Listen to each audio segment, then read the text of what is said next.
Look at him, he's heading for that small moon. I think I can get him before he gets there. He's almost in range. That's no moon. It's a space station.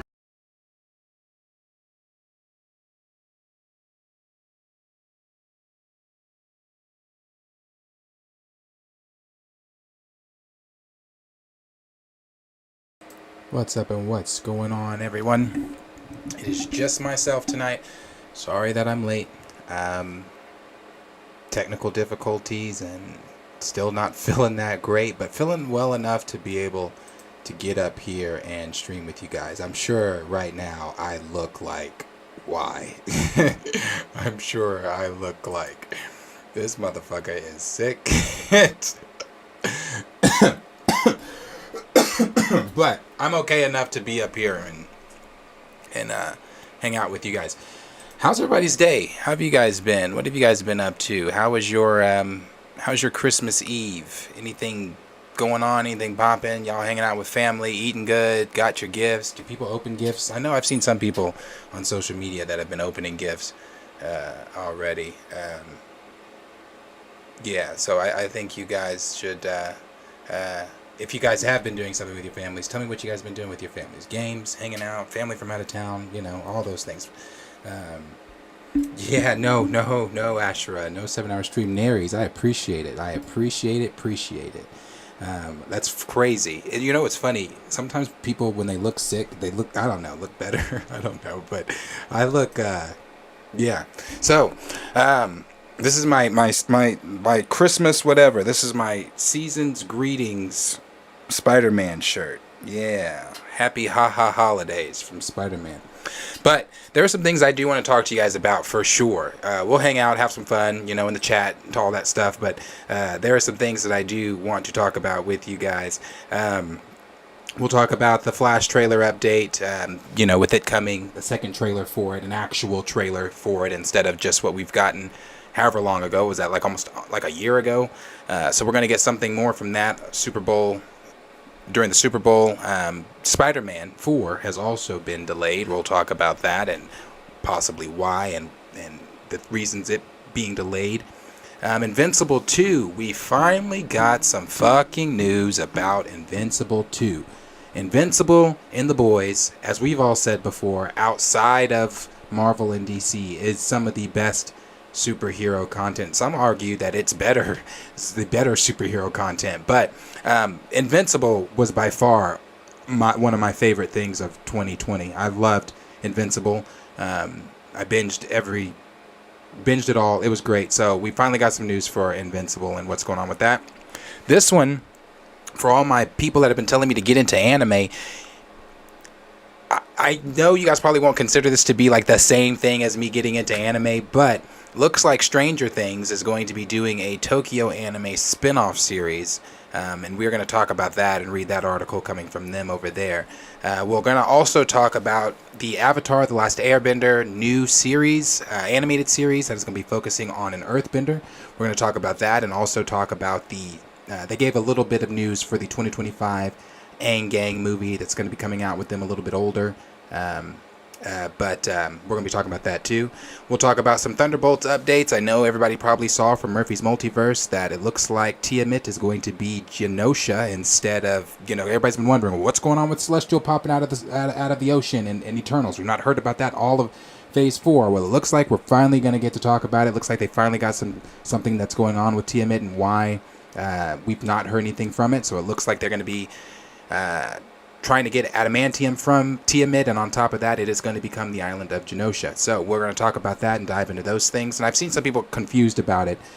So we'll kind of cover. There's two reports. There's one that it's going to show up in Captain America: New World Order, and going to be showing up in the Thunderbolts series. So we're going to talk about that as our series. Sorry, Thunderbolts film.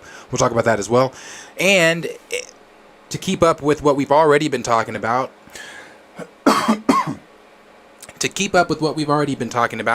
We've got some more Ashoka news, and we're going to talk about that too. We got some more Ahsoka news and some more diving into the plot. And you know what? It is what I have been saying about Ahsoka since day one of talking about Ahsoka. They are adapting Heir to the Empire. It is going to be Heir to the Empire that they are adapting. It's going to be their own things that they're doing, but they're going to have elements, heavy elements of Heir to the Empire in there, and we're going to talk about that too. And then the last thing we're going to talk about is going to be, of course, Ryan Coogler and his interview with New York Times and how he gave what would have been the original script. Well, we've talked about, he's come out and talked about the original script before. Talked about, the first interview he did, what was that, maybe two months ago? Was that, not 2 months ago. It was before the film came out, I believe. I think it was before. It might have been after. I don't remember. It all flows together at this point. But he's talked before about the original BP script, and one of the things that he said about the original BP script is that it was going to be a T'Challa vehicle, going to be heavy into T'Challa and focusing on his psyche and coming back after the blip and him as a leader and him grappling with being gone from all those things, what it was going to be. Now, before I get into the T'Challa, before I get into anything, I will say this about the T'Challa stuff before we get to it. One of the things that I find a little hard to believe with the Ryan Coogler thing, as far as like the child being in the script from the beginning, if the child was truly in the script, and I'm not, I can't say whether or not the child was really in the script or not. I have my personal beliefs, but I can't say whether or not the child was truly in the script or not. But I can say this: if the child was truly in the script from the beginning, either he just negated that information the very first time he talked about the original script, or it was just something he just felt he didn't need to share when he discussed the original script the first time.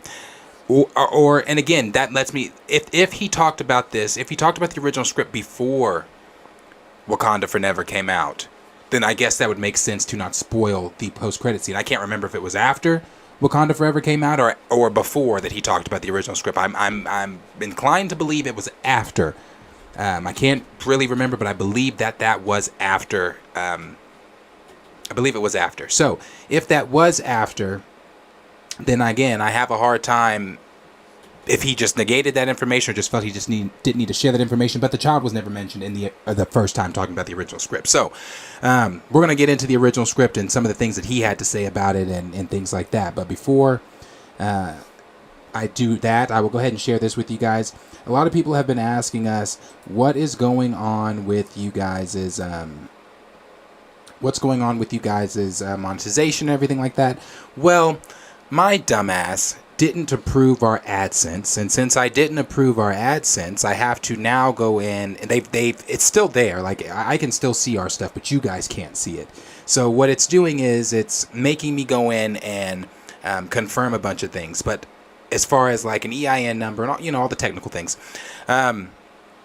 which I was assuming YouTube was going to send to me. My dumbass again. They did not. So what I'm going to have to do is I have to wait until January, like January, I think 1st or 3rd or something like that, for them to send it to me because it's not active right now. But in the meantime, for people that are asking, if you would like to, I just put it in the chat there. We do have our Streamlabs link, and anytime you donate, if you feel like you want to donate during the stream, again, please don't feel obligated to, but if you feel like you want to donate during the stream, because it is the holiday season, money is fucking funny. I definitely understand that. But if you would like to, you can click that link there.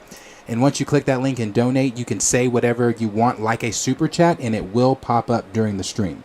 So it'll pop up during the stream. It'll pop up with a little noise notification as well, letting me know that you have donated and to read what you've said. But again, it'll pop up just like a super chat, except it won't be in the chat. It'll pop up on the screen. I'm sure you guys have seen that on some people's streams and things when they get donations. But if you like to, you can. And as I always say, if you would like to also join our Discord, you can do so. The link is also down in the bio. The link for Streamlabs is in the bio as well, also in the chat. But if you would like to join our Discord, you can do so. There are plenty of conversations that go on in there daily. Great conversations, again, like I said, from comic books to video games to hot topics that involve, like the Tory Lanez, Megan Thee Stallion stuff. Like, there's a bunch of conversations going on within the chat. If you would like to join, myself and my wonderful co-host are also involved in the chat. If you guys would like to join, again, that link is down below in the bio, and it's the best way for us to get with you. If you are one of the winners of one of our giveaways, we can get your address information from there and do a giveaway that way. And if you ever see something that you feel we should be discussing here on the show, you can send it in the Discord, send the link there, or you can just DM it to me on Twitter. That's probably one of the better ways to do it as well. So, like I said, we have some things we're going to get into and talk about. Let me see. Let me shout out everybody being here first. D Stizzle, appreciate it. Naries, Kenny, appreciate it. Ashra, Raymond, appreciate you. Reggie Foster, appreciate you. I am sick. I am sick, but I'm here. I'm gonna hang out because I did promise. I said I was going to. Zangbeto said, appreciate you being here. Pookie Wood, appreciate you being here. Gray, appreciate it. Let me see. SB Flash, we appreciate you being here. Stamina, appreciate you guys being here. Let's see. Dan the Man, appreciate it. I miss anybody? Double Tar, appreciate you being here. Connoisseur, triple salute, appreciate you being here. Happy holidays to you too, my brother. Appreciate it. Yeah. So let's go ahead and let's jump into what is going on here. Let's jump into the Flash first. So we'll jump there first. Hey, I just heard that. Bombay. So we just got $10 donation from KevZ2477. I appreciate you so much. So that is pretty cool. It actually does do it. Did you guys hear the Bombay? That's the sound I picked for if we got a donation, it would come through and it'd be the Bombay. I almost was going to be funny as fuck and do series, but I didn't. Another one. Appreciate you, Double Tar. We appreciate it so much. Thank you guys so very much. Thank you. I'm definitely working on getting better. I appreciate it.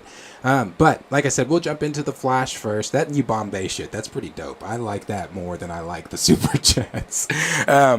Okay, so let's jump into Flash. So, like I said, we know that the Flash is going to be doing they're going to be showing a trailer for the Flash during the Super Bowl, and this is going to be the first trailer that we're getting for the Flash. Let me actually fix this here on my side.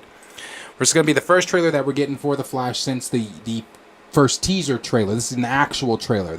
And from what I've heard, the trailer is going to be centered heavily on Michael Keaton's Batman. Yes, we're going to see Ezra Miller's Flash and everything. Obviously, it is the Flashpoint, but with some of the things going on, as we've all talked about with Miller, I guess Warner Brothers decided it'd be a better look to go with showing more of Michael Keaton. And from my understanding, the clip that they showed during CinemaCon, I believe it was CinemaCon, the clip that they showed at CinemaCon was a very heavily centered on Michael Keaton as well.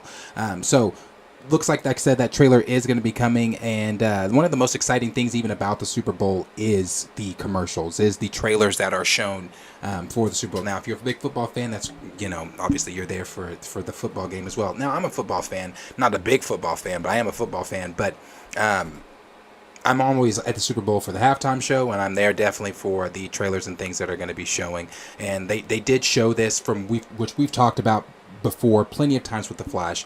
We know that they have done test screenings for the Flash. We know that people have gotten to see the Flash before, obviously for the test screenings and things like that. And we've heard nothing but good things about the test screenings.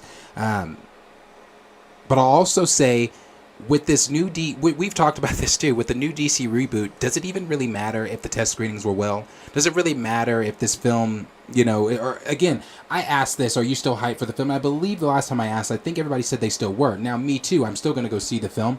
I was still going to go see this film regardless of Ezra's things that he's been doing in the media and headlines and things like that. I was still going to go see the film because there were plenty of people like Muschietti and Ben Affleck and some of the others, like I forget the actress's name that's playing Supergirl, but there are other people like that. This is a big deal for them. This being her debut as Supergirl. Again, I don't believe that fucking matters anymore. But this being her debut as Supergirl, Andy Muschietti pouring his heart from what we've heard into this film and things like that. Michael Keaton coming back as Batman. There are cool things outside of Ezra Miller that I'm wanting to see in this film. So I'm still going to go see the film and things like that. But one of the other things that I thought about this was, a good movie obviously is a good movie. It doesn't have to connect to a wider universe for it to stick a landing or anything like that. But I don't know what the motivation is outside of it being connected to what we thought was going to be the changing factor in moving forward in the DCU until James Gunn, Peter Safran and company came out and said, no, we're going to completely reboot. So I don't really know what the motivation is outside of just wanting to see a cool Flash film, outside of just wanting to see Michael Keaton back as Batman, outside of wanting to possibly see, Supergirl, if the rumors are true and Zod is the villain and everything that's the plot that's supposed to have. Outside of those things, like I said, I don't see the motivation in wanting to see it. But again, as I've said before, common moviegoers don't know the information that we know about Ezra Miller and the things that they've been doing outside of the Flash set. And I think that could be, on top of WB spending $200 million on this film, on top of them not wanting to scrap it because, again, the money that they spent on it, the anticipation for it, one of the factors I originally was saying because of what it was going to do to the DCU, again, I don't think that fucking matters anymore. But I think one of the reasons I continue going strong with it is because at the end of the day, common moviegoers don't know this information. Common moviegoers aren't in the spaces that we're in. Common moviegoers aren't looking at headlines saying Ezra Miller choked a fan, or Ezra Miller threw a stool at a karaoke bar and hit a woman in the head, or broke into a couple's home and threatened to set them on fire, or groomed Dakota Iron Eyes, or any of the things like that. The things that we know. Yeah, the common moviegoers just don't know those things. They're gonna see this trailer. And for some people, it's going to be their first time seeing a Flash trailer because some didn't see the first. But if they're going to see this trailer during Super Bowl Sunday in front of all those millions and millions of eyes, and I damn guarantee you it is going to be a cool trailer. And once they see this trailer, anything that has to do with Ezra Miller, no one's going to be paying attention to that. Except, again, for those of us that know the information, that's not something that I can just say, oh, well, your cool trailer, it's out of my mind. That's not, for me personally, no. But for others, they're going to see and they're going to be like, cool trailer. That's the dude from Perks of Being a Wallflower. He's also in he's also in what's that Fantastic Beast. I think it's going to be cool. He looks cool, blah, blah, blah. They're just going to move forward. So, I don't think that it's really going to be that big of a factor. But I will read here a little bit of what The Wrap had to say. And again, yes, this is coming from The Wrap. And they said The Wrap are Warner Brothers to return to Super Bowl after 17-year absence with the Flash promo. Then it goes on to say Warner Brothers Discovery is making a big splash and returning to the Super Bowl after a 17-year absence with a promo for the Flash. The Wrap has exclusively learned that the Super Bowl will take place on Sunday, February 12th, 2023. The buzz on the film is so good that 5 days later, the superhero film will have its trailer pegged in front of Marvel Studios' Ant-Man and the Wasp: Quantumania, which opens in theaters February 17, 2023. The studio last appeared at the Super Bowl back in 2006 when the promo sports for 16 blocks and V for Vendetta and Poseidon, I remember Poseidon, of course V for Vendetta, aired throughout the big game. According to an insider with knowledge of the project, the film has been testing positively, and again, we've talked about that they've shown several test screenings. Now, again, just because they've shown test screenings and they've been positive, that does not mean necessarily that the audience is going to then love it, because when they show those test screenings, it's not in a room in front of a bunch of nobodies. You know what I'm saying? These are important people that are tethered to the company, the film, and things like that they're showing these test screenings to. Then it goes on to say, starring Ezra Miller and inspired by the landmark comic The Flashpoint. The film will see the Flash travel across various multiverses, encountering other versions of himself as well as a version of Supergirl from an alternate timeline. Additionally, the film also stars Michael Keaton making his return as Batman after nearly 30 years. Keaton's first played Batman/Bruce Wayne in Tim Burton's 1989 blockbuster of the same name, a critical and financial success that changed how superhero films were viewed and paved the way for the genre's future box office domination.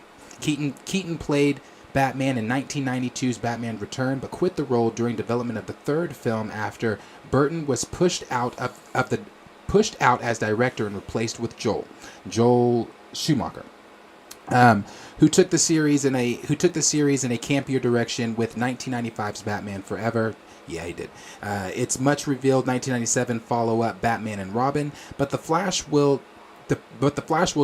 disregard the latter two entries entirely and explore what Keaton's version of Batman has been up to since we last saw him.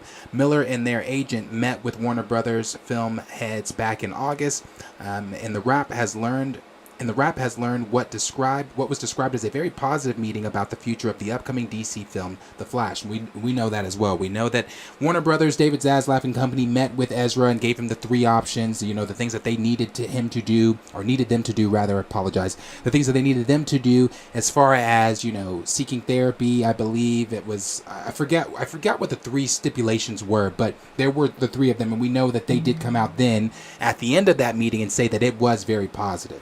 And we've talked about that as well. Then it goes on here to say the meeting with the new WB film executive Michael DeLuca and Pam Abdi took place on the Warner Brothers lot in Burbank to discuss the film.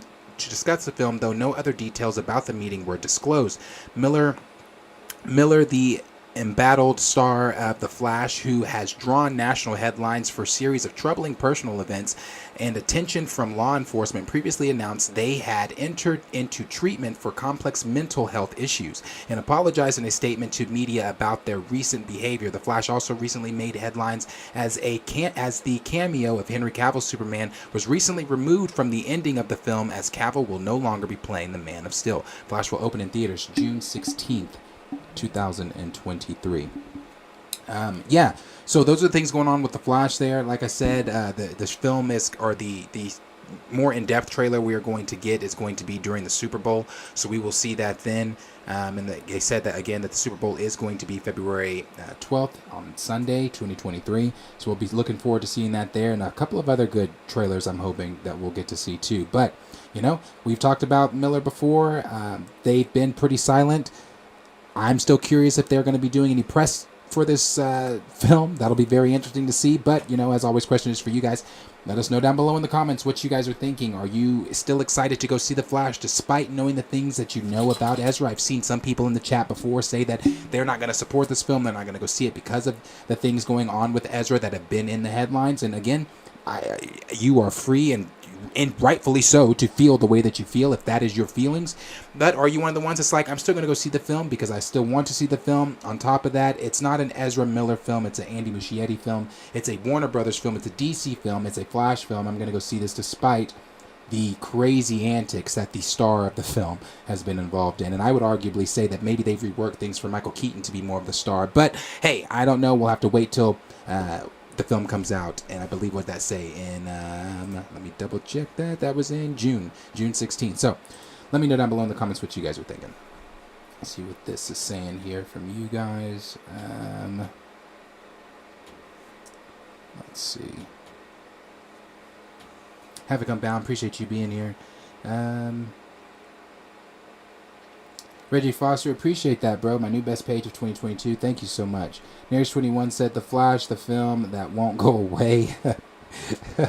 Raven 2000 said, The Flash, the film WB refuses to cancel. That is true. They did refuse to cancel. That's what just, I was really shocked that they didn't. But, we talked about that too. The $200 million, which is...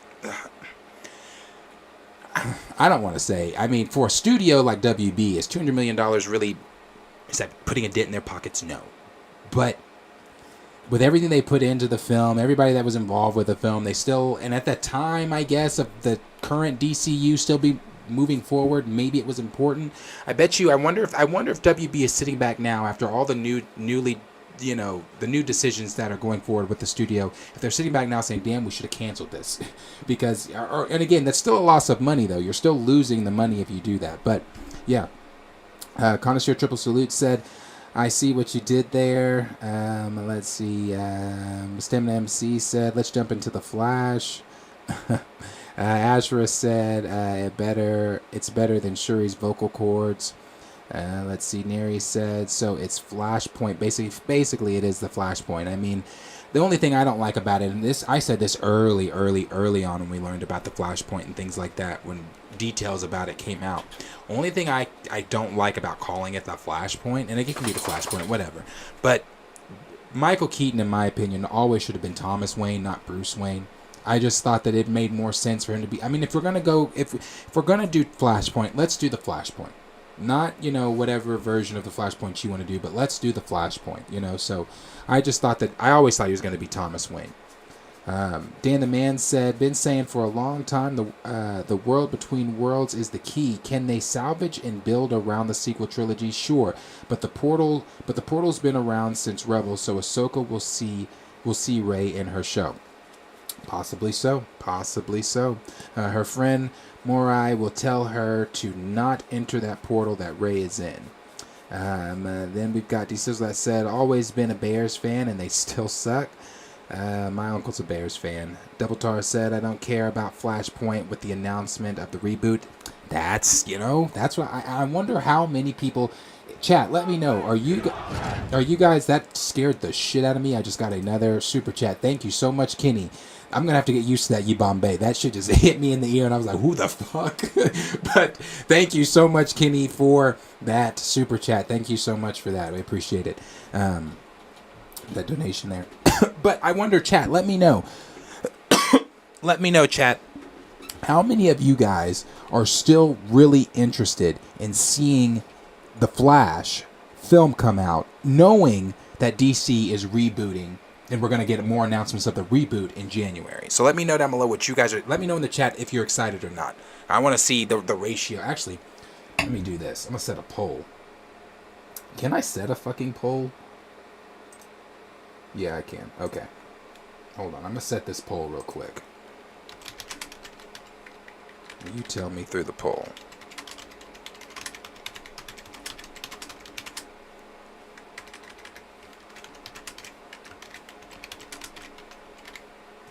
All right.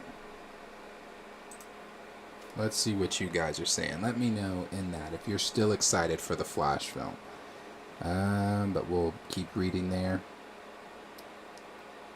We've got Dan, Gray that said, thank WB and mainstream media for that gag order. Yeah.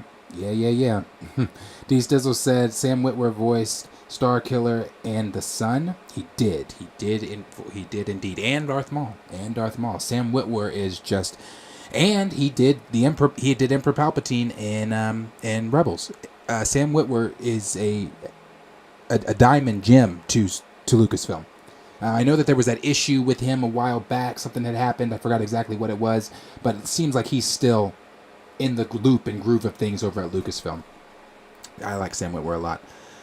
Gray said, that's a whole lot of people living under rocks. That's true. That's true. That is a whole lot of people living under rocks. But see, that's another question too. Like, I also wonder how wrong could I be about, people that aren't in this space not knowing about Ezra Miller's antics. I could be completely wrong, and there are a lot of people that just because they're not in the space still know of his antics, of their antics, just because it was such a widely big hot topic. So I could be completely wrong. There might be people that like, I'm not fucking with that shit. He was grooming children. So, it could be very true.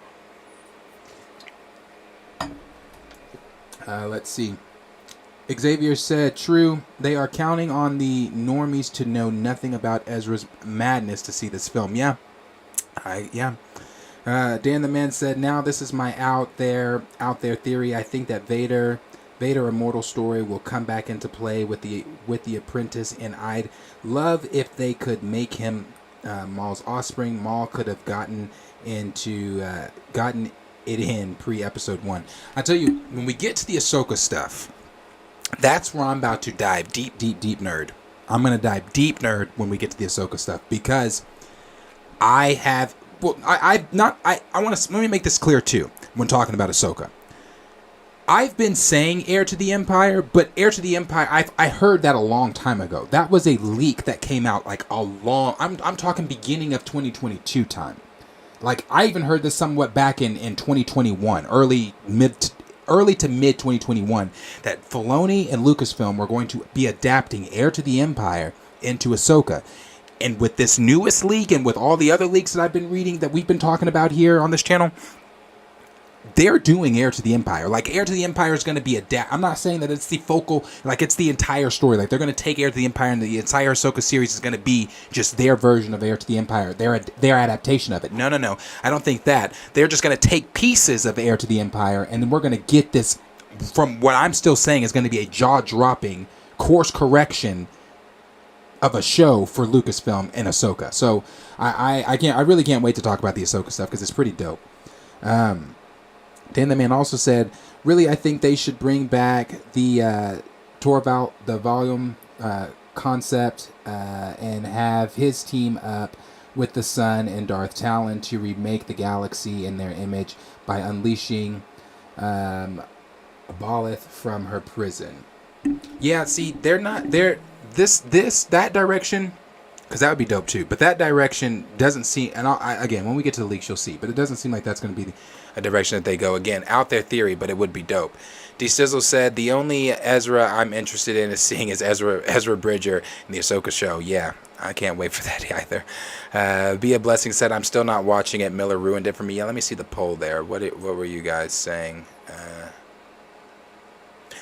Okay, so we got 24% of you that said yes, you're still going to see it. 76% of you said you're not gonna go see it. Bro, that's that, and you know what? And that's why I wanted to do that, because I wonder how many other people that like you guys are in these spaces. You guys know what's going on with Ezra. You guys were here throughout the 36 weeks of mayhem that they were bestowing upon Hawaii. So yeah, you guys all know. So I wonder how many other people that are also in these same spaces, that also know some of the same things we know, if they're going to be like, nah, fuck that, I'm not going to see this. I wonder if that they add to your 73%. That's, hey, I see it. That's wild. I do see it though. Let's see. I wonder if they're going to lose money from this. I wonder if they're going to lose money that's ultimately going to put them back in that position where they're saying, damn, we should have just canceled. I mean, because ultimately, we'll see. Let's see. Valley Superb said Ezra Miller was the 10th most searched actor globally according to Google's 2022 Trends report. Wow, the general public know about what he's been up to, but his complexion and LGBTQ identity is protecting him. That's true too. That is true too. As I said, you can scroll back to some of one of our older videos, and I did a video over that comparison between Will Smith when everybody was saying, oh, Ezra Miller's just misunderstood. That's why they're doing the things they're doing, while in the same breath calling for Will Smith to be canceled because he slapped Chris Rock for, you were there, So yeah, that's interesting. I did not know that according to Google, they were in the top trending 2022 searches. That's interesting. So the general public, as I've said, I could be completely wrong with that. The general public may indeed know exactly what's going on, and they may be in that 75% with you guys. So yeah, we got Connoisseur Triple Salute said I'm going for Keaton. Then we've got, let me see. Stamina said, I won't be watching it, but I was only ever going to go see it in the first place. I'm sorry, but I was only ever going to just go in the first place. I love CBMs, but DC never had me as a fan like that. Like I went to Black Adam just to kill some time. That vibe. Hey, you know what? And again, as far as DC goes, you guys have heard us say plenty of times when we went and saw Black Adam in an IMAX theater, there was only 30 of us in there. And you guys have even pointed out in the chat before that one of DC's biggest problems is they just can't get asses in the seats. DC fans aren't even going to watch DC films. Is that going to be the case with The Flash, knowing that Michael Keaton's in it, but then again, knowing that there's a reboot, knowing how muddy it's been, knowing that fans are upset with James Gunn and DC when it comes to everything that's been done with Henry Cavill, Gal, and everyone else, I don't know. It could be it could bomb. It honestly could bomb. Be a Blessing said, it messed up because I was looking forward to seeing Keaton. Yeah. D Sizzle said, I'll stick to the Flashpoint comic and animated film. Love that animated film. Dan the Man said, I'll watch it online. I'm telling you that looks like that may be what's going on. Gray said, pass. I'll watch Aquaman 2, Shazam 2, and Blue Beetle. Kenny said, there should be an indifferent selection. Okay, I should have done that too. I should have done that. My fault. Next time. No More Champagne said, I definitely would not pay some crazy ticket price to see it when it carries no weight. I'll just wait for the HBO Max or something. And you know what? I low-key feel that too. That is a discussion we and my co-hosts are going to have. Do we go see this film? Do we wait to watch it on like 1, 2, 3 movies or something like that? Because I feel that. I don't know if I want to pay $16 for an IMAX ticket when it holds no weight, when there's no consequences, there's at the end of this film, it's just the end of this film. We're not moving on to tell a story of what could have happened or would have happened after this film. That's just simply it. So I'm wondering, we're gonna have to talk about that, because I'm thinking, bro, we may not. That's interesting. That's an interesting thought there. We may not. Cleve17 said, we need Starkiller indeed. Xavier said, I'm slightly curious about it, but I just can't purchase a ticket knowing WB did nothing to stop Ezra. That's true too. Cleve17 said, I'm still going to see the movie only because I like the character. Shirley Miles said, if they change the actor, I would look at the movie. And you know, again, there are other people that feel that exact same way. Hungry Almighty said, Tari took me down. I'll watch the movie, but not in theaters. That's the kind of the path that we may be taking over here. Gray said, people got up on Nate Parker's past real fast. Right, but you know the thing they did, and it goes back up to what Valley Superb said: complexion, and then the LGBTQ. With Ezra, because Ezra does use that as a shield a lot. Even when they were getting arrested, there's that whole, I think it's like a 40-minute video. It's on YouTube. You can watch it. It's like a 40-minute. I think I even shared the end of at the end of that video. I did the comparison to Will Smith. I think I shared some clips from that arrest video in that video. But in that video, at the very beginning, they are just constantly saying, you know, I'm this, I'm that, a part of the LGBTQ community, and using it as a scapegoat to get out of being arrested. So, it's interesting. Yeah, it's interesting because the things that people will choose to, the sides that people will choose to take, it's all double standards and hypocrisy when it comes to the fandom. Shirley Miles said, I mean, if they change the Flash actor, I would look at the movie. Connoisseur Triple Salute said, not deep nerd. Yeah, bro, I'm going to go deep nerd in that Star Wars stuff. Kitty said, you never go full nerd. I know, because if I go full nerd in Star Wars, we'll be here, like Ashra said at the beginning, for 7 hours. If I was to go full on what I really think and things that I want to happen in between all this stuff going on with before 7, 8, 9, everything, all the filler stuff in between that they're trying to make sense of 7, 8, and 9 with, we'd be here all night. Dan the Man said, yeah, I heard the Heir to the Empire was supposed to be the Mandoverse in-game type of movie all those shows are building up to. Yeah.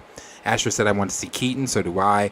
Ant-Man 1991 said, I'm still interested in seeing The Flash, though. I still don't condone what Ezra Miller has done. Same.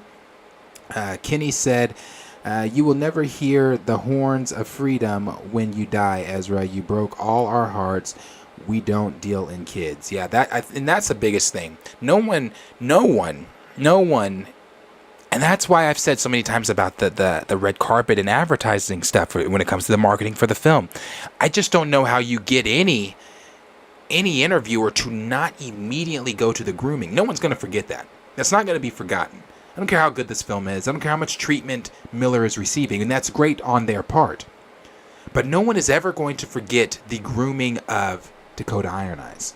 That is going to get brought up. If it doesn't get brought up, and if they allow Miller to do marketing for the film, if it doesn't get brought up during the marketing for the film, or not marketing, I'm sorry, because we're almost there. When he starts doing the red carpet stuff and all that, if it doesn't get brought up, then you can damn guarantee at some point down the line, at some point of them sitting in an interview, it will get brought up. So that's just something that it's just not going to be forgotten. The Anime Dope Boy said, do you have faith in Gunn's DC?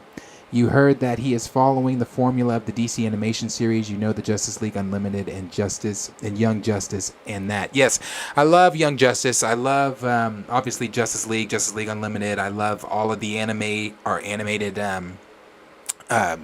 DC stories that they tell. I think DC just kills it when it comes to animation, and that's something we've all talked about as well. Do I have faith in James Gunn's current DC? I still do. I still have faith in James Gunn because I do like James Gunn. I've said what I said about James Gunn and everything going on Twitter right now, but I still like James Gunn. I still have faith in what they're doing with DC. I think that the announcements that's coming out in January about the films and things that they're going to be doing, that's hopeful and positive, hopefully, the things that they're going to be talking about there. So I am still hopeful, and following that animation formula, I think that's the smartest thing to do because you've got something that absolutely works in DC, and that is your animation. You'd be hard pressed to find many fans that say, "Oh, I don't like DC's animation," because DC's animation hits damn near every time. So I think that that's a good idea, following that formula. And like I said, I'm a huge Young Justice fan. I think they do such an amazing job when it comes to Young Justice of fleshing out stories, character development, the arcs that are going on. You know, this last season, season 4, and hopefully we're still getting that season 5. Hopefully we still get the season 5 and things going on there. I saw some people talking about, no, we may not even get a season 5, but I hope that they do season 5. So yeah, I still do have faith, and I have seen all of those. Raymond 2000 said, I don't know if I want to pay to see this film, but I also don't know if I want to wait and watch on HBO Max either.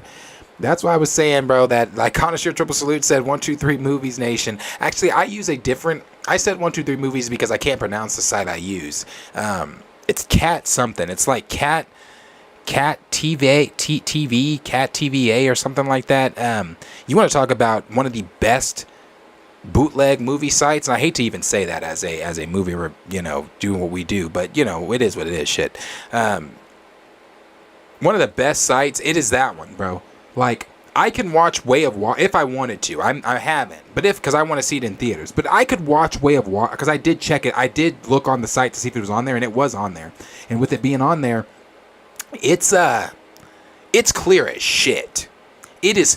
There's not a movie really that's on there that is not clear as shit. Like when I saw Multiverse of Madness in theaters the first time, that was the site I went to like 3 days after, and it was like I was watching in the movie theater again because it's clear as shit. You know what? I'm a plug y'all. I will plug y'all. I will send y'all the exact site. Hold on. I'll send y'all the site so y'all can have the site so you can be like, Darius says you're withholding shit. No, I'll send it to you. I'll let y'all see this site. This site is dope, bro. If you ever watch movies and you don't want to watch them in the theater or whatever, this is the site you go to. If you don't want to spend 3 hours of Way of Water in the theater, you can go to this site and watch it. I promise you'll get the same fucking feel. Hold on. Oh, it's Cat AZ. Where the fuck was I getting the TVA? Okay. Here's the site right here. Check that out. It's a dope site. Let's see. We've got Stevie that said, go on a Tuesday when it's discounted to see The Flash. Oh, that's true too. That is true too. Do everything? Is that an AMC thing though? Is that just an AMC thing, or is that like a theater thing? Because we have now I have an AMC that's down the street from me. I just typically go to the Warren though. But yeah. Hungry Almighty said, let me see. Go back up. Did I lose you? Hungry Almighty said, The Flash is literally my 5th favorite hero of all time, and it breaks my heart to see people talk trash about The Flash because of Ezra. Yeah. But hopefully, with the new reboot, we get an even better Flash. Because I personally didn't like Miller's version of Flash anyway. D Sizzle said, like Black Panther Wakanda Forever, there's going to be some bootleg Flashpoint watch parties going on. We got Be a Blessing that said, the video was wild. Ezra has issues. That video was wild, yes. Cleve17 said, I think it will end with a different actor playing Flash. Possibly so. Dan the Man said, all I know is we all about to be fire benders real soon. Yeah, this. Are you talking about if you're referring to the stuff coming out with the new ATLA series? That's just about to be dope. We're going to talk about that too. B. Smith said Ezra Miller should be in prison. Indeed. Gray said the media, Robin Roberts and TV One host. Let's see. Eviscerated. Hold on. It went down on me. Somebody commented. Let me find your comment again, Gray. All right. Here we go. Eviscerated Nate Parker, and he was acquitted in that case. I'm waiting to see how the media goes at Ezra. Oh, well, we'll be waiting for a long time. I just don't see it. I don't see it. Miller's been out here doing the things that they've been doing, and no one's batted an eye. Like, it hasn't been a thing. Because, again, this, like, the whole Hawaii shit, that was going on the exact same time the slap at the Oscars happened. Now, just a quick reminder. Miller broke into a couple's home in Hawaii, threatened to set them on fire while at the same time stealing things out of their home.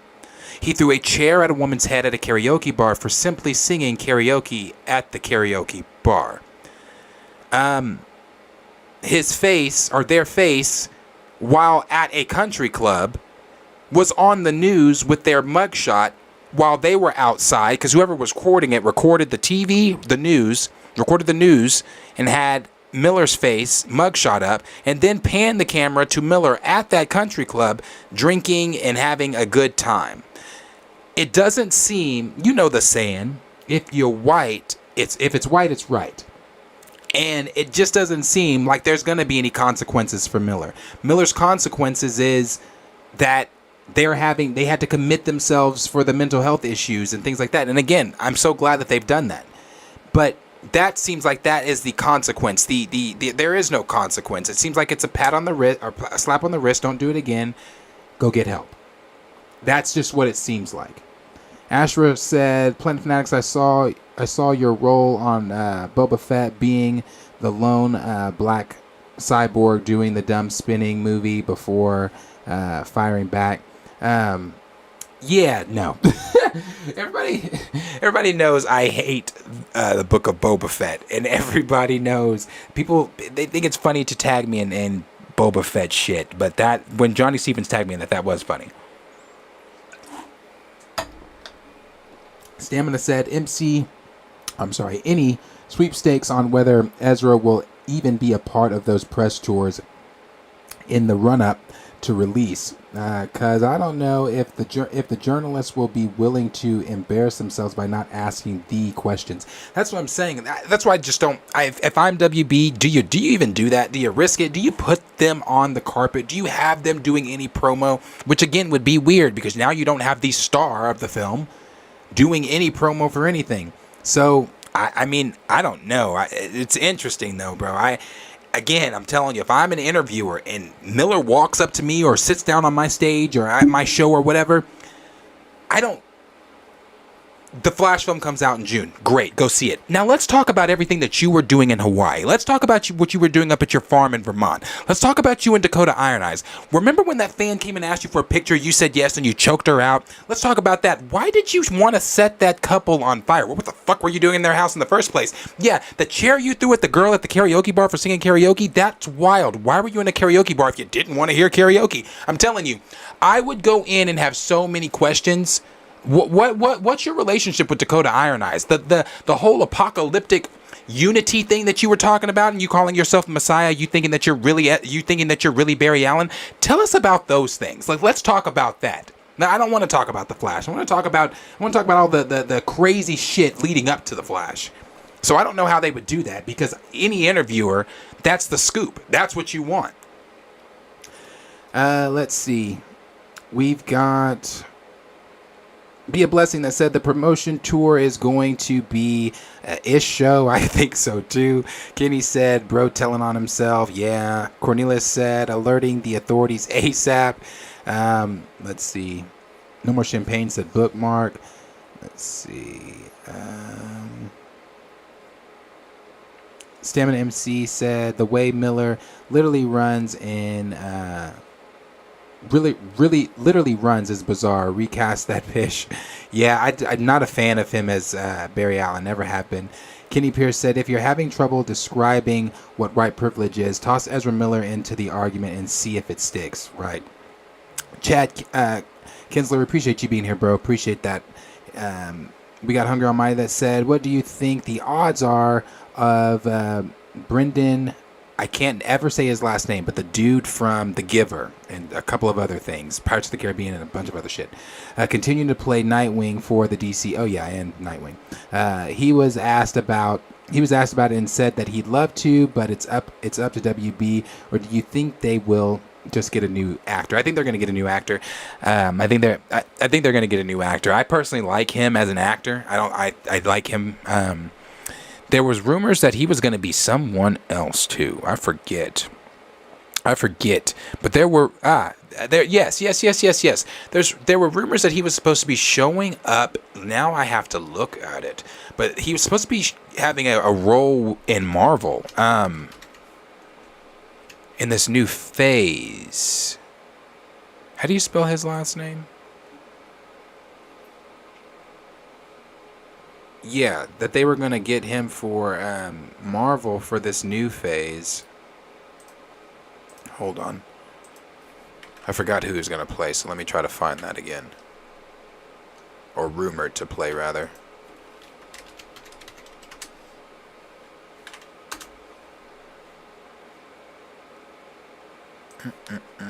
He was rumored to play. It was a while ago. When did I see that?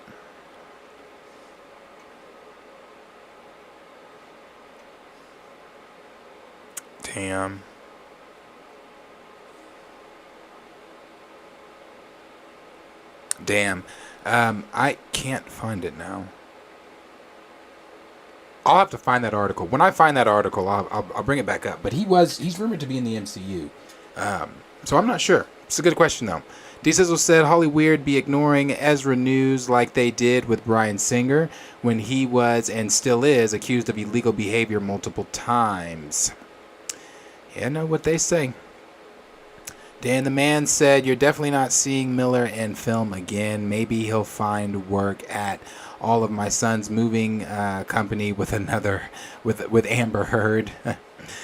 Gray said, facts, the same folks going crazy about the slap were quiet as fuck when Ezra was doing their mess in the middle of the following week. Yeah, they were at the same time, they were just like, yeah, but Miller's misunderstood. Like, Miller has mental issues. Miller has this, Miller has that. And in the video I did with Will, I said, none of us know. I mean, it's easy. It's so funny that everyone was so willing to acknowledge Miller's mental issues that were going on. But Will Smith had mental issues going on as well. Which he talked about. In that, which I've talked about before, but in that he said, he watched his mother growing up, he watched his mother be beat by his father, and he said to himself that he would never watch a woman that he loved like that ever be treated like that again. And doing so, whenever Jada was disrespected the way that she was, or the way that he felt that she was on stage, in Will Smith's words, he acted out of love. He acted out of defense for his wife. He acted out of, wanting to go up there and again, from his words, not ever letting a woman that he loves feel that way again. So I'm just like, yeah, it's funny that people were seeing those mental issues, but then weren't able to see the traumas and mental issues that Will was dealing with, just because Will is not out here, putting motherfuckers in chokeholds and threatening whole ass islands and everything like that. It makes it to where it's I guess harder for you to comprehend or see. Just because there's smiles on his face means that he's not dealing with anything. I think within the past 2 weeks we've learned, just because somebody's smiling, just because someone's putting on a front for the public, does not mean that everything is okay internally. Does not mean everything is okay mentally. And yes, I am referring to Twitch because that is extremely sad. It's still sad to think about. It's hard. I saw a video of him today and I was like, bro, I don't want to see that. That's so sad. I don't want to see that. So just because someone's smiling, i.e. Will Smith, just because they seem like they have it all together, does not then mean that you can dismiss the option of them having some type of internal mental issues going on, because people were doing that during the time of the Ezra Miller stuff with Will. People were saying, well, Will doesn't have mental issues going on. Ezra does. You don't fucking know these celebrities. I say that all the time. Just because we see their Instagrams, just because we see their Twitters, just because they give us an open glimpse into their lives with social media, make no mistake, these are people you still don't fucking know. So to say that Ezra Miller's dealing with mental issues but Will Smith is not, you sound ignorant. Stop thinking that you know these celebrities. Stop thinking that that you know these people just because of you follow them on social media or you saw somebody say this on social media or X, Y, and Z. It's the same fucking shit with Will. Let's see. We've got Raymond said, I find it very weird that they're coddling Ezra. They haven't even publicly fired him like they did Henry. Nope. No, they haven't. D Stizzle said Ezra might not be at those press junkets. I don't think so. Gray said, but they are about to promote this dude in front of all these kids around the world during the Super Bowl. Yeah. Hungry Almighty said, don't you hate it when people say for Black Panther it's all about the mantle and not the character, but then praise the T'Challa Jr. idea. Clearly the character matters, otherwise they wouldn't have been his name. Exactly. D Sizzle said Slapgate equals it's a disgrace. Gray said nobody talking about Paul Haggis either. Then we got Kenny that said so his mom can't fight. I swear I'm kidding. D Sizzle said Miller time equals Ezra needs help. Yeah. Raymond said, man, if anyone was married to Jada, they definitely have mental issues. Tim, appreciate you being here. Always coming in with the on your left. I appreciate it, bro. D Sizzle said, just because you follow someone on social media doesn't make y'all the best of friends with personal knowledge about them. Yes, I hate that. People, we live in an era where people will get on social media, and because they follow a celebrity, because they see what a celebrity posts every day, or the things that they see them post, you're only seeing what they post. You don't know these people. Stop fooling yourself and thinking that you know them. Like, we do not know them. We don't know them. You can follow them and like them and be a fan of them, but the idea to think that you know this person, that you can then give deep revelations on this person's personal life or what this person's dealing with or X, Y, and Z without them coming out and talking about it, it's pretty wild. It's pretty wild. It's as wild as the recast crowd being compared to the Snyderverse crowd. And I'm gonna get to that when we get to the recast T'Challa stuff. But yeah, so we'll move on here to the next. And the next is going to be the Spider-Man 4 delays. Now I don't need a deal for this one, but article at least. But we'll talk about the Spider-Man 4 stuff. So it looks like Spider-Man 4, as we've talked about before, we talked about it was going to be coming in 2024, possibly. That's what we had heard from Cosmic Circus. Cosmic Circus had talked about a couple months ago that we were going to be getting Spider-Man 4 coming in 2024. Well, it looks like that has shifted, and I would expect a lot of different things to shift within phases 5 and 6 for Marvel that have release dates already. I would think that, especially the stuff that's not done filming or not been, gone to production or anything like that, I would expect things to shift just because of the course correction and the things that they're trying to change within phases 5. But like I said a while back, Cosmic Circus did say it was going to be coming in July of 2024, but it looks like Sony has changed a few things up. Sony was announced, if you guys remember, we did cover CCXP. We talked about it here with you guys. Some of you guys were here during the live chat when we talked when CCXP, the day that it was going on. That was another letdown of a con, but at CCXP, Sony was supposed to be there. Sony was announced to have been there. They announced it. CCXP announced it. It was all over their Twitters and things like that. But at the last minute, Sony did pull out. And some of the things that they pulled, I'm sure they were going to talk about Into the Spider-Verse. They probably were going to talk about Spider-Man 4, things like that. Maybe Madam Web and some of the other things that they have cooking up over there at Sony for the Spider-Verse, and not just within the Spider-Verse, but outside of the Marvel universe for their Sony properties. But again, they pulled out, so we didn't get to talk about any of the things that they were going to talk about. But we do know that Kevin Feige has confirmed that they are going to be doing Spider-Man 4. Amy Pascal confirmed that they are doing Spider-Man 4, and this was a few weeks after No Way Home. After the success of No Way Home, there was no way that that they weren't going to do another Spider-Man film. And we also know from earlier reports talking about, the Spider-Man stuff coming in the MCU, is that they are going to have him doing another trilogy, which is Spider-Man 4, 5, and 6. Spider-Man 4, 5, and 6 after that trilogy, or not after that trilogy, but within that trilogy, he's also slated to show up in 3 other projects. One of those being Kang Dynasty, the others being Secret Wars, and the other we're not too sure which one it is yet. It's either going to be another team-up film, or it could be the Daredevil Born Again rumors that we've been hearing about, because Daredevil Born Again is supposed to bleed into Spider-Man 4. The events of that series is supposed to bleed into Spider-Man 4, and that Spider-Man was going to be showing up, cameoing in Daredevil Born Again. So we're not sure if it's still the Daredevil Born Again situation, or if it's going to be another solo type film that he's going to be showing up in. But Spider-Man for sure is coming. And just a few days ago, CEO Tom Rothman said, and I want to make sure I get this quote right, he said, you bet he said, you bet. Sorry, my camera just moved because Capone, get away from that table, move, like find somewhere else to sit. Damn, where was I? Okay. Tom Rothman, CEO of Sony, said, you bet. When you can expect it, I don't know. Serve no wine before it's time. So we know that this is the CEO of Sony talking, Tom Rothman, that said that. So we do know that it is confirmed. Spider-Man 4 is indeed coming. We've also heard a lot of reports about a new contract between Sony and the MCU. Now, when I say between Sony and the MCU, understand that this is not a contract for Tom Holland. This is not Tom Holland signing a contract to do more stuff as Spider-Man. From my understanding, from the rumored reports, from things that we've heard, it's not been confirmed by Marvel nor confirmed by Sony, but we have heard reports that Tom Holland has indeed signed a while back, has indeed signed contracts to continue on as Spider-Man in the MCU. These contracts that are being signed are for Sony and Marvel to continue their relationship and have Spider-Man showing up still in the Marvel Cinematic Universe.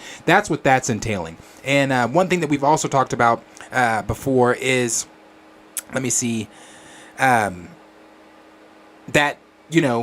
within that Tom Holland was going to be also showing up in some of the Into the Spider-Verse stuff, that a animated version of him was going to show up into the Spider-Verse. We also heard that Andrew Garfield and Tobey Maguire's Spider-Man are also supposed to be into the Spider-Verse, and that they are also going to be showing up in the Spider-Geddon stuff that this is all culminating into. So Sony does have a plan of what they want to do. However, the decision to push back Spider-Man could also be a Sony decision and not a Marvel decision. Early on I did say that expect to see other things shifting and changing dates within Marvel's current timeline, but this could be a Sony thing. This could be something where they're like, no, we're not ready. They're shifting things. We know that Sony is currently working on their Spider-Verse live action series that's going to be in Amazon. We know that they've got the Madam Web stuff going on. We know that the Into the Spider-Verse trailer we got, and when it's coming out, everything that's going on. We got the Kraven stuff. I don't know why, but we got the El Muerto stuff and everything going on with that. So we could be looking at something where Sony looked at everything going on that they've got, and they're like, hold on, we want to kind of put a pause and a break on Spider-Man, announcing anything with Spider-Man 4 so we can get some of this other stuff in line. Because when it comes to the Spider-Man property, as you all know, Marvel has no say-so.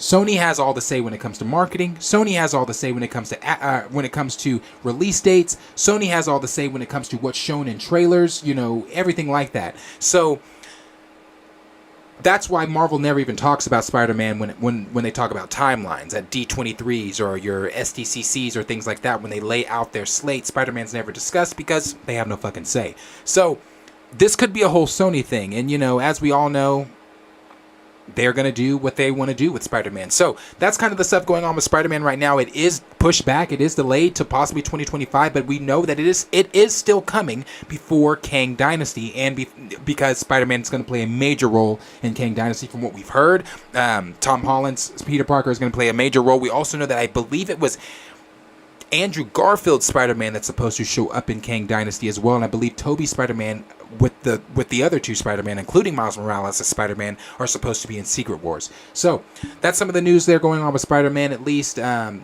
again, take all this with a massive grain of salt, especially what I just said there at the end about Tobey Maguire, Andrew Garfield, and Miles.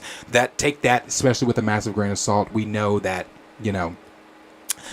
some things they don't always, fulfill, or some of these things are not always real. So, but as always, let me know down below in the comments what you guys are thinking. What do you think is going on with the Spider-Man stuff? Are you excited for Spider-Man 4? Are you hoping that Spider-Man does show up in Daredevil, and that those events from the series do indeed bleed into Spider-Man 4? And are you wanting to see a live-action Miles Morales, and are you wanting to see an animated version of Tom Holland breaking into the Spider-Verse stuff? What do you think of everything going on with the Spider-Verse over there with Sony? Let me know all those things down below, what you guys are thinking about. So let's check this here. We've got let's see some of the Spider-Man stuff.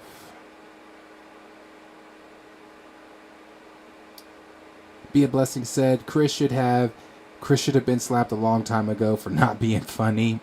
B Smith said I hope Tom shows up in Daredevil Born Again. So do I.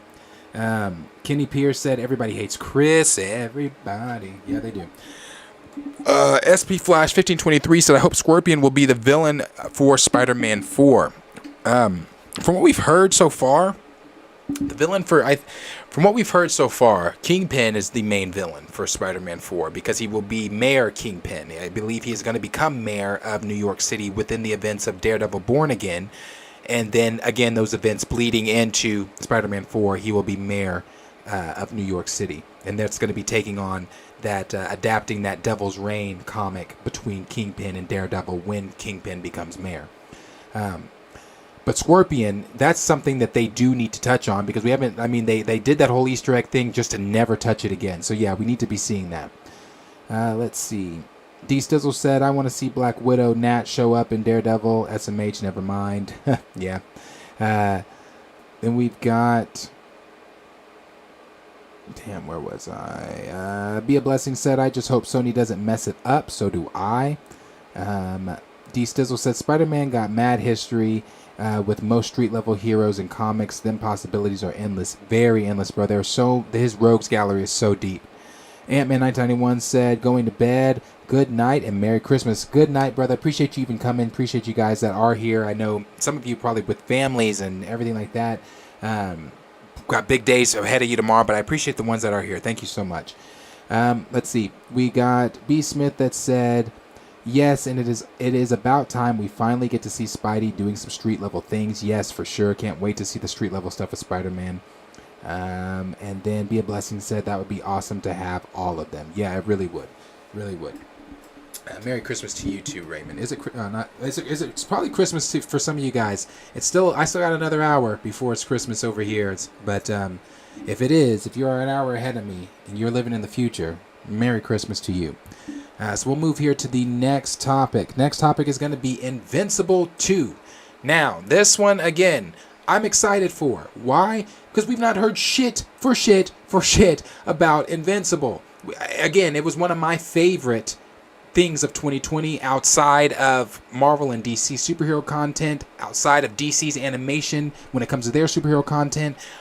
Invincible was so dope. And you know what's something so funny I saw somebody put on Twitter the scene of Omni-Man destroying, I forget the Great Value Justice League that's in Invincible, I forget what they're called, but Omni-Man destroying them, and someone tagged it as this is going to be Sentry with the Thunderbolts. I said, yeah, honestly, that's going to be Sentry with the Thunderbolts, because as we've talked about, what the fuck does the Thunderbolts do with Sentry? But I thought that was funny. So I'm really excited for Invincible Season 2, but again, we've not heard anything about it. But according to Collider, Invincible Season 2 is coming to Amazon Prime Video in 2023.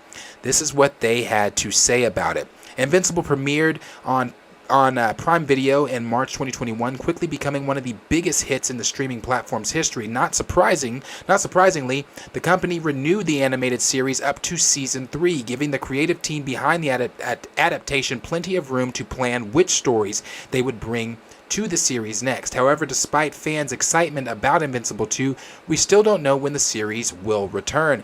During an interview with Sanders, we asked if he could give us any update on season 2 of Invincible. At first, Sanders tried to play coy and told us 2023 is going to be a great year for people. However, when we pressed on and asked for a direct confirmation that the new episodes would premiere in 2023, Sanders gave us a resounding yes. It's official then. Invincible is coming back in 2023 for season 2. The question now is when new episodes will finally be released, because we can't wait to see what happens next on the show. Yeah, bro. So it looks like 2023 is when we're going to be getting our season 2 of Invincible, and I, for one, definitely want to know what happens next. They left us on a huge cliffhanger. I thought Invincible was not only just a great action superhero story told, but the story, the depth, the how in depth they went, the character development and everything like that. I thought it was great. One of the scenes that stands out to me is the scene where Omni-Man is obviously becoming, revealing his whole purpose for being on Earth and everything like that.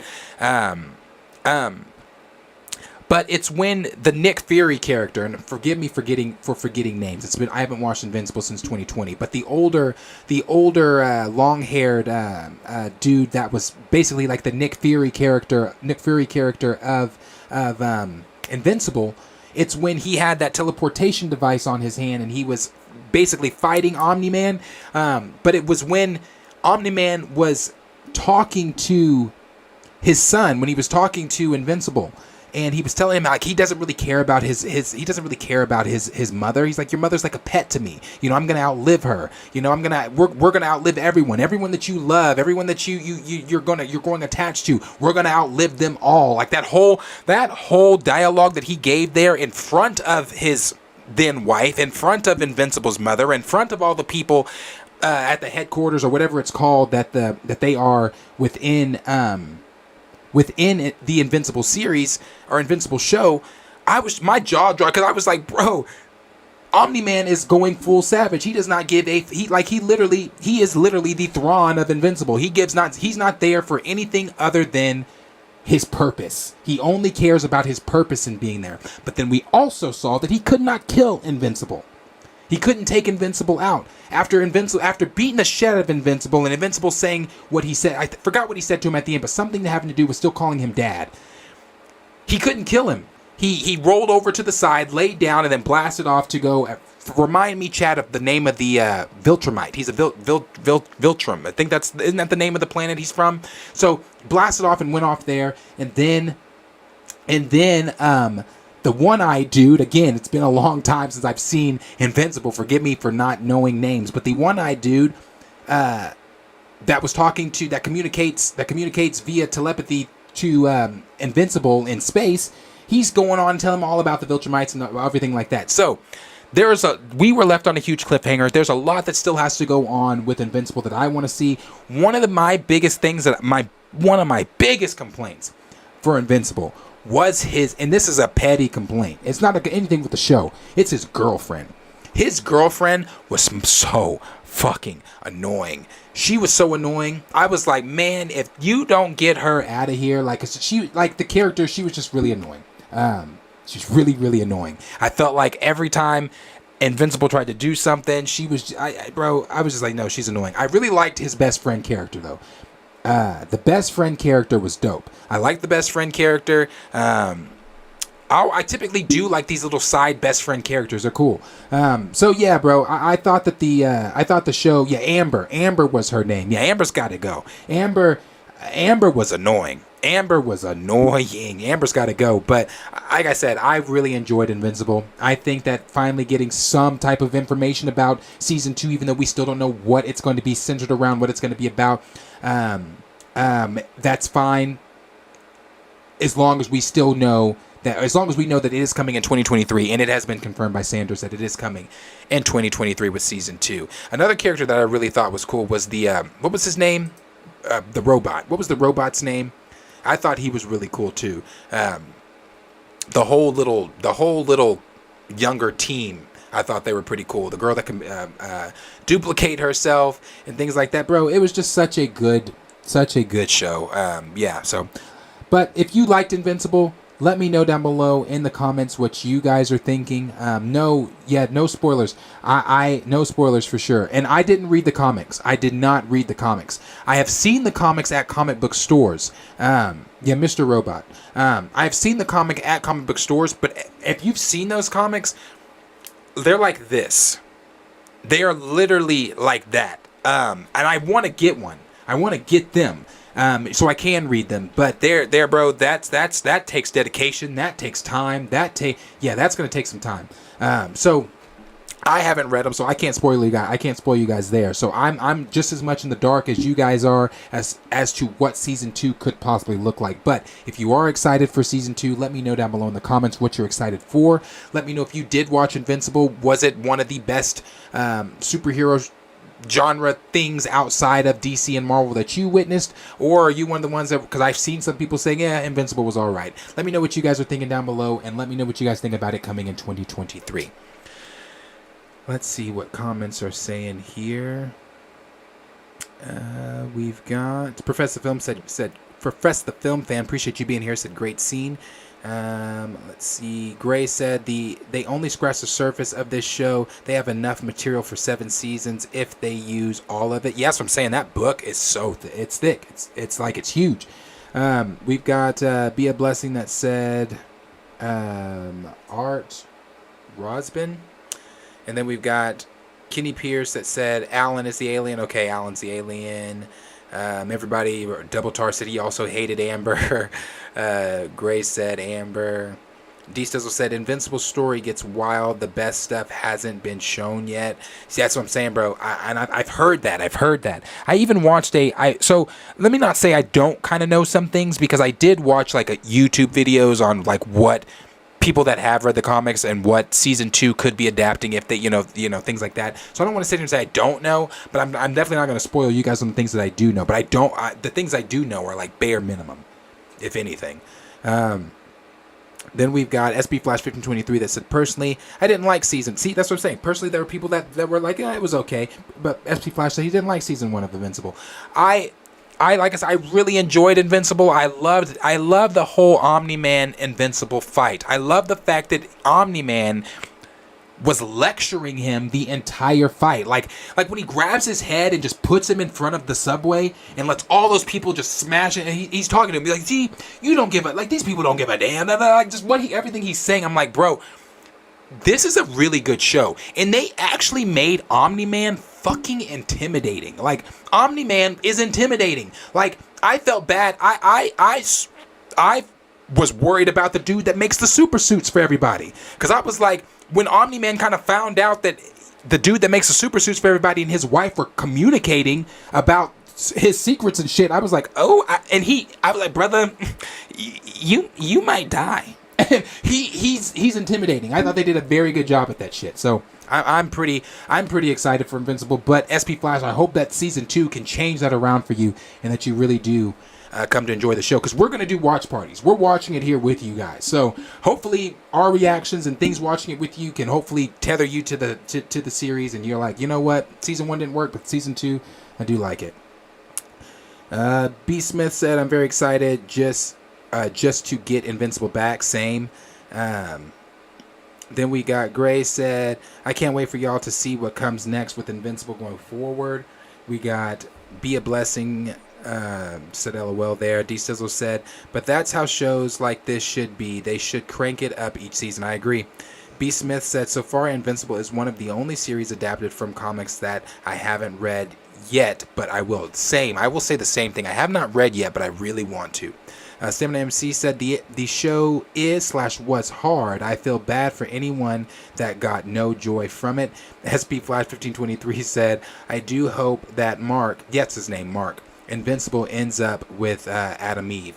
Oh, bro, I like him in Adam Eve too. I don't like him in Amber. I don't know why he still wants to be with Amber. All she did was bitch the whole show. That's all she did, was accuse him of shit and bitch the whole show. Where I'm like, bro, he's a superhero. Didn't she find out he was a superhero? I can't remember. Yeah, she did find out, didn't she? And didn't she like take it the wrong way or something? I gotta go back and rewatch Invincible, but she was annoying. Kenny said, I feel sorry for people who really fall in love with Mark, even the first season. If you immediately let your guard down with Mark and fall in love with the character, the writers destroy you. And then we got Distills that said he's basically a super bogus J. Jonah Jameson with powers. Yeah, he does. He is basically. That's what's his name that plays him too. Yeah. So I'm pretty excited for Invincible. But we'll move on here to the next topic, and the next topic is going to be Stranger Things looks to be adapting. Well, let me get Raymond's comment there. He said Invincible was good. I didn't like the animation style, but at first I'm with you. At first, when I turned it on, I'm like, no, the animation doesn't work for me. But I let it play. I was on my phone. You know how you put shit on in the background and be on your phone and you're like you're watching it, but you're not watching it? I was watching it, but I wasn't watching it. But I was listening. And as the dialogue kind of picked up, and especially when Omni-Man came in and killed the little Great Value Justice League, I was like, oh. I put my phone down, and it immediately had my interest, and had my interest from there on out. I was like, bro, this is dope. Then he said, it's been a decade since season 1. I need these streaming services to stop the 3-year season gap. Yeah. What's something else we're about to have to wait a long time? Oh, House of Dragon. Yeah. I'm about to have to wait a long time for some of this shit. But let's see. We'll move on to the next topic here, and that next topic is going to be Stranger Things. So it looks like Stranger Things may be adapting an animation style, and in that animation style, it looks like it's going to be. Sorry, let me make sure I have the right one up, not that one. Looks like it's going to be anime style. So Netflix is planning on a Stranger Things Tokyo anime series spinoff. So for all my anime fans that are in the chat, all my anime fans that are always trying to get me to watch some anime, this might, and I don't know if you guys consider this to be real anime or not, but this might be the thing that gets me into watching something that is anime. And this is coming from what's on Netflix, and they had this to say. They said that for a while now, the Duffer Brothers teased that we would be further venturing into the Upside Down with a spinoff of some description before or after the conclusion of the flagship series. We've now learned that one of the spinoffs is set to be an anime series called Stranger Things Tokyo. Details are still slim on the new project, but we do have a brief logline of what to expect. An encounter with the Upside Down evolves into a grand adventure for video game loving twin brothers living in the outskirts of 1980s Tokyo. We're hearing the series is planned to be around 6 hours long and is labeled as the first Stranger Things spinoff. The Duffer Brothers confirmed a spinoff of some description early in the year when they re-upped their Netflix deal in early 2022. Speaking to the Happy Sad podcast, I love the Happy Sad podcast. They do some of the best. They get some of the best shit out of like directors and writers and things. Matt Duffer said the spinoff would be 1,000% different from the original and added it'd be a story that connects to the Stranger Things world, but it really is more about how we're telling that story. Stranger Things has already made its way into the formula with 2 main Stranger Things games and Stranger Things Puzzle Tales, which recently were moved over to Netflix games exclusively. Why Stranger Things will venture into anime. Some of Netflix's biggest franchise or attempts at franchises have been spin-offs in multiple formats over the years. The blueprint has been mostly pioneered by The Witcher, which we've now seen as an anime spin-off, a live-action spin-off, and more. Other examples of the other Netflix IPs to get set to be covered into animated spin-offs include Bright, Altered Carbon, and Army of the Dead. The Mothership Stranger Things series is returning for a 5th and final season, which isn't expected until 2024, with filming thought to get underway in May 2023. As mentioned, the Duffer Brothers are working with Netflix under an overall deal. Other projects they have on on Beyond Stranger Things include The Talisman, the Death Note, and the Death Note live action adaptation of an anime series. Then it says, we'll keep you posted when we hear more about anything related to Stranger Things Tokyo. Please note the image used in the article is from the mobile Stranger Things video game, not representative of the anime project. So yeah, that is from the video game there, and I'll go ahead and click on that picture if you guys want to see it. Actually, it may not let me. No, it's not letting me. So yeah, so it looks like Stranger Things and the Duffer Brothers, and we know this. We know that the Duffer Brothers are wanting to do more spin-off things. We've heard that. We know that they're going to be doing a few different spin-offs for Stranger Things. But this has been one of the first things that they've really come out in an interview and talked about. That again, that's why I love the Happy, Sad, Confused podcast, because they get some great information out of some of these executives, directors, writers with studios, and them coming out and talking about an anime series, talking about this with Stranger Things. I like that concept already. A Tokyo series set in the 1980s with two twin gaming loving brothers that come in contact with the Upside Down. So it's going to be really interesting and in an anime style. Now, again, I don't watch anime, but I have seen anime, and I love the way I do love the way that the fighting scenes, and I love the way that anime looks. You know, somebody posted some pictures of Harry Potter, the Harry Potter series, but they posted the pictures of them anime style, and I thought that was really dope. I love the anime style. I've never been one to get into anime and watch anime, but I do like the style, and I like the way that how over the top the fights are, the action, how fast the camera work is, and everything like that. I like all that stuff. Then Darius, why don't you watch anime? I just can't get into it. But I think a Stranger Things anime spin-off series, I think, would be really cool. It is something that I do want to see. I really do like the Duffer Brothers. I remember when they were in talks to be doing something Star Wars related too. I was excited about that because I think that they have a brilliant creative imagination with the things that they do when it comes to Stranger Things. I thought this last season was fucking brilliant. I loved that season of Stranger Things. I loved Eddie Munson. He easily became one of my favorite characters of season 4. Everything they did with the Upside Down, the guitar scene of Eddie playing, just everything that they did, the whole reveal of who one was, and that the Mind Flayer is not the one over everything, like we were, like some of us, maybe you weren't, I was, like originally thinking. Then it came down to being Vecna, it came down to being number 1. So yeah, bro, I think the Duffer Brothers tell great stories. I think they do great work. It's always refreshing when we have other things sci-fi related that are really cool, that aren't, you know, the superhero stuff that's going on right now. I think that's why a lot of people were so excited about Avatar, other than the long awaited wait for Avatar. It was something new, it was something fresh to get your minds off of the superhero fatigue that we've talked about people feeling. I mean, so I think that this could be a somewhat of a hit for Netflix. I know that the Sandman that they did, their adaptation of Sandman was pretty good. I heard people did not care for Death Note. I heard people didn't care for Cowboy Bebop. I heard there were a couple of Netflix original things that they were, not Netflix original, but Netflix adaptations that they done that people have not really liked. So with this being a spin-off, this being anime, this may be one of those things.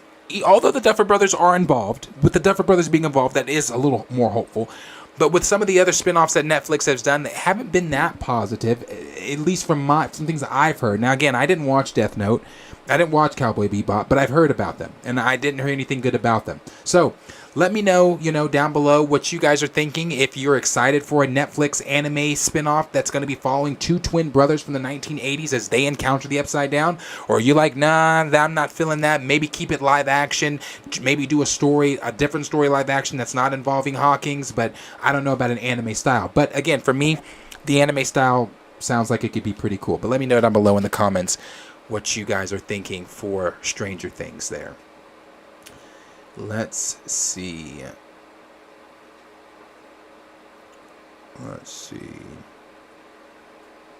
Kenny said, back when The Walking Dead was popping, I had to read everything Kirkman did, so that's how I found Invincible.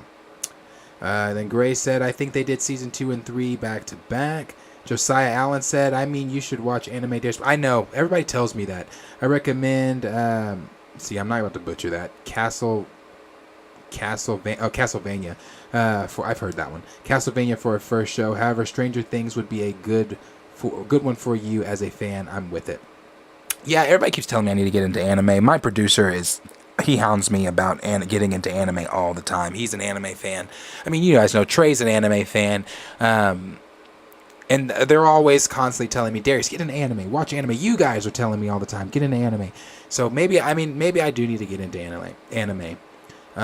D Stizzle said, that seems to be an Amazon thing. I got 3 seasons of Dragon Blood Netflix just within a year. Then we got B Smith that said, I would watch the anime spinoff. I'd watch it too. Valley Superb said season 4 was dope, but if I hear that Running Up a Hill song one more time, running up a hill, bro, was played on the, like, it came back so much. Who sings that again? What's the girl's name that sings? Let me see. Kate Bush. Kate Bush. Okay, so Kate Bush, she started being able to collect royalties and things just from it just getting re-drummed up, getting so much more playtime. It was getting played on radios. It was in everybody's TikToks. Like, yeah, it was the song of that time, of the Stranger Things season 4 time, for sure. D Sizzle said, anime's like alcohol. It's not for everyone, or it's only okay in small doses. Stamina said, love Stranger Things season 1, but never found the motivation to watch. Really? You should definitely get into that.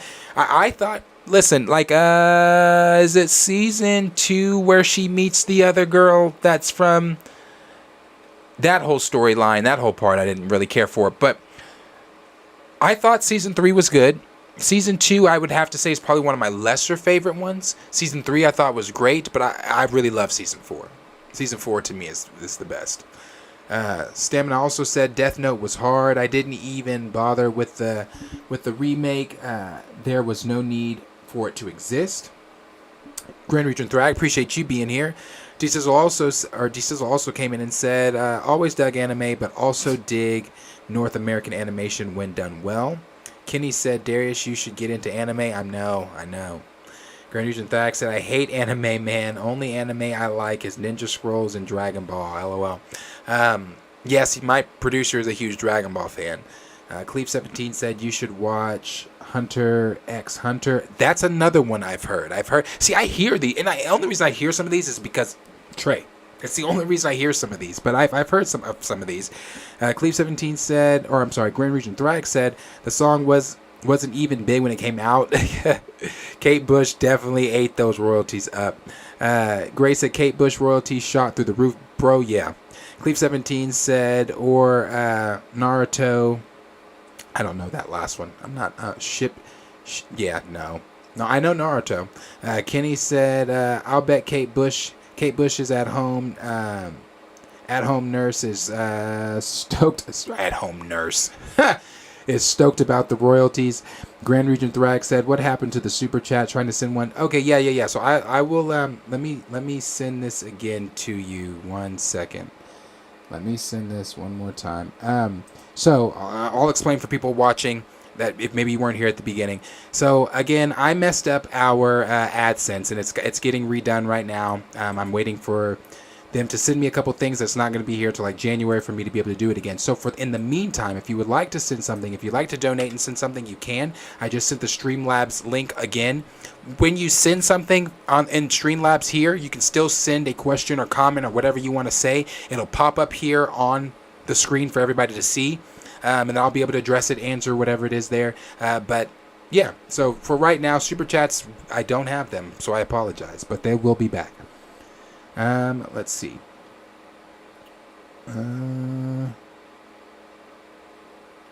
Gray said, Season 2 with Sean Ashton was my favorite season with Season 4. No More Champagne said, maybe you should try out a classic anime movie before you hop into a series if you want to try anime. Give me some good anime movies. I'm off work.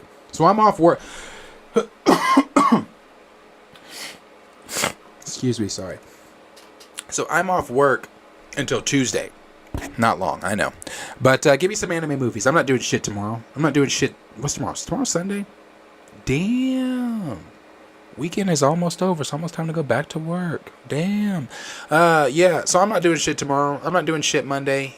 I'm going to be in here redecorating and doing some things, making some changes in here. So while I'm in here, I can put on an anime, turn that on, be watching it. So give me some ideas. Give me some things to watch. Let's see. Granger Thrag said, Darius, have you ever looked into Black Sands comic? I haven't. Is it anime? I have not looked. I haven't seen it. Valley Superb said, perhaps you should try. Oh wait, I read that one.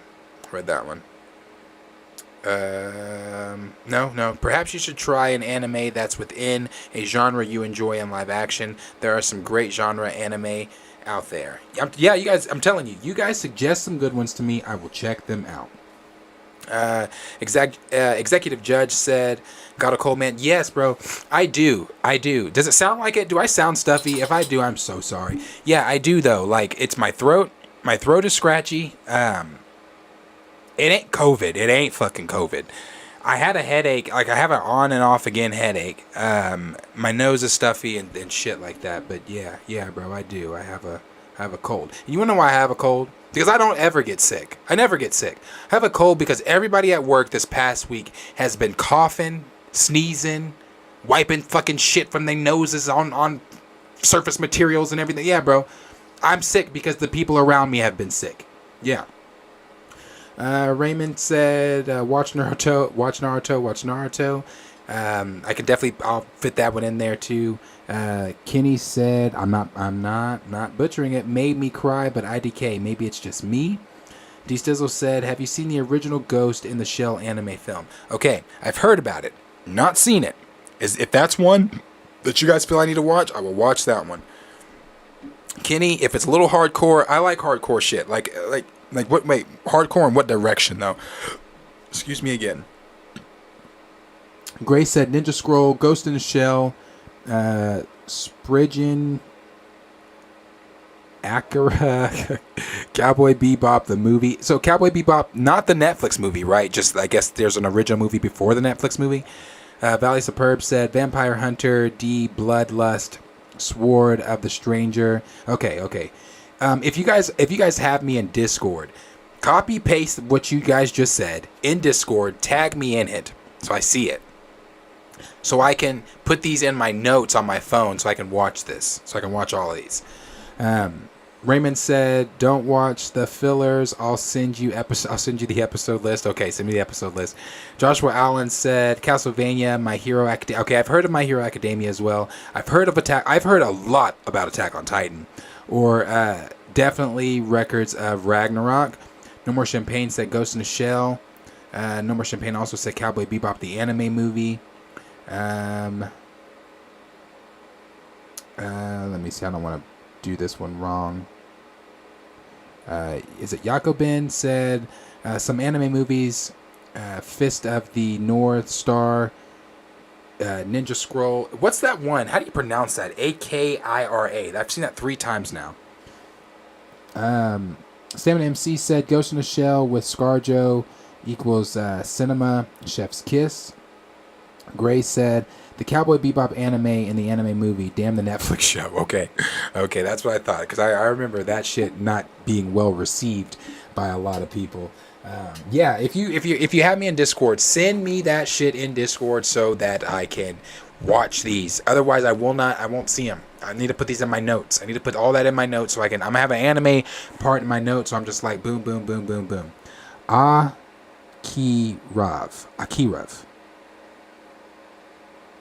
Let me send you guys the Discord link too. Hold on. I'll send that to you guys. 1 second. Alright, here's the Discord link. You can send me those anime shows in there, and I will definitely check them out.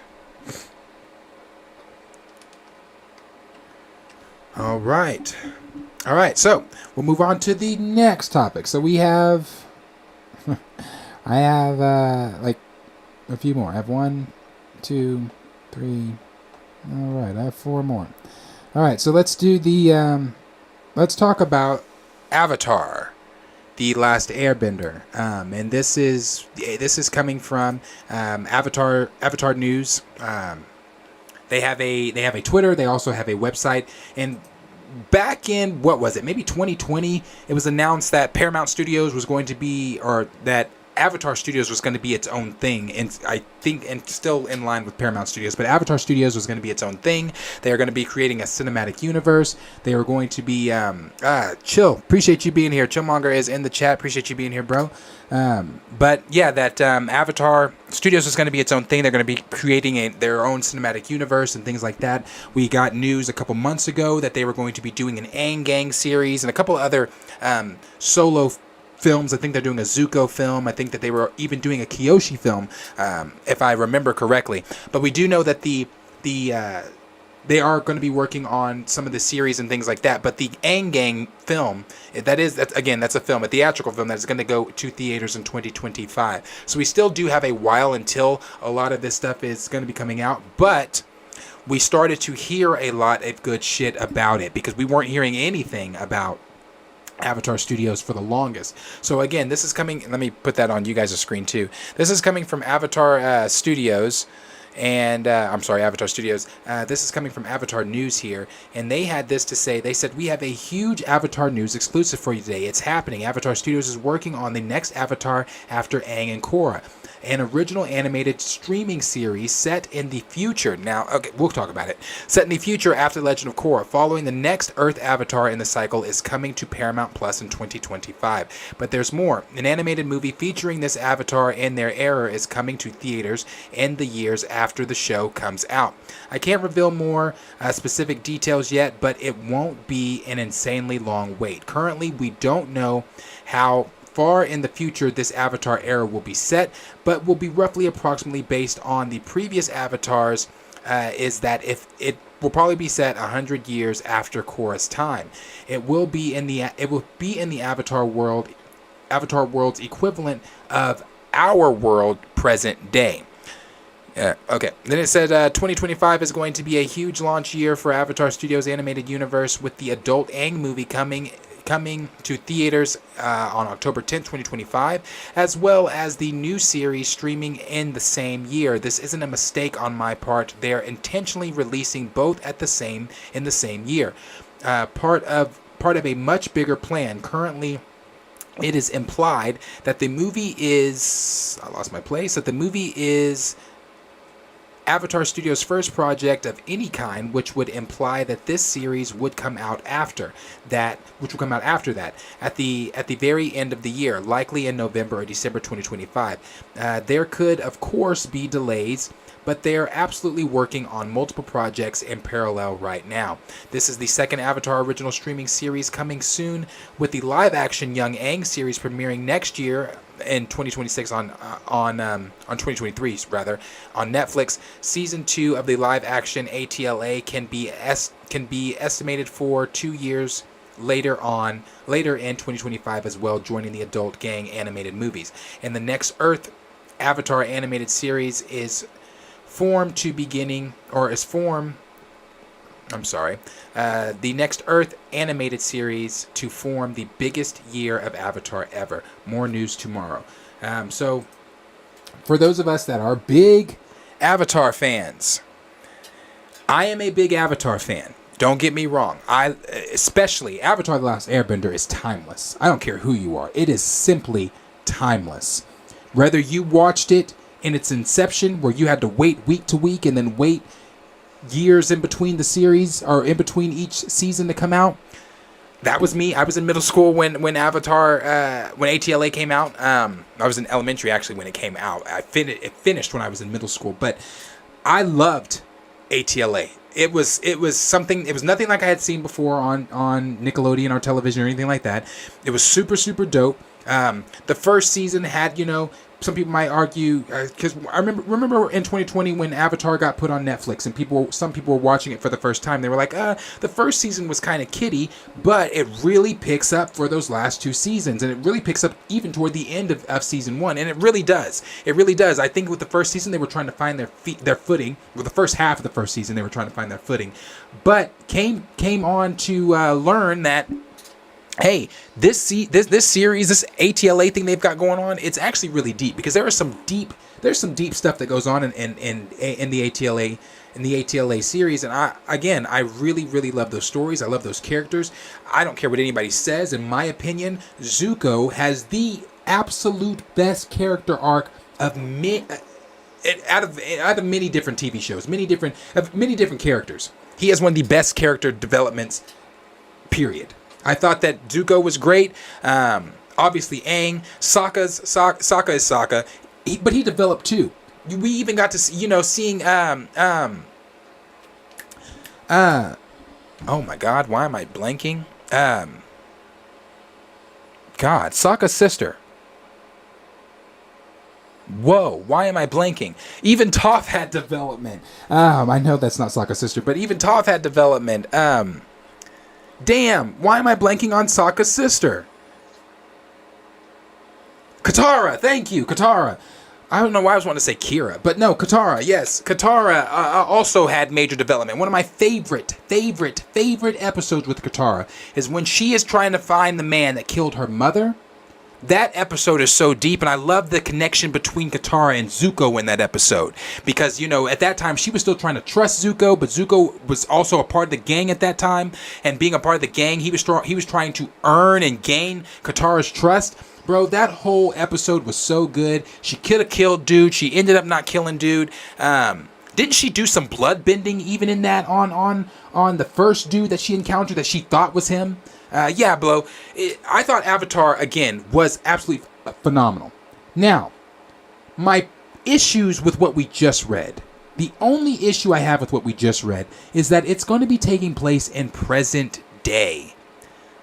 I don't know that Avatar works with present day. Now, it could. It very well could, depending on how it's. And I definitely trust the people over there at Avatar Studios, because these are the original makers. These are the original creators that originally made ATLA.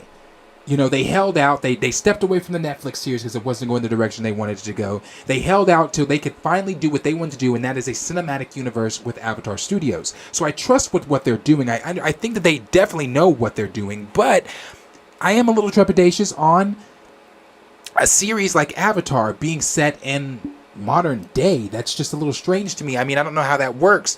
An earthbender set, are we seeing cars? Are we going to see, what are we seeing? What exactly is modern day? Are they going to have phones or what? I don't know, man. It is interesting. It's something I'm a little trepidatious on, but I'm still here for it because, again, I really am excited for us to see an earthbender, the next cycle. In the Avatar, seeing an earthbender. Now, I will say this too, because we've talked about Avatar over here before, and one of those things that I've talked about with it is I personally wouldn't have minded having a Roku series or a Kyoshi series or a series like that, a prequel type thing showing previous Avatar, one of the previous Avatars in some of their stories. I wouldn't have minded that. Again, I'm still happy with this. I'm happy with anything they're doing ATLA style-wise, but I'm a little trepidatious when it comes to the things going on with it being present day live action. And this also came out today too, is that Dante Bosco, who plays Fire Lord Zuko's voice, is also going to be coming back to voice him in the 2025 Aang Gang film. So he'll be back for that as well. Like I said, I'm open-minded for a present day look at what that would look like, but I can't picture it right now. I need to see something from it. I really cannot picture. I can't picture it. So yeah, like I said, let me know what you guys are thinking. Like I said, I think Avatar is timeless. I think that this is going to be great. I think that the people over there at Avatar Studios, being the makers, being the creators, know what they're doing. I do have my trust in them. I'm that this whole thing, everything coming out in 2025 is going to be great. I'm even still looking forward to the Netflix series that they did walk away from because of the cast. The casting that they have for that, and the pictures that I've seen from the set and things like that, the set photo leaks and things like that, these are practical sets. This is not like CGI shit. This is going to be pretty dope, I think. I hope. And I say that with so much worry and so much trepidation because there is the M. Night Shyamalan movie that is just absolutely dog shit. So I hope that they really can handle the Netflix one with justice. And two, with us coming up on the new year, I'm expecting at some point to see a trailer for the Netflix live action series that they're doing, because other than the casting announcements and other than set leaks of the set, we've not seen or heard anything. They've not given us anything. No, nothing. Hinting toward when to expect a trailer or anything like that, or a release date or anything. And I'm assuming that's coming with the trailer too. So I'm hoping for the best with the Netflix series. I know that Avatar Studios is going to handle their business and things that they want to do with their connective stories and their cinematic universe that they're trying to do. Again, just a little trepidation with the modern day stuff. But let me know down below in the comments what you guys are thinking of what's going to be going on with this new Earthbender series coming in 2025. What are some of the things you're expecting to see with the Aang Gang movie that's coming out in 2025 as well? And what are your thoughts on them running at the same time, leading to a bigger event that's going to be going on? When I say leading to a bigger event, obviously, well, I don't know. But from what they say, leading to a bigger event of what's going to be going on in their newly established Avatar universe. So let us know down below what you guys are thinking about that. Let's see what our comments are saying. Chillmonger said Toph brought the series up. Toph definitely was one of the best parts of the series, especially when she developed metal bending.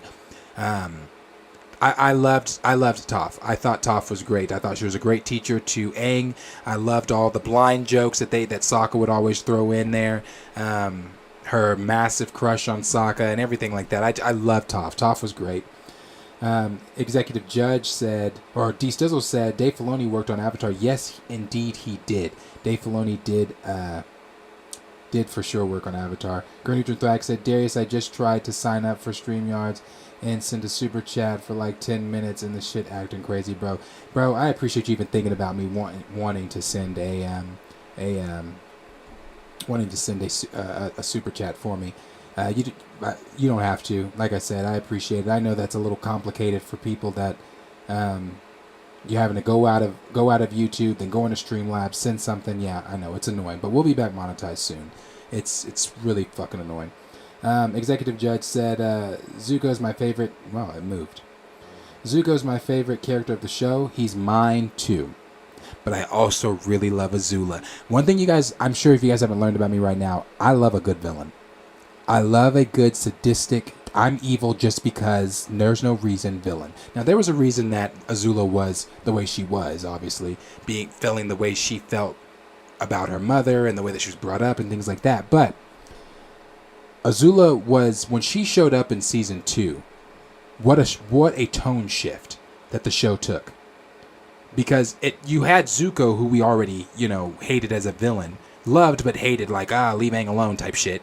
But then you had Azula, who came in and was blasting lightning from her fingertips, who came in and was immensely superior to her brother, who came in and took down Ba Sing Se. Like, Azula was dope, bro. I love Azula, but I really do love Zuko as well. Ty Valentine, appreciate you being here. Happy holidays to you, brother.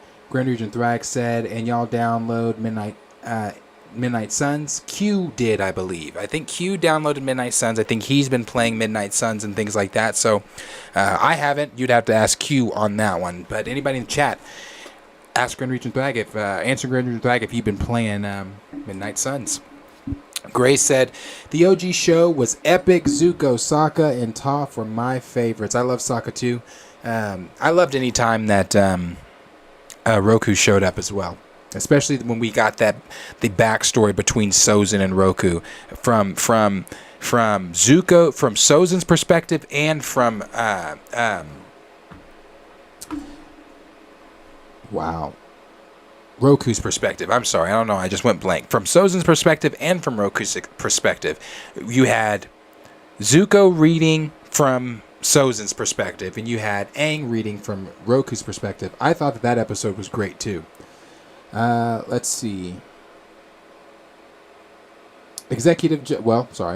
Took me down some. D-Sizzle said, who's writing and directing this? It is the same. It'll be the same. Who directed? What are the guys' names for original Avatar? The original Avatar, guys, that was created by Michael Dante DiMartino and Brian. I can never say his last name. Yeah, the same creators that did Legend of Korra spinoff and did the original ATLA are the basically the guys over at Avatar Studios. Gray said, an earthbender avatar in a city, man of steel level damage might ensue with the boss fights. Yeah. Executive Judge said Korra has modern tech here and there. Yeah, it did, but it was different though. Like that modern tech, it did for sure. Obviously, it took you into an industrial modern age, but they're talking ATLA in our, like where we currently are in 2022, our present day. I don't know if that, I don't know how that translates. It'll be interesting. I'm still here for it. I just need to see it. Grand Region Thrag said, when I saw it was RPG, I was pissed. Netflix series with what IP? Yeah. Man of Culture said the Korra fan base getting as insufferable as the Aang fan base. Yeah, I'm not the biggest Legend of Korra fan. I didn't mind Legend of Korra. I watched Legend of Korra, but I didn't hate it. I did not hate it. I just wasn't the biggest fan of it. Chillmonger said, blood bending, metal, and lightning bending. Every element had a power up. Yeah. The blood bending episode was great too. I love at the end when Hama tells Ashoka, tells Katara, congratulations, Katara, you're a bloodbender now. I love that. I like a good villain, bro, and I love good dialogue. We've got Executive Judge that said the Ba Sing Se arc is arguably the best arc in the show. Yes, the Ba Sing Se arc was great. I don't know if you guys know who Natalie Gold is on YouTube. She does reactions. That's all she does. She does reactions to TV shows and movies. So when she finally got around to reacting to Avatar: The Last Airbender, I was ecstatic because I watched most of all her reactions. I love Natalie. I think she's great. She does good stuff. If you're not subscribed to Natalie, go check her out. She's great. When she did ATLA, when she got to the Ba Sing Se stuff after Appa had been taken, she was like, oh, I hope we're probably going to get him back in the next episode or two. I was like, shush, nah, we ain't getting Appa back for a minute. We're not getting Appa back for a minute. So buckle up and just enjoy this Ba Sing Se ride because you're not getting Appa back for a minute. But that is a great arc. Yeah, it is great. D Stizzle said, so the OG creators are still in charge. Yes, they are. Gray said, Korra was set in the 30s era. 100 years later, it tracks. And then we've got D Stizzle that said, the Legend of Korra was meh in my opinion. Yeah, like I said, I didn't hate it, but it was alright. Dexter Hobbs said, my favorite episode was the beach episode in ATLA. It got real. Yes. You know what? That's why I said, after you get past, I mean, the first season, those last few episodes had some deep stuff too, but that's another one. Like Dexter Hobbs just said, that is another one. That beach episode where they're all opening up and you're learning so much more about them. You got May opening up. You had Ty Lee opening up. You had Zuko opening up. You even had Azula open up. That episode was so damn good. And they went to that party, crash and everything. Like, bro, it's so good. So such a good Avatar is timeless. It's just so good. Like, hell, I'm talking about it, wanting to watch it now. Avatar is so good. Got Grand Region Thai that said, I feel bad. I don't know Avatar lore like that. Nah, bro, I'm telling you, don't feel bad. Just go get, like, if you're interested, go get into it. Go get into Avatar. The ATLA is so good. And again, Korra, I don't hate it, but I would even suggest watching Korra. Korra is great too. Yes, like Raymond said, the Ember Island players, one of my favorite episodes. Yeah, Ember Island was great. And that's still the beach episode, right? I think that's still that, isn't it? That it's all. I love it. Love it. Love it. Love it. Let's see. Grand Region Thrag said, I also liked the idea of Avatar, though. Just never got into it. Definitely get into it, bro. I'm telling you, it's great. Executive Judge said book 3. Yes. Got some duds. Pre-recommendation, Zuko. Or pre-redemption, sorry. Pre-redemption, Zuko. Book 2 is the best one. Yeah, I like book 2. I like book 3 too, but I really do like book 2. I like when Zuko was rehearsing what he was going to tell the gang. Like when he was like, "Hi, I'm Zuko. Zuko here." When he was rehearsing what he was going to walk up to them and be like, "Hey, I'm a good guy now. I'm trying to help you guys." I love Avatar. I love it, love it, love it. Raymond said, "No, that's the episode when Aang gang go to see a show." Oh yeah. But yes, that's a good one too. That is that one. That's the one where they were hiding. They were pretending to be in the fire, or they were pretending to be Fire Nation, and they were hiding out in the Fire Nation. Aang was in the Fire Nation school and everything. Yeah, had the whole Fire Nation party. Yeah. That one's good. That's a good one too. Granger Thrax said, I would love to see Ben 10 adapted for live action. You know what? That was a discussion too. That Ben 10 was trying to do something live action. Hasn't Ben 10 done something that's really shitty though, live action, at one point in time? But that was a discussion. Something else I saw. That's still not the right episode. No. So I know that the whole dancing with the kids, the Fire Nation, Aang going to the Fire Nation school and I know that's not the same episode, but that's within the same timeline, right? Because they at that time they were still living in the Fire Nation. Raymond said you mixed them up. This is after Zuko joined them and after the day of Black Sun. And then Executive Judge said Ben 10 was already live action, not great. Yeah, that's what I thought. I thought it was shit. D Stizzle said there's live action Ben 10. Yeah, that shit one. Yeah. So then we got Raymond said they all went to the same show based on books 1 through 3, with the ending being Ozai winning the battle during Sozin's Comet. Then Gray said, I wonder if this Avatar will be a descendant of Toph or Sokka. They left so many visible hints. Would be dope, and we'll definitely see. So, excuse me. We'll move on here to the next topic. And this topic is going to be some Thunderbolts news. So, now this is some Thunderbolts news, but also mixed in with a few Captain America New World Order news, because I believe, as you know, they're kind of tied together somewhat. So, this is coming to us from Murphy's Multiverse. So, Murphy's Multiverse did tweet out and shared on their Twitter that, well, let me actually see if I can just find something really, the tweet here, so I can just read what the tweet said. But Murphy's Multiverse tweeted out, I think it was earlier today, about the question that a lot of us have been asking. And the question that's been on a lot of our minds since Eternals was, what the fuck is going on with Tiamat, the big-ass celestial that's just sticking out of the ocean? It's not been mentioned. No one's talked about it in Phase 4. It's just one of those things that's like, what's going on with Phase 4? Why aren't things being discussed like they were in Phases 1, 2, and 3? So we've got here... Capone, stop.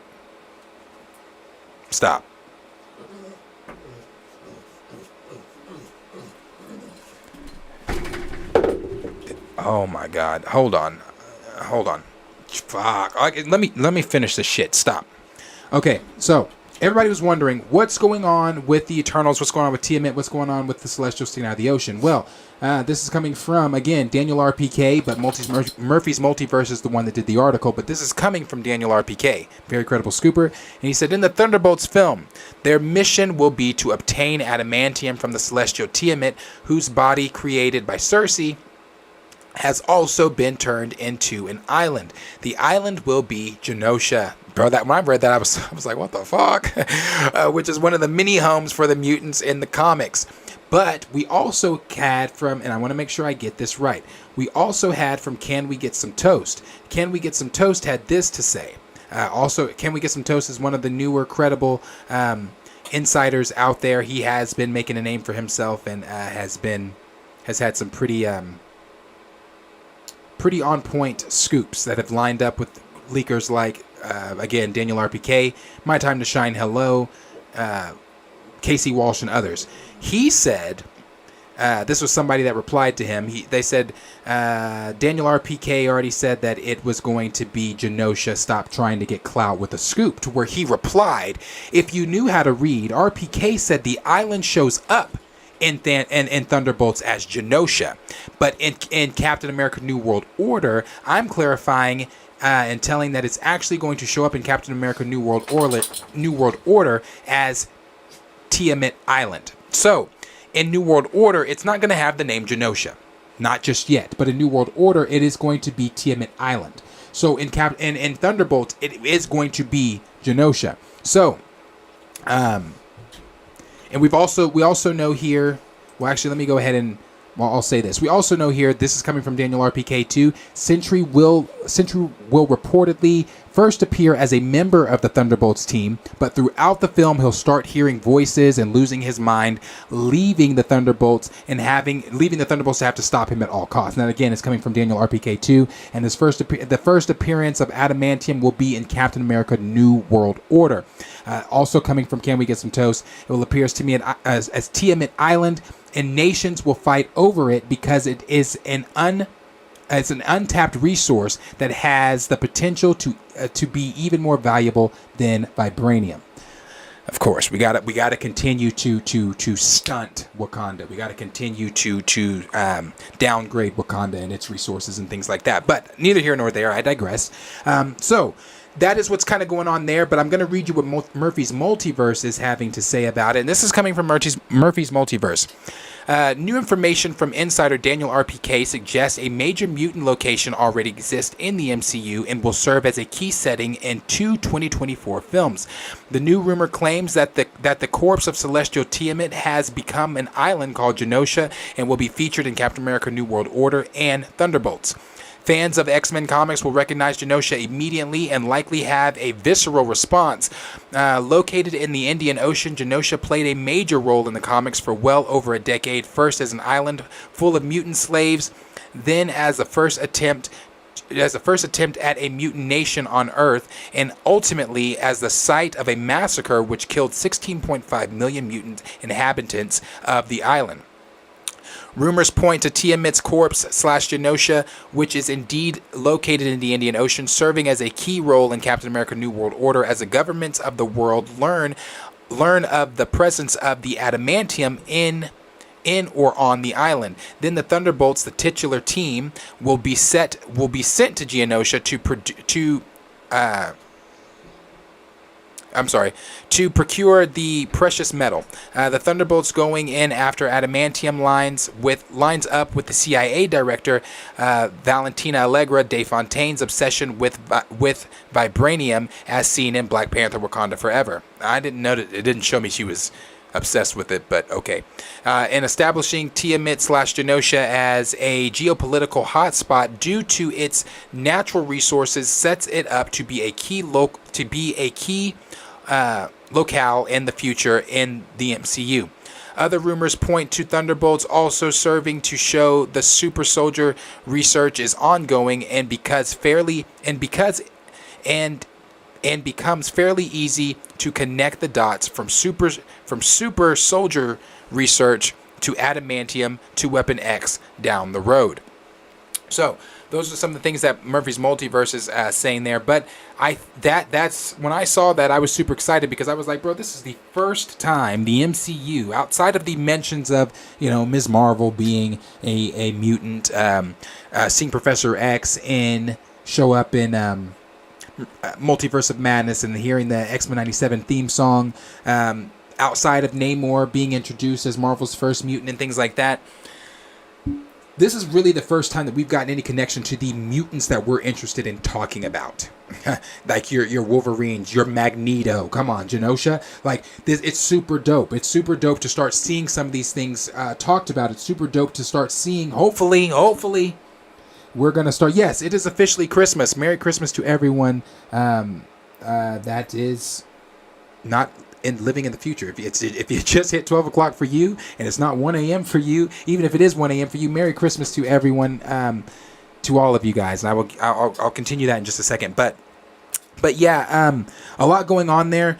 Hearing Genosha is going to be showing up, and I like the fact that they are going to make Tiamat Genosha. I like the fact that Tiamat is not. We're not just not going to talk about it. It's not just. They were never not just going to talk about it. It was going to be discussed. So I like the fact that it's being used. I like the fact that it's going to be used for more than just the purpose of being Genosha, but it's also going to be used for the purpose of.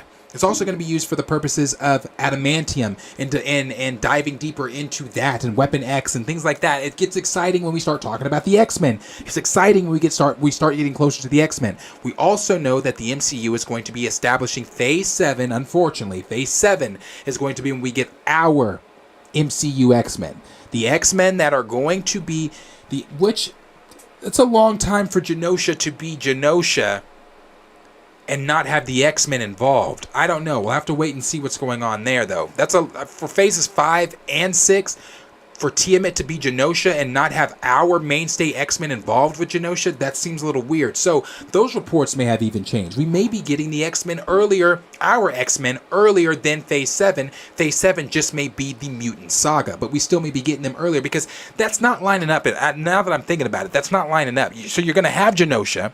You're going to have adamantium. You're going to have all those things. You're going to have all that shit just sitting for phases 5 and 6, and we're not going to touch it till phase 7.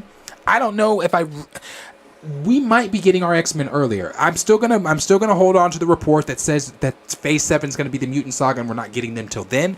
But with this new report of Genosha, we could be getting them a lot earlier. So it's a lot. It's really cool to see. And again, like I said, that is coming from Daniel RPK. Murphy's Multiverse. Just kind of get an article on it. And can we get some toast? Another credible scooper out there. So those are the things kind of going on with Genosha. Those are things going to going on with Thunderbolts and Captain America New World Order.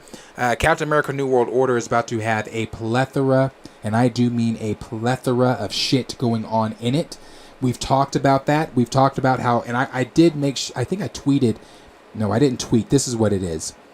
Somebody had this to say. They tweeted My Time to Shine Hello about Captain America New World Order and said this film is going to have to be 4 hours long to fit all the plot we've been told about in it. President Ross / Red Hulk, Falcon assembling new Avengers, Adamantium and Tiamat, the leader, the new Falcon, Thunderbolts setup, and then My Time to Shine Hello quote retweeted that and said, and there's even more stuff going on in this movie no one has mentioned yet. It's going to be stacked. What have I said since day one about talking about Captain America New World Order? Is that I'm afraid that the focus for Sam is going to be taken off, because you still forget Isaiah Bradley is still going to be in the film. And so is the Young Patriot. They're still going to be in the film. So it's like all these things, all of these elements, all of this around Sam, building a new Avengers team, Tiamat and Adamantium, Isaiah Bradley and Patriot, the leader, Red Hulk, Thunderbolts, all of these things around Sam. Are we going to actually get some character development for Sam? Are we going to actually see this? How are you going to convince us in this film that this normal man in a vibranium suit with no superpowers is now going to lead a new team of superpowered individuals in taking down the president, the new president of the United States, aka Thunderbolt Ross, aka Red Hulk? Now we're going to be dealing with adamantium and things too. The Thunderbolts are supposed to be have some type of play in the film too. All of this, and then you, on top of that, you've heard me say this so many times. You've got Anthony Mackie at the starring point, and I'm so sorry. I've said it so many times. I'm not an Anthony Mackie fan. He's not. I don't think Anthony Mackie has the chops to be a leading man. All of this is now around Sam Wilson. This is my worry. That was my worry. It sounds dope. Don't get me wrong. It sounds dope. But I really want the development for Sam too. I would really like to see some development for Sam moving forward. I would really like to see Sam going on and turning, into Captain America, being the Captain America that we are all, the Captain America we want to see. Because right now, Sam just ain't that. He's a regular man in a vibranium suit who has no superpowers. And on top of that, now you're adding all these elements in around him in a story that's supposed to be his first solo film. And I know some people, Raymond, might say, well, Falcon and the Winter Soldier was that. I disagree. Falcon and Winter Soldier showed us nothing about Sam, again, other than the things that I've said. He getting stopped by the police when arguing with Bucky in the street. Not really knowing anything about Isaiah. Can't get a bank loan. We learned about his sister and things and his nephews, but other than that, we ain't learned shit about Sam. And it sounds like in Captain America New World Order, it's going to be setting up future shit other than developing Sam. I'm excited for the future things, but I still want Sam developed. You've taken away black representation in T'Challa. Give us some type of representation in Sam. Like Don Cheadle said, we don't know shit about Rhodey either. Give us some representation in Don Cheadle's Rhodey as well. These are things we want to see. So I'm excited for it, but I am trepidatious because I'm like, damn, man, it sounds like a lot of shit in a Sam Wilson first ever Cap film. So we'll see, but I'm excited for it. It does sound dope. I like the reports. I like the reports of Genosha for Genosha for sure. Having Genosha in there for sure, just us one step closer to the X-Men. I like the fact that we're finally talking about Tiamat. That it's not just one of these things like, oh well, we're never going to discuss it. I like the fact that we're talking about it, and I also like the fact that this is going to be playing in 2 different films. I like the connective tissue. You guys know that. I talk about that all the time. It's something that I felt lacked in Phase 4. I like the connective tissue of everything. I like that one project connects to the another, to next to the next, connects to that one, and to the next. That's what the MCU is. I'm sorry for those of you, for people out there that are like, oh, MCU needs to be doing one standalone one-off films. No, the fuck they do not. No, they don't. I've even seen people saying these specials need to be their own things, like Werewolf by Night. Werewolf by Night's not its own thing. It still fits into the wider MCU. It's the MCU is built the way that it was supposed to be built. It's a cinematic universe. So no, I don't want their own things. I like the connective tissue of everything. But you may be different. So let me know down below in the comments what you were thinking. Are you excited for these new reports for what's going on with Tiamat, what's going on with Adamantium, what's going on with Genosha, what's going to be happening in Captain America New World Order? We've talked about those reports. What's going to be happening in Thunderbolts? We've even talked about those reports. But this is new. It's going to be going on in both of those films. So let me know down below what you guys are thinking about some of these new reports for the Thunderbolts, for Captain America New World Order, and just the X-Men in general with Genosha. Let's see what the comments are saying here.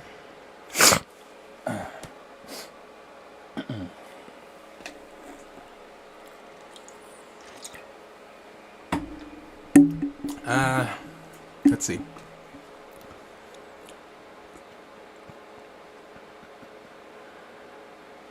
Let's see. Grand Region Thrax said, I'm watching everything, always, everything, everywhere, all at once, drinking Henny, smoking a joint, listening to Planet Fanatics on Christmas morning. Merry fucking Christmas to you. Blinkers to the fucking sky.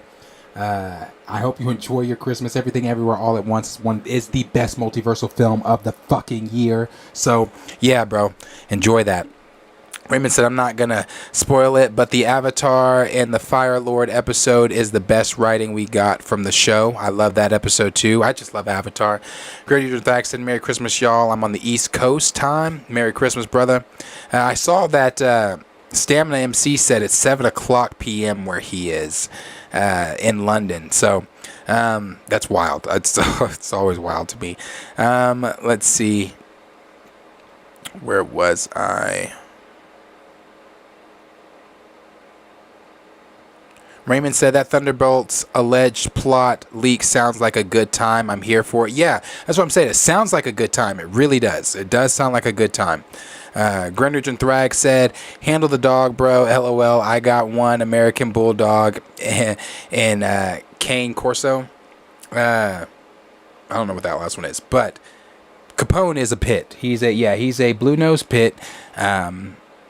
y'all have not met Capone. I don't think you can, though, because I don't think he will. And I don't want to call his name over here and get T'Challa hype, because if I call him, then T'Challa's going to get hype, and that's just asking for shit to get broke.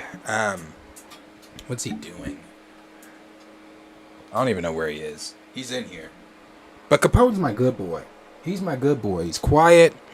He's wanting to go out right now. I think he wants to just go get back in his bed, but I'm not letting him do that, because he lays in his bed all the time. T'Challa. See, that's why I told you to sit the fuck down. Get off of that. So yeah. That's my babies. Let's see.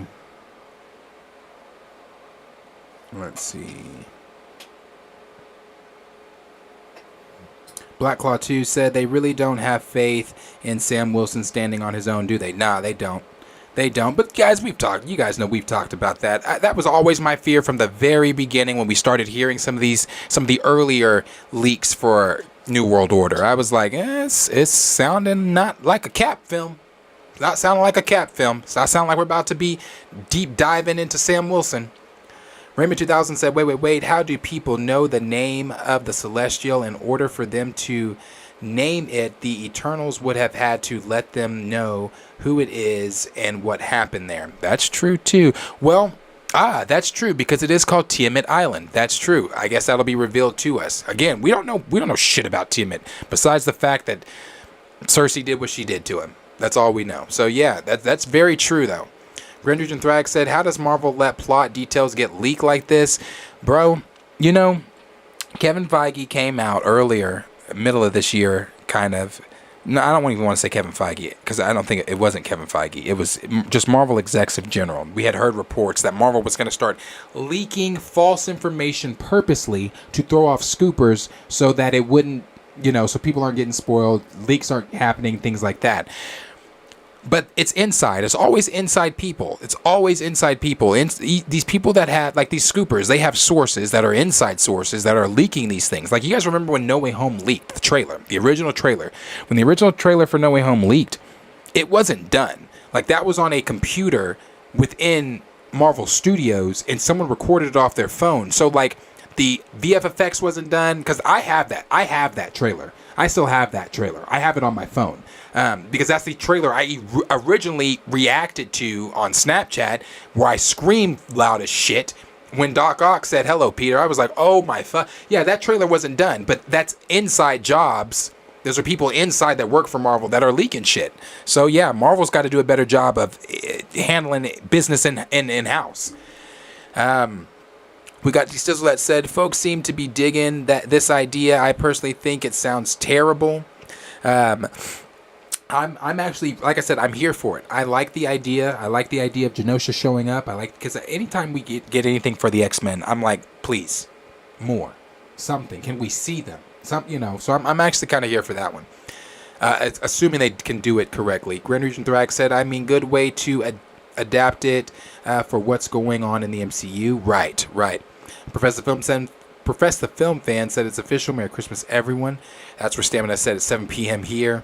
Grand Region Thrax said, I want to see what they do with it, but only thing MCU has me excited for is the World War Hulk movie, which we still need to hear some more on. All we know is that it is rumored. We need to hear some more on it for sure. Raymond said this movie might not suck. What? You know what? If Raymond's saying it might not suck, it might not fucking suck. That's wild that Raymond said it might not suck. Okay, Raymond. If Raymond's giving it his somewhat or stamp of approval. We've got Grand Region Drag that said, I hope the MCU tries to do 80s, 90s versions of Psychopath, Sabretooth, Victor Creed, who is one of my favorite characters of all comics. Yeah, I would like to see Sabretooth for sure done right, bro. Like the Sabretooth we got in the original X-Men's. Yeah, sure. But I would like to see Sabretooth done right for sure. Grace said, so this Wolverine will be newly minted with adamantium. That's what it's sounding like. But then again, it goes back to those reports from She-Hulk. Remember when she was reading the newspaper and it said Man with Metal Claws or Man with Claws or something like that. Something with a bar. I forgot exactly what it said, but it had something to do with in a bar. I don't know. So it could be possibly, yeah. Chillmonger said a mutant saga sounds like will they die on the last movie of the saga? Sounds like they will die on the last movie of the saga. Bro, again, they do that, they're going to piss off everyone. People are going to be pissed as fuck because people are already going to be mad as hell if you don't do the mutants correctly. I mean, you've had all this time. There's no excuse if the mutants aren't done correctly that Marvel could give. There's no pandemic. There's nothing holding you back. You've had all this time. You've had 10 years from the first phase. You didn't do it in phase 4. You're not doing it in phase 5. From my understanding, you're not doing it in phase 6. They're not supposed to show up till phase 7. So that's a whole, that's what is that? 2027? I believe is when they're supposed to show up. That's a long time. 2026, 2027, one of those times. That's a long time. There's no excuse that they could give that for fucking up the X-Men at all. We've got Gray that said Mackie can't carry this movie on his own. Nope. I agree. Stamina MC said Mackie won't carry it on his own by the sounds of things. Yep, I don't think he will. He can't anyway. Grand Region 3. And that's just me being facetious, honestly. And honestly going off of shit that I've seen. I just don't think Anthony Mackie's a good actor. I just don't. I don't. And let me take that back. It's not so much that I don't think he's a good actor. You know, Anthony Mackie made comments and said, you know, he was kind of agreeing with what Tarantino said when he said people don't go to see me, Anthony Mackie. They go to see the Falcon. They don't go to see whoever's playing the X-Men. They go to see the X-Men. Well, yeah. But we also go for these actors too, because it's kind of like when Tarantino was like, well, you know, these aren't stars. I beg to fucking differ. No one was looking for a Tom Hiddleston before Loki. No one was looking for Tom Holland before he was Spider-Man. No one was looking for Chris Hemsworth before he was Thor. These roles turned these actors into movie stars. Anthony Mackie said what he said because no one's looking for him just in general. We're not looking for him in the MCU. We're not looking for him outside the MCU. So it's when he was talking, I was like, bro, no, you people, yeah, I'd argue no one's checking for Falcon when he was Falcon. No one was checking for Falcon. I could be wrong. Maybe that's just my opinion. But no one was checking for a fucking Falcon. Regardless of who was playing Falcon, no one was like, damn, sitting down in their MCU seat in the theater saying, damn, I sure can't wait to see what Falcon brings out of his fucking backpack this film. No one was checking for Falcon. So it's like, when he says people go to see the X-Men, they don't go see the actor, you might just be thinking of your character. And again, I argue no one was even going to see the character. You just happened to be there. So the comments that he makes, even the comments he made on Recast T'Challa, I'm just simply not an Anthony Mackie fan. I just don't think that he has the chops to handle a movie solo on his own, to be the leading actor. Because he didn't give me shit in Falcon Winter Soldier either. Let's see. We've got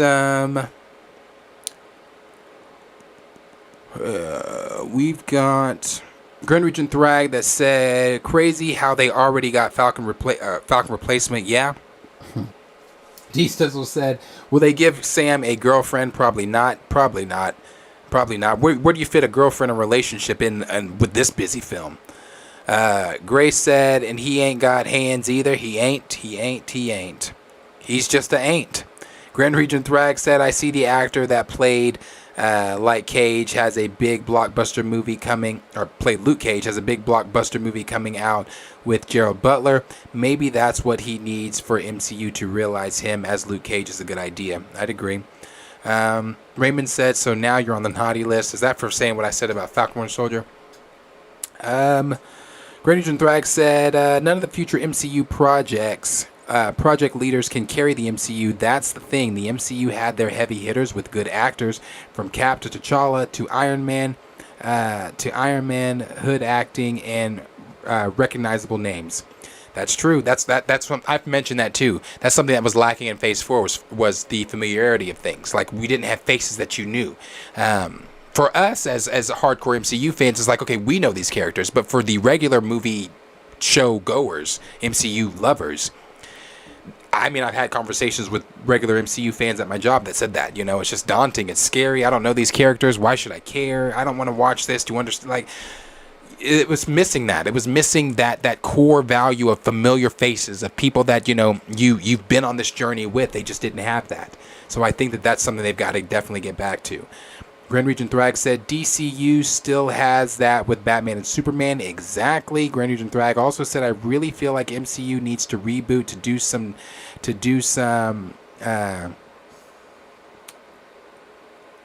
disagree, especially Wakanda, to fix some things. Yeah, that's what you're saying there, to fix some things for sure.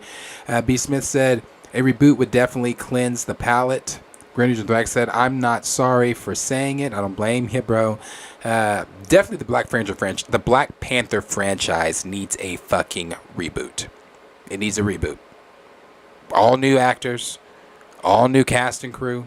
That's the actors. All new cast and crew, just new. Take Ryan. Even no more. Nate Moore can't even. Doesn't even need to touch it. He needs to go too, but Nate Moore doesn't need to touch it. Let's see. We've got SB Flash that said, we've got Tim said he agrees 100%.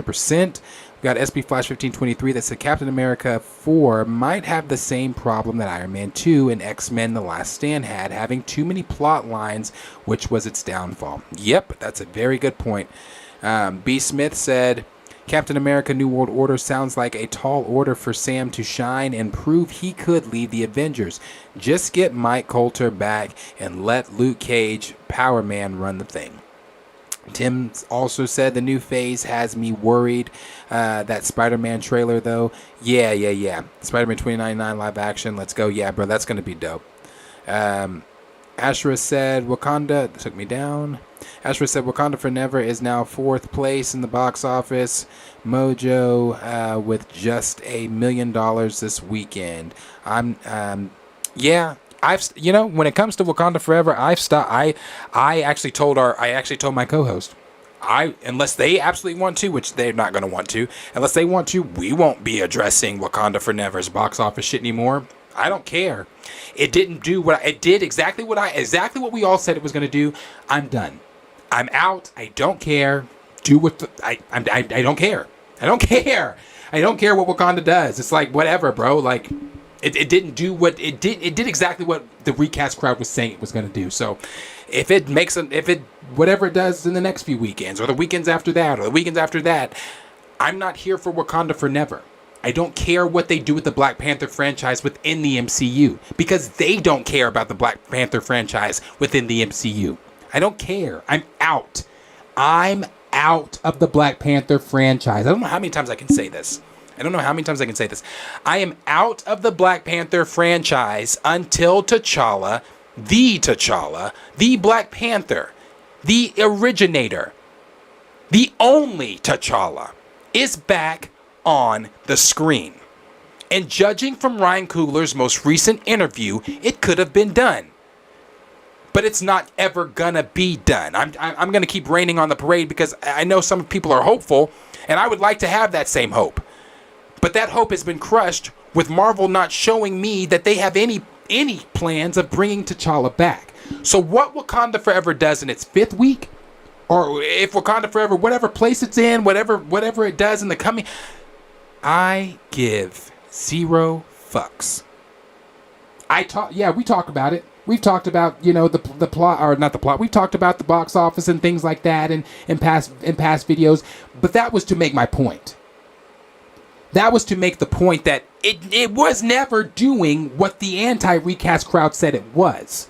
And when the point was made, I dropped the mic. Because I don't care anymore. So people can come in and say the shit they want to say. Oh, Wakanda Forever's still doing good, or it's making this, it's making... Cool, bro. It ain't hit that billy like you said it was.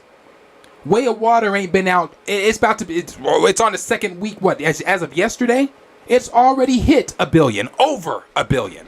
What did I say about Way of Water when we talked about it? I said that shit is on track to hit $2 billion when we first talked about it, before it came out. When Discussing Films tweeted out that it was on track to make $525 million its first weekend, I said, oh, it's hitting $2 billion. If it's on track to make $525 million its first weekend, it's hitting that $2 billion. Wakanda fucking forever, and I really want to save this until I get down to the recast stuff, was never doing that. So yeah, that's why. And Ashra, when you share you don't have to stop sharing stuff with me like that. I appreciate you guys sharing stuff with me like that. But I'm never gonna dive deep into it because I don't give a fuck. I'm never gonna dive like, oh well, let's go. I don't give a fuck. Give me T'Challa back if you want me to give a fuck about the Black Panther franchise in the MCU. Other than that, I'll stick to the shit I've got. I'll stick to my comics. I'll stick to some of the animated stuff that Brian Fisher has told me to watch. Other than that, your live action stuff, what it's doing, fuck off. I don't care. You put me in a space to where I shouldn't care. Sorry, I know that was winded. I don't give a fuck. I don't care. Stamina said, I'm not in London. I'm on the whole other side of the planet in New Zealand. Oh, wow. For the next 3 to 4 weeks. That's pretty dope. I've never been... Yes, I have. I was about to say I've never been outside of the United States. Yes, the fuck I have. I've been to Mexico on a cruise. Yeah, I forgot. We did that for Christmas, me and my family one year. We went on a cruise to Mexico. So, yeah. That's really dope, though. Chill said, there's a Capone, too. Damn, even Deshaun recasted T'Challa. Yeah, I have Capone. I have Capone and T'Challa. Now, trust me, T'Challa, his name is T'Challa. And he's perking his ears up and shit now and looking up at me. But that shouldn't be his name. I tell him that daily. Because daily, there's not a day I don't have to yell at T'Challa. But I tell him daily, you are inappropriately named. That shouldn't be your name. Trust me, if he did not know his name, I'd change it. But that's his name, and he knows it, and T'Challa. So, yeah. Dan the Man said, I'm iffy on Tiamat being Genosha. I'd rather the mutants just be on Krakoa or the Savage Land. That too. Gray said, something might go down where Isaiah got to give Sam a blood transfusion. Wait, sounds too close and stupid to something else. Yeah. But I wouldn't put it past him doing some shit like that. Grand Regent Thrag said, so here's my thing. Did she turn the Celestial into stone during our timeline or a long time ago? I would say it would have had to been during the movie. So when she was doing what she was doing, when she put her hand on Tiamat and Tiamat was, turning into the ice that he was turning into, or stone, or whatever the fuck he is, that's when it would have happened. We got Tim that said, thoughts on Jackman / Wolverine showing up in Deadpool 3. I'm super excited. And with the things that we've heard about Deadpool 3, I'm even more excited. We got the villain being Danger, the rumor. All of this is rumored, by the way, so grain of salt.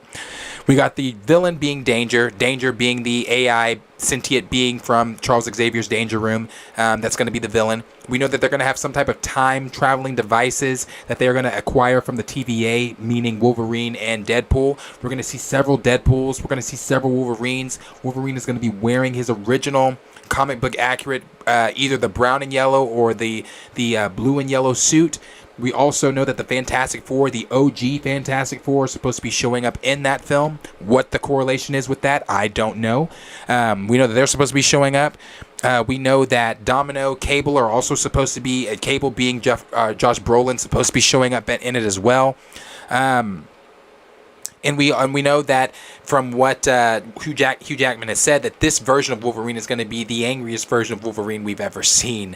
So I'm really excited for this film. The things that Sean Levy has come out and said about it, the things that Ryan Reynolds has come out and said about it, the things that the writers have come out and said. The writers actually recently just said about the film that there's been nothing that they have put in the film that Disney has gone to them and said, no, you can't do that.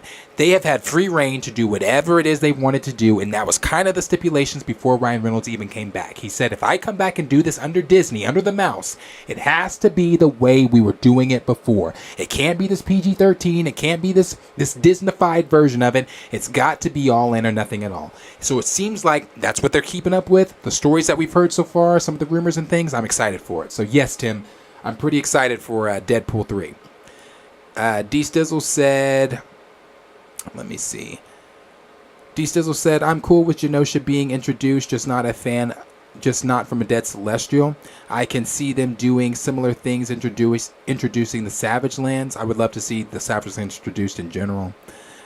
Tim said, well, the example is there are no real movie stars anymore. Look at RDJ. He's non-Marvel movie. You know what? That's a very good point, Tim. That's a very good point too. And I thought about it in that way too. That's very true. Dr. Doolittle, his version of Dr. Doolittle, it bombed, I believe. I didn't watch it. I hadn't seen it, but I know it. I believe from things I've heard about it, it didn't do great. And like you said, other things outside of his MCU stuff as Iron Man, it hasn't really done that great. So that is a very fair and good point. He also said people used to go see Brad Pitt, Denzel, Tom Cruise, etc. Yeah. So I see the point there. I do see the point there. But I argue the only part of it I argue is that some of these guys aren't movie stars. It's like I would still argue that they are movie stars. We just happen to love the character that they are portraying. But I would still argue that they are movie stars. Stamina said, but Hemsworth, Hiddleston, Holland, even Mackie, they're not doing a great deal outside the Marvel. As Tim just said, not even RDJ had a win elsewhere yet. Yeah, I agree. I agree with that too. Zangbeto said, I liked Mackie in Altered Carbon, but that's about it. What was the Netflix film that he was in? Is that one? Is that Altered Carbon? I'm not sure. The Netflix film he was in where he was like half robot or something like that. I did watch that one. B. Smith said RDJ had plenty of wins pre-MCU to hold his own. D. Sizzle said full reboot. Raymond said reboot the whole damn universe at this point. Reboot the Black Panther franchise first. Nate Moore and Ryan Coogler. I agree. B. Smith said Nate Moore needs to go work the Disney parking lot because he is destroying the MCU. Bo said it got what it deserved. Then Raymond said they need to release the damn script. Yeah. Chillmonger said, I am disinterested in a T'Challa-less Black Panther. Yeah, I mean, really, that's it. Point blank period, bro. Like, I don't know how you want me to care about anything the Black Panther franchise is doing when there's... Again, I always use this. I've yet to see, and I still will never see, Morbius. Why? Why do you think I've never seen Morbius? Because the motherfuckers lied to me for 2 years. You want me to get excited about Spider-Man's villain? You want me to get excited about a Spider-Man IP without Spider-Man? Then you said he was going to be in the film, or he was going to show up at least at some point, or we're going to hint at it or something. But then you took any connection to Spider-Man besides the shoehorn shitty... Now, I have seen that. I've seen the post-credit scenes. The shoehorn shitty post-credit scenes of Vulture showing up saying, hey, I don't know how I got here, but I think you and I can work together. The fuck?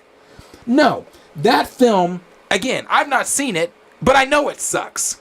And the reason I know it sucks is because the box office told me it sucked. Then Sony re-put it out and reminded me that it sucked twice because it bombed again in the box office. So I use that example as the same thing I talk about with T'Challa. Why the fuck do you want me to care about a Morbius when there's no Spider-Man, but you want me to care about Wakanda? You want me to care about the Black Panther franchise without T'Challa? Fuck off. I don't care. I give zero fucks about that. So no. Raymond said the real T'Challa, not the bootleg version. B. Smith said if the real script were ever released, we would see all of those liars at Marvel lied. D. Sizzle was just saying facts. J. Rob said, yep, full on reboot. Have Kang do some timeline shenanigans and wipe the slate clean. Grand Regent Thrax said, recast T'Challa crowd has been proven 100% correct. That is so true. We really have. And at least for those of us that have remained classy, and when I say remaining classy, like, don't get me wrong, I will argue with you. But I'm not about to sit here, and when I say remaining classy, what I'm talking about is that Snyderverse shit, which I'm going to talk about, but that Snyderverse shit. MT's ass compared the recast T'Challa crowd to the Snyderverse crowd. Well, within the past 24 hours, the Snyderverse crowd has now done what looks to be like a magazine article cover of Henry Cavill's Superman holding a decapitated James Gunn's head. I don't even think I've ever thought of making a thumbnail of Chadwick Boseman or T'Challa, because like that'd be like me taking the Secret Invasion Black Panther comic cover, putting it on a thumbnail, because in the comic T'Challa's holding on the comic cover T'Challa's holding a Skrull's head. I could easily Photoshop that shit if I wanted to. I could easily Photoshop that shit and put Nate Moore or Ryan Coogler's head in T'Challa's hands. But you want to know why the fuck I've never done that? Because I'm not a fucking sick, psychopathic individual. I'm not sitting here thinking to myself, oh, it's that deep to where I now want Ryan Coogler or Nate Moore dead. No, what the fuck? What the fuck? I just want T'Challa, bro. We just want T'Challa. So the fact that I didn't even want to get on this point right here, but I'm here now. So the fact that he fixed his Twitter fingers, he fixed his lips to compare us, to compare the recast crowd, that is simply saying, regardless of how loud we're saying it, regardless of how passionate we are when we say it, all we're simply saying is we want the franchise's main character to continue in his franchise. So to fix your fucking lips to say they're the same, they're cult-like, it's not that deep. Again, you sound ignorant. And I refuse for the recast T'Challa crowd to be compared. And some people might be saying, well, who are you to refuse? I'm Planet fucking Fanatics. And I refuse for the recast crowd to be compared to the Snyderverse crowd. I am a Snyderverse supporter as well, but to an extent. I'm not going to take James Gunn's head and put it in Henry Cavill's hands as Superman. So the fact, again, that we're being compared to that bullshit, again, shows the unevenness. Shows that you're looking at this at face value. Show that when you go tweeting shit, you're not fully thinking this shit out. You're just tweeting just for the sake of tweeting. And if you go to MT's Twitter, he tweets just about every 5 minutes. So he's just tweeting for the sake of tweeting. He's just tweeting for the sake of being heard. He's trying to make some type of relevance for himself. He's tweeting because, like in his bio says, what, aspiring Marvel Studios whatever the fuck worker? He tweeted that to get brownie points with Marvel. To let Marvel know, I'm on y'all's side. Fuck my community. Fuck what the character stands for my community. Fuck skin folk, because I've never been that. I've been playing blackface my entire life. I stand with Marvel's decision on never recasting T'Challa. And again, I wasn't even trying to fucking go here right now. I wasn't. But here we fucking are. So yeah, and as long as I have this platform, as long as I got a voice, I'm going to say what the fuck I want, when I want, how I want about T'Challa. About the Black Panther franchise. I'm never going to do it in a disrespectful way and go at anybody disrespectfully. I would like to think over here we haven't done that. I would like to think over here we have stood on the principles that E-Man built the recast T'Challa movement upon. But again, when you come out and you're saying stupid shit like that, talking straight out of your ass, I'm going to say what I said in the video. I'd stick to what Eric Voss is telling you to do. If Eric needs you to talk about whatever it is y'all doing over at New Rockstars, I'd stick to that. But when you stray off the path of New Rockstars, when you stray off the path of what Eric Voss is telling you to do, when you start to critically think for yourself, what did Umar say? If you don't understand, it's because you're a multiculturalist. And yes, MT, I'm throwing you in that category. We're not trying to go there. Because we still got some recast stuff to talk about when we get to that topic. But yeah. J-Rob said, yep, full on reboot. Yeah, we read that one there from you, J-Rob. Appreciate that. Grand Region Thrag said, recast T'Challa crowd. Yeah, said that. Ashra said, it's all good, Darius. I love the rants. LOL. Yeah, well, I'm here to entertain. That's why I'm here. Grand Region Thrag said, it went all the way down. Hold on. Grand Region Thrag said, I don't care about Wakanda without T'Challa. Yep. Raymond 2000 said, this is like Avatar Way of Water not even making 1 billion. That would be a problem in a telling sign. This movie's not living up financially to its predecessor. It's not good. Right.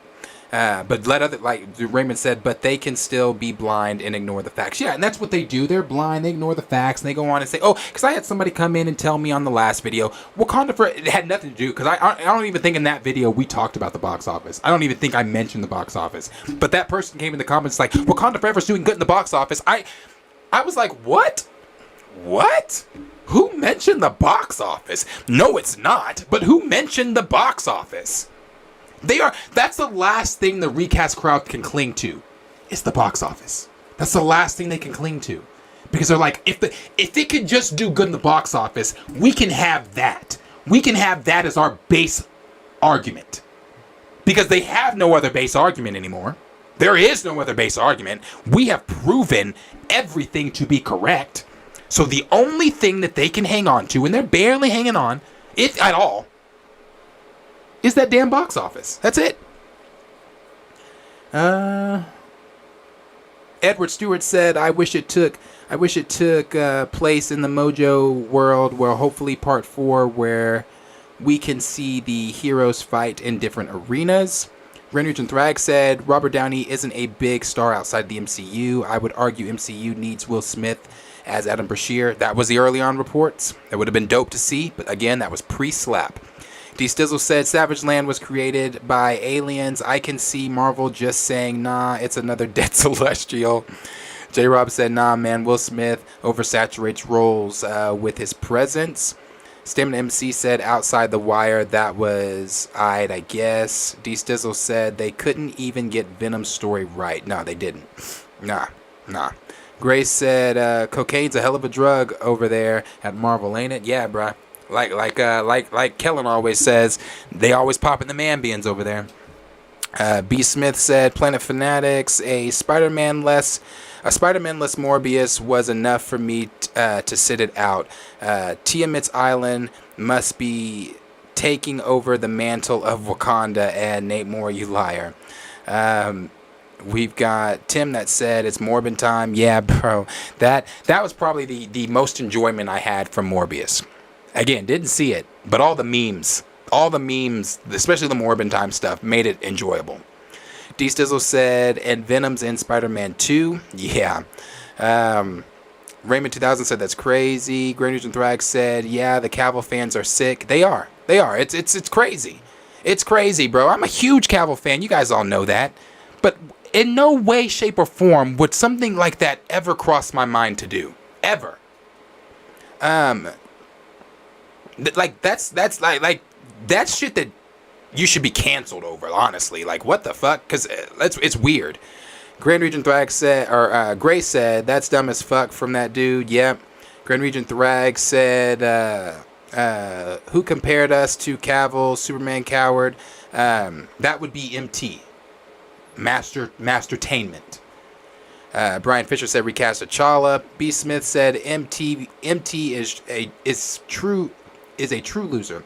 I used to follow the New Rock Stars until they unleashed too much BS. Yeah, I used to follow New Rock Stars on my personal YouTube. I unsubscribed to them too. I can't.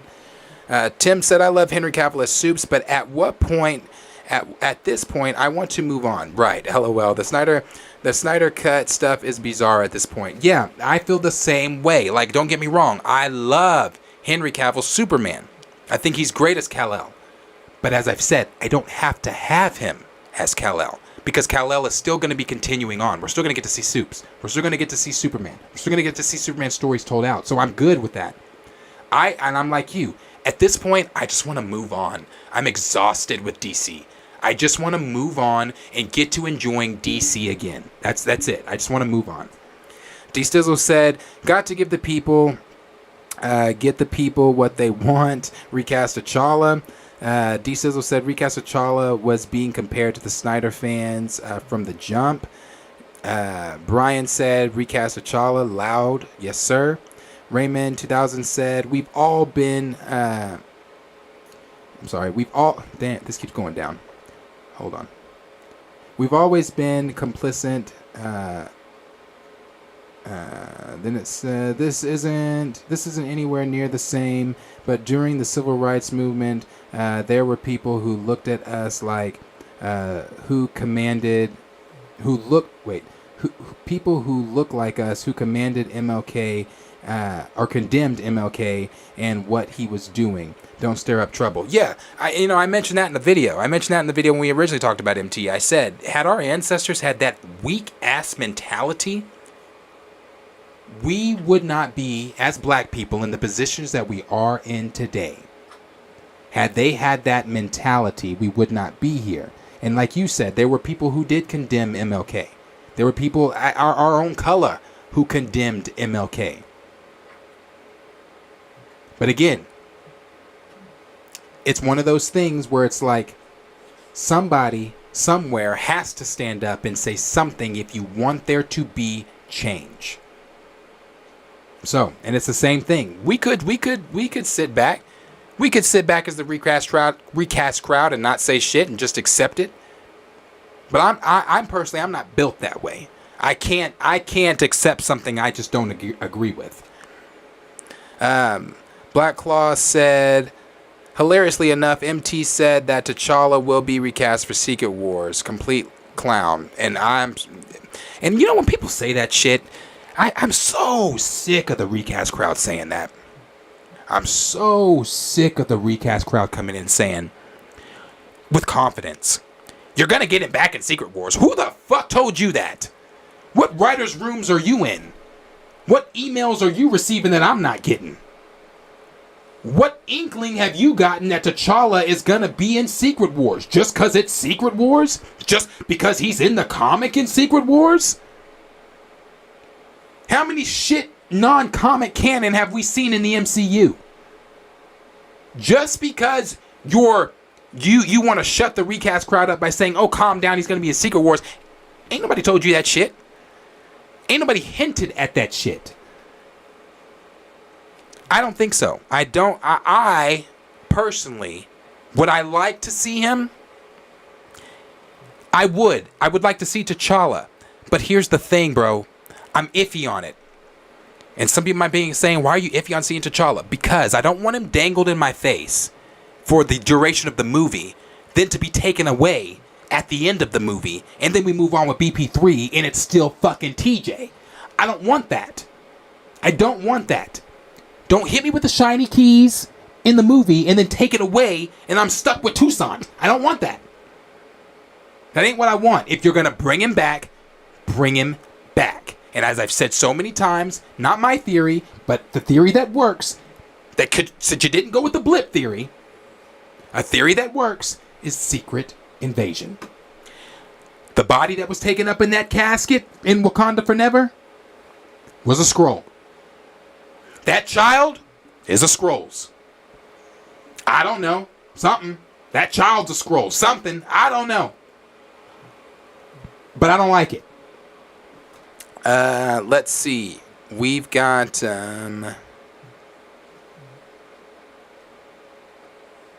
Tim said the character is bigger than the actor. Recast T'Challa. Yes, sir. I agree.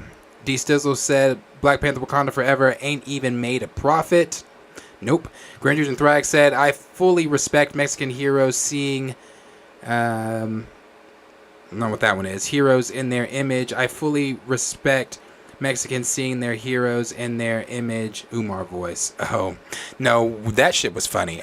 The way he was wording it wouldn't have been my wording, but I was like, why is he saying that shit like that? Gray said, MT Macedonia.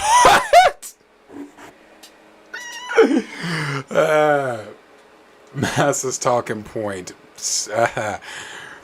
Brian Fisher laughing at that was the pre-slap. Yeah, bro, that was pre-slap. Pre-slap. Will Smith was low-key in talks for being Blue Marvel. Adam Brashear. But then he told Chris Rock to keep his wife's name out his fucking mouth. So, yeah. They ain't playing that at the mouse.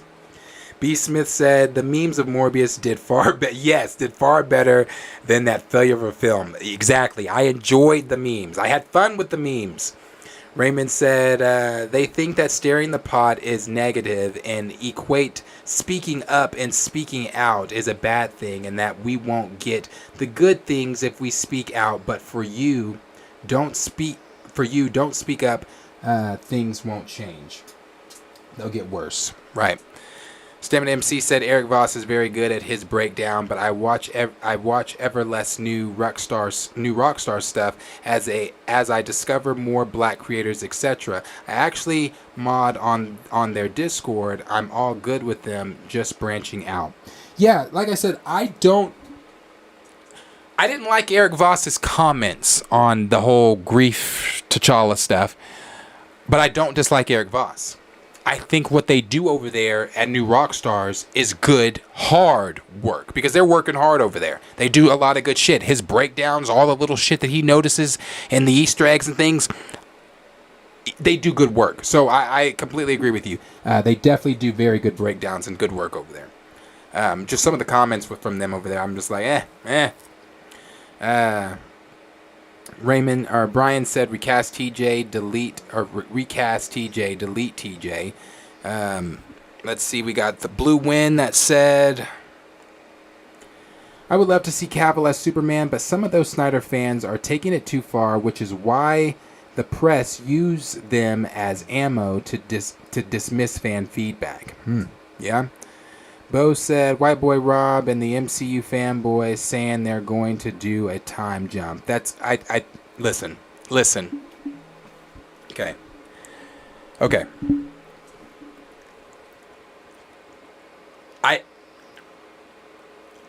I don't work for Marvel.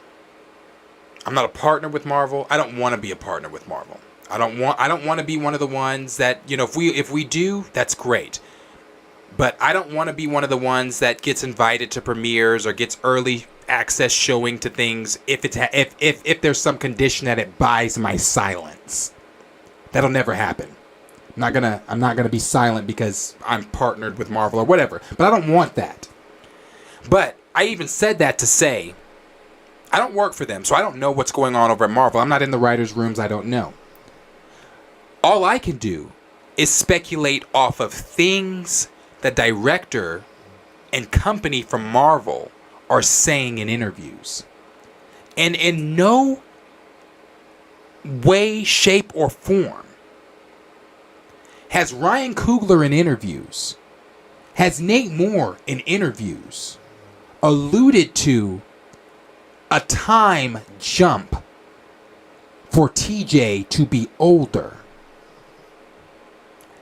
I don't believe that's what they want to do. I don't believe that at all. I'm under 90, like over under, I'm under 90 that they would do that. I don't think they're going to do that. Why? Because what I've said before about Ryan Coogler's interview when he talked about TJ, when he talked about receiving the chest full of comics, he discussed those comics, well, somewhat, what he knew, which was little. And how he said that originally in the comics, T'Chaka dies early on at the hands of Claw, forcing young Prince T'Challa to grow up without his father, to learn how to be a ruler without his father, to learn how to be the Black Panther without his father. When he was talking about that in that interview, he kept kind of alluding to, we're going to take TJ, okay? We're going to take T'Challa's stories from the comics, and we're going to take the two and infuse them. That way, the recast crowd and all the recasters out there, you still get T'Challa. You still get those stories you're crying for on the big screen. It's just not T'Challa. That's it. That is it. I don't see any. And if I'm wrong, I'll come back up here and I'll say, oops, I was wrong. Still don't give a shit because it ain't T'Challa, but I was wrong. I don't see them aging them up. I don't see it. Why? You got another reason. You got so many young kids in the MCU right now. Everybody's got a fucking kid. Thor's got his adopted daughter. You got Patriot. You got Ironheart. You got Wiccan and Speed. You got America Chavez. You got Kate Bishop. Am I missing someone? You got Kid Loki. Who else am I missing? You got Miss Marvel. I'm missing somebody. I know I am. You got Hulkling. Or not Hulkling. Scar. Who's going to, I'm sure, replace Hulkling. I think I'm missing some other kids. But you got all these kids. Yeah, Patriot. Patriot being Isaiah Bradley's son. Or grandson. You got all these kids in the MCU. I'm telling you, and from what we've heard with Kang Dynasty, and from what we've heard with Agatha Coven of Chaos, both Coven of Chaos and Kang Dynasty are going to be adapting Children's Crusade. And if that is true, then you get your young team that I'm sure TJ will be a part of. And the reason I'm thinking that is because if this is T'Challa's son, the way they've established it, does this child have powers? Does this child even, Heimdall Jr., all of the kids from Asgard, all of them, does this child have powers already? Does this child need the heart-shaped herb? Or does he just already have it? Was it already just passed along to him? And I'm sure that's the way they're going to go with it. I'm sure he's already going to have the powers. All that shit. They're going to do some weird, bro. I don't think so. And if I'm wrong, I'll get up here and say it. I was wrong. I still don't give a shit because it ain't T'Challa, but I was wrong. They aged him up and now you got him. But I still don't think that's what they're going to do. Let's see.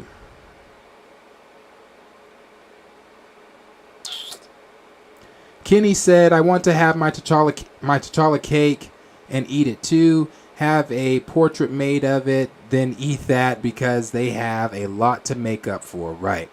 Blacklaw 2 said, even better, Secret Wars resets the timeline. T'Challa shows up, recast, and just fine in the end, and the illness never happened. Be great. Remy 2000 said, I have some hope with this box office return that Marvel is going to go to the drawing board and start picking the best way to bring back T'Challa. I would hope so. And I would like to remain still hopeful in that. In a recast, at least. Hungry Almighty said, never liked the Snyderverse to begin with. The only thing I liked from it was Cavill as Supes. I didn't like the fact that Batman was killing a bunch of dudes and is a old Batman instead of Prime. Batman with Robin. Ben Affleck was my favorite Batman. I didn't like the whole killing, because Batman, all that shit. But Ben Affleck was my favorite portrayal of Batman. Raymond 2000 said they brought a lot of people. They brought a lot of people silence. People think John Campea is a shill, but I don't think he's a Marvel shill. He's a corporate shill because at the moment he's pissed off with Disney.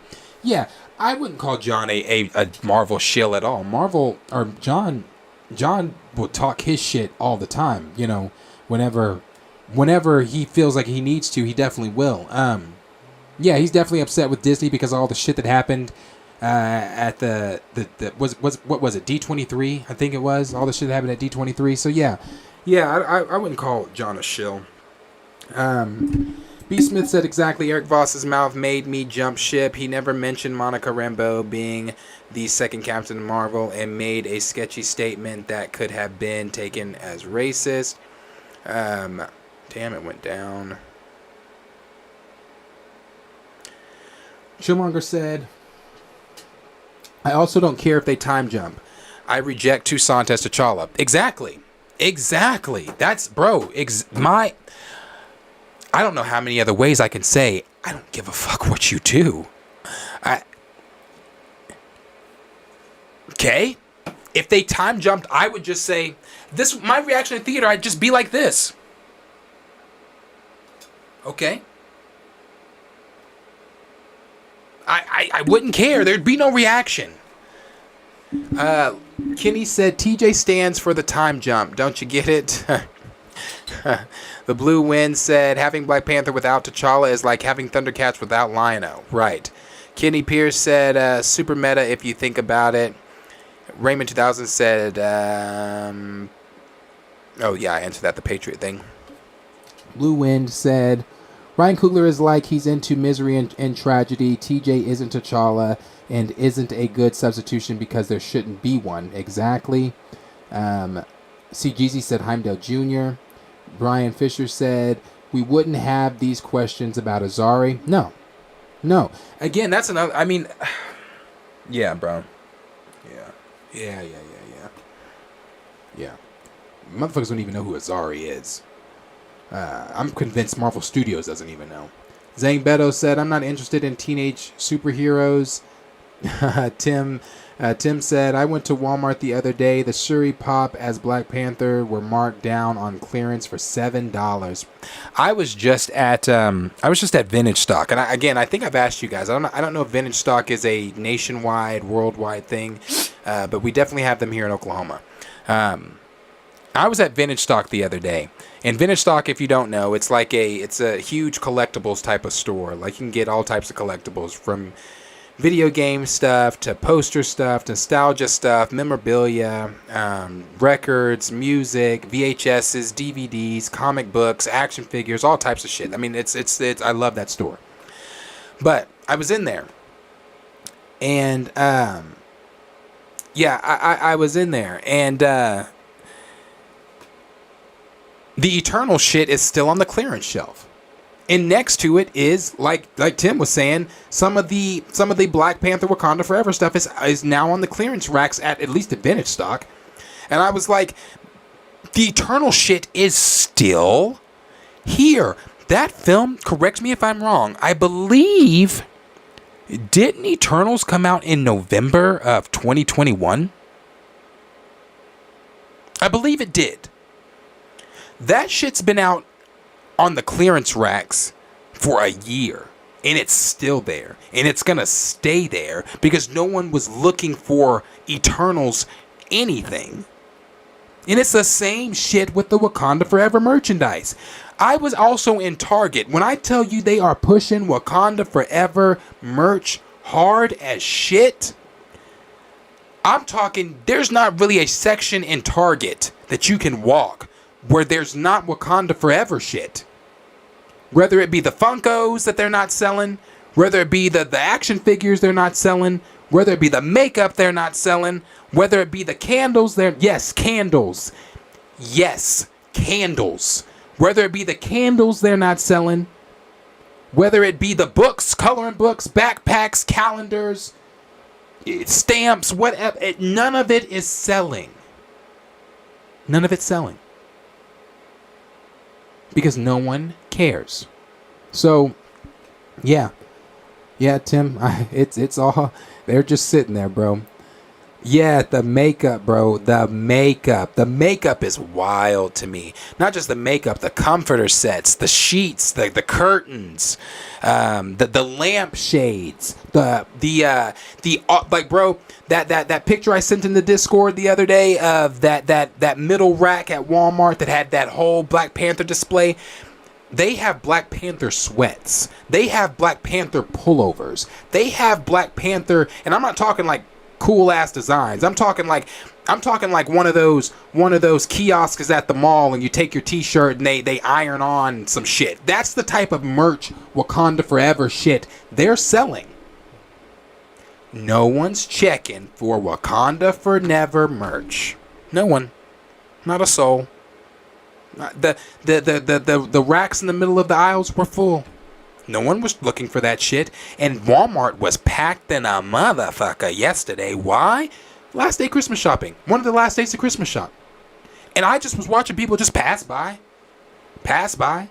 Because I got this yesterday. Like, I got out yesterday because I went to 6 different Walmarts to find this motherfucker. Because I was like, I gotta find this thing. Went to 6 different Walmarts to find it. But at every Walmart, the T'Challa shit was the same. I'm sorry, the Wakanda shit was the same. Full and uninspiring. Full and unwantable. Sitting right next to the Eternal shit.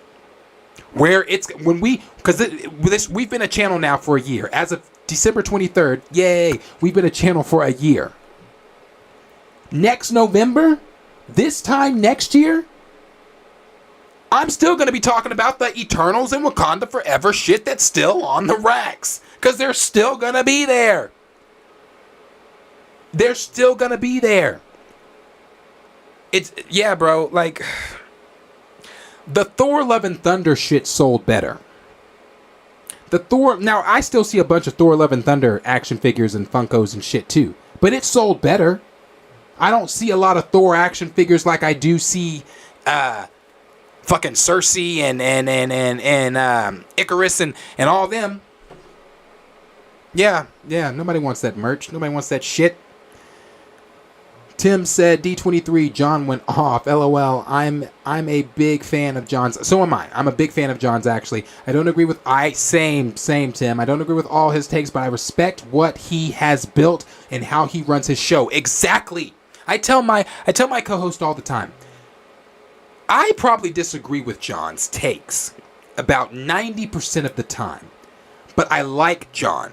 I respect John, and I think that John is the blueprint when it comes to a type of, if you want to show a type of YouTube show like he is the blueprint. You can say what you want about John. You can dislike John's takes. You can have your personal feelings, but I will always, you guys always hear me say this, I will always give credit where credit is due. And I think that he does a good job with his show. I think that he does a good job with their topics, with the flow of their show, with the things they do. I think they do a good job with that. So, like you, Tim, I am a big fan of John's. I really am. I am. I don't always agree. There are times where I'm listening to John's show where I'm wishing I could be on the show with him, or I could be one of the call-ins. Because one thing I do hate about John's show, don't get me wrong, I love Chris Carr. Chris is probably one of my favorites at times. I didn't like her stance on Recast either. But I like Chris. I really used to enjoy Rob, but Rob here lately has gotten on my damn nerves too. Especially with his take on Recast. He was like, I don't care about I care more about the geopolitical stuff going on. No, fuck that geopolitical shit. Get geopolitical T'Challa back in here. But one thing I can't stand about John's show sometimes is when John rebuts, when John says something, sometimes his co-host will not buck back. Like, if it's something they believe and stand on, they're like, oh, okay, I see that. I'm like, nah, bruh, buck back. Like, that honestly makes for good content. You guys see me and Trey sometimes, where Trey might say something I don't agree with, I'll buck back. I might say something he doesn't agree with, he'll buck back. And then we'll sit there for like 20, 30 minutes going at each other, and then I'll finally stop it and be like, we don't have time for this. We have other topics. But if you don't agree with something, buck fucking back. And I think that's why sometimes I wish I was on John's show, or I wish I could call in or something, because there are some takes he has where I'm like, John, what? One of the main takes he has where I'm like that is the connective tissue, where he's like, Marvel should do one-off films sometimes. No, they should not. No.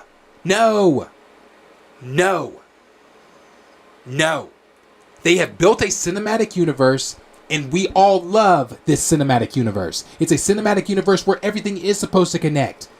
I hate when he's like, well, some of the Phase 4 stuff didn't connect. What? Just because it did, bro. It did. They had little hints in every show of how it connected to the wider MCU. Nah, you didn't see fucking Iron Man land. Nah, you didn't see Spider-Man swooping through the fucking sky. Nah, the Fantastic Four didn't just appear. But they had little elements in the shows that connect. Now, that's not me sitting here saying, oh, Phase 4 was gung-ho. But they had little elements in there. That's one of my major takes with John, where I'm like, bro, no. No. Let's see.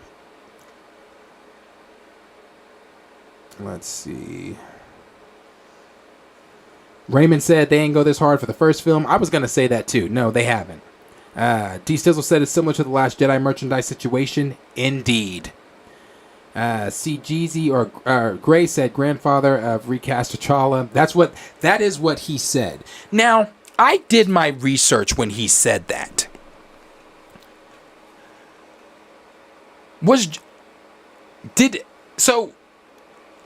Did he come? He did come out before E-Man in that live in 2020 and said, I believe, because it was him and Rob. He did come out back when the show was still at his house in his garage. He did say, I want to say it was before E-Man. I could be wrong. He did say that he felt they should have recasted T'Challa. Now, him calling himself the grandfather of recast T'Challa, that I was like, you took it too far with that one. I would have just said I was one of the first to say they should have recast T'Challa, but yeah. C. Jeezy said posting pictures of unsellable merch would be so embarrassing. I'm telling you.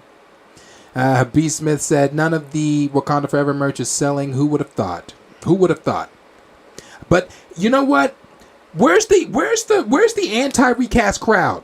They were so gun fucking ho for Wakanda Forever. They were so sure that the shit was gonna fly off the shelves, the tickets were gonna fly out of ticket booths. Why ain't they purchasing the makeup? Why ain't they getting comforters? Why ain't they getting fucking candles? Have they house smell like Wakanda?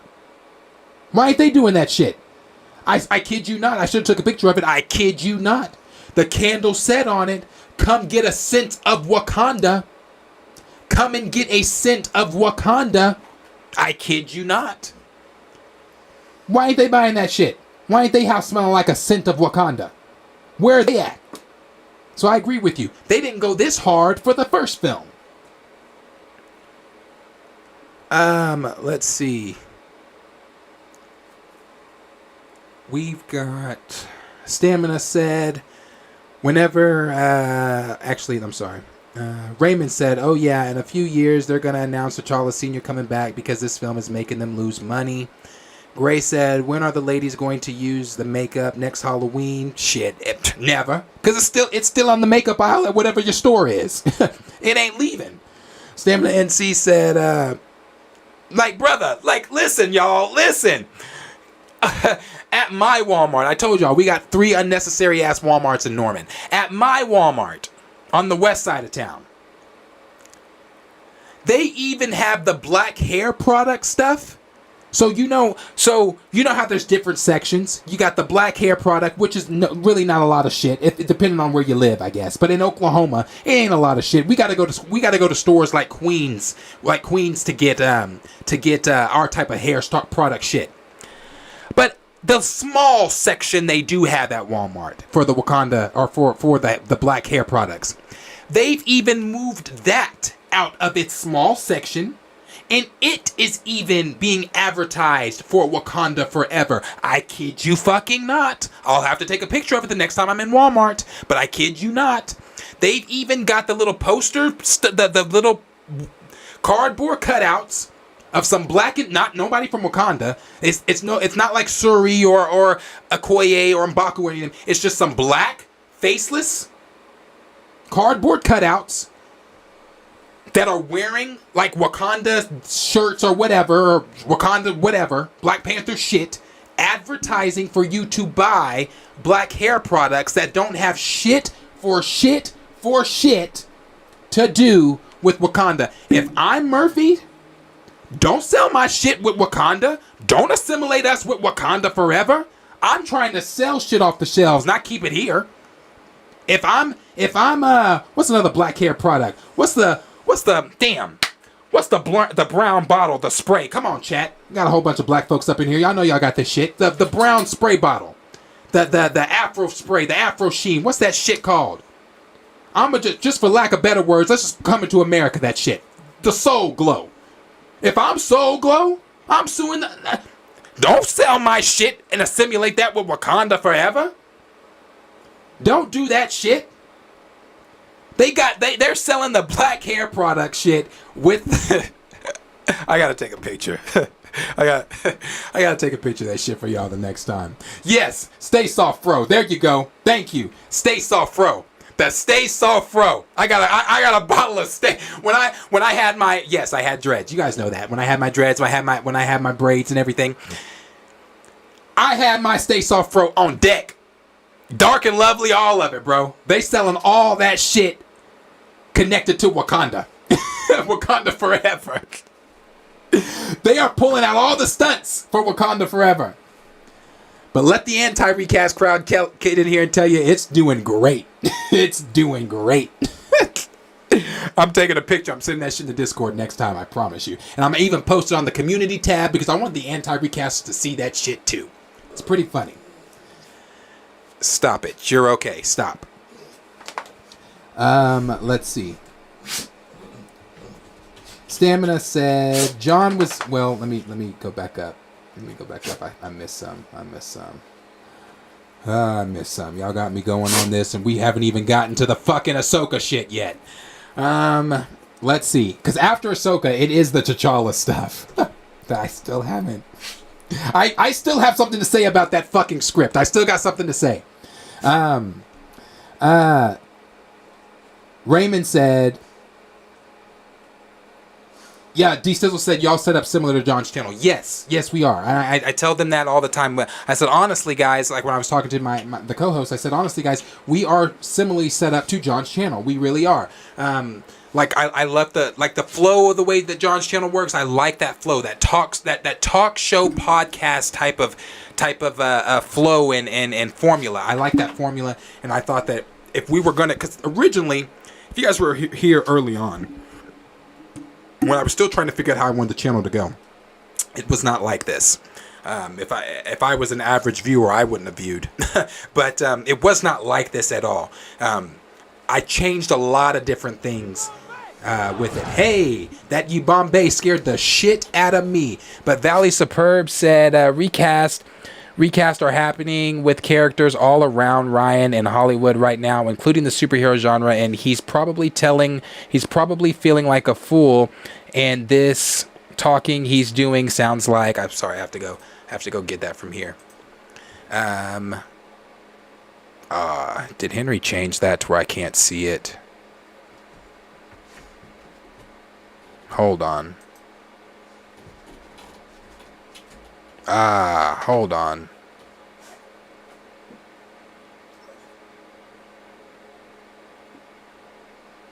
What the fuck?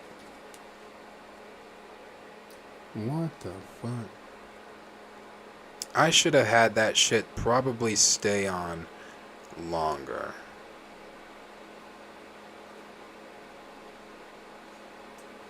I'm gonna change the alert duration because that's too short. And I don't know where the message fucking went. Hold on, I want to find your message because I really appreciate the donation chat there. I want to find. Here it is. Okay, I thought.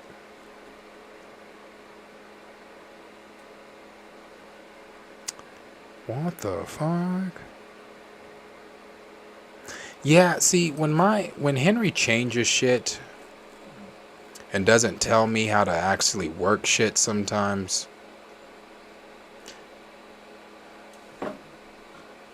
because it was up, bro. It should have just been up to where I could just go in. Oh, okay. I think I might have figured it out. Hold on. To where I could just go in and see what you guys say with that. Yeah, I'm sorry. That scared the shit out of me again, though. I got to get used to that, you Bombay. Okay, let's see. Oh, it's this one, I think. It is this one. Okay, so if I click here, I should be able to see what you said with it. Yeah, there it is. Okay.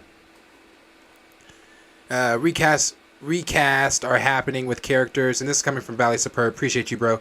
Recast are happening with characters all around Ryan in Hollywood right now, including the superhero genre, and he's probably feeling like a fool.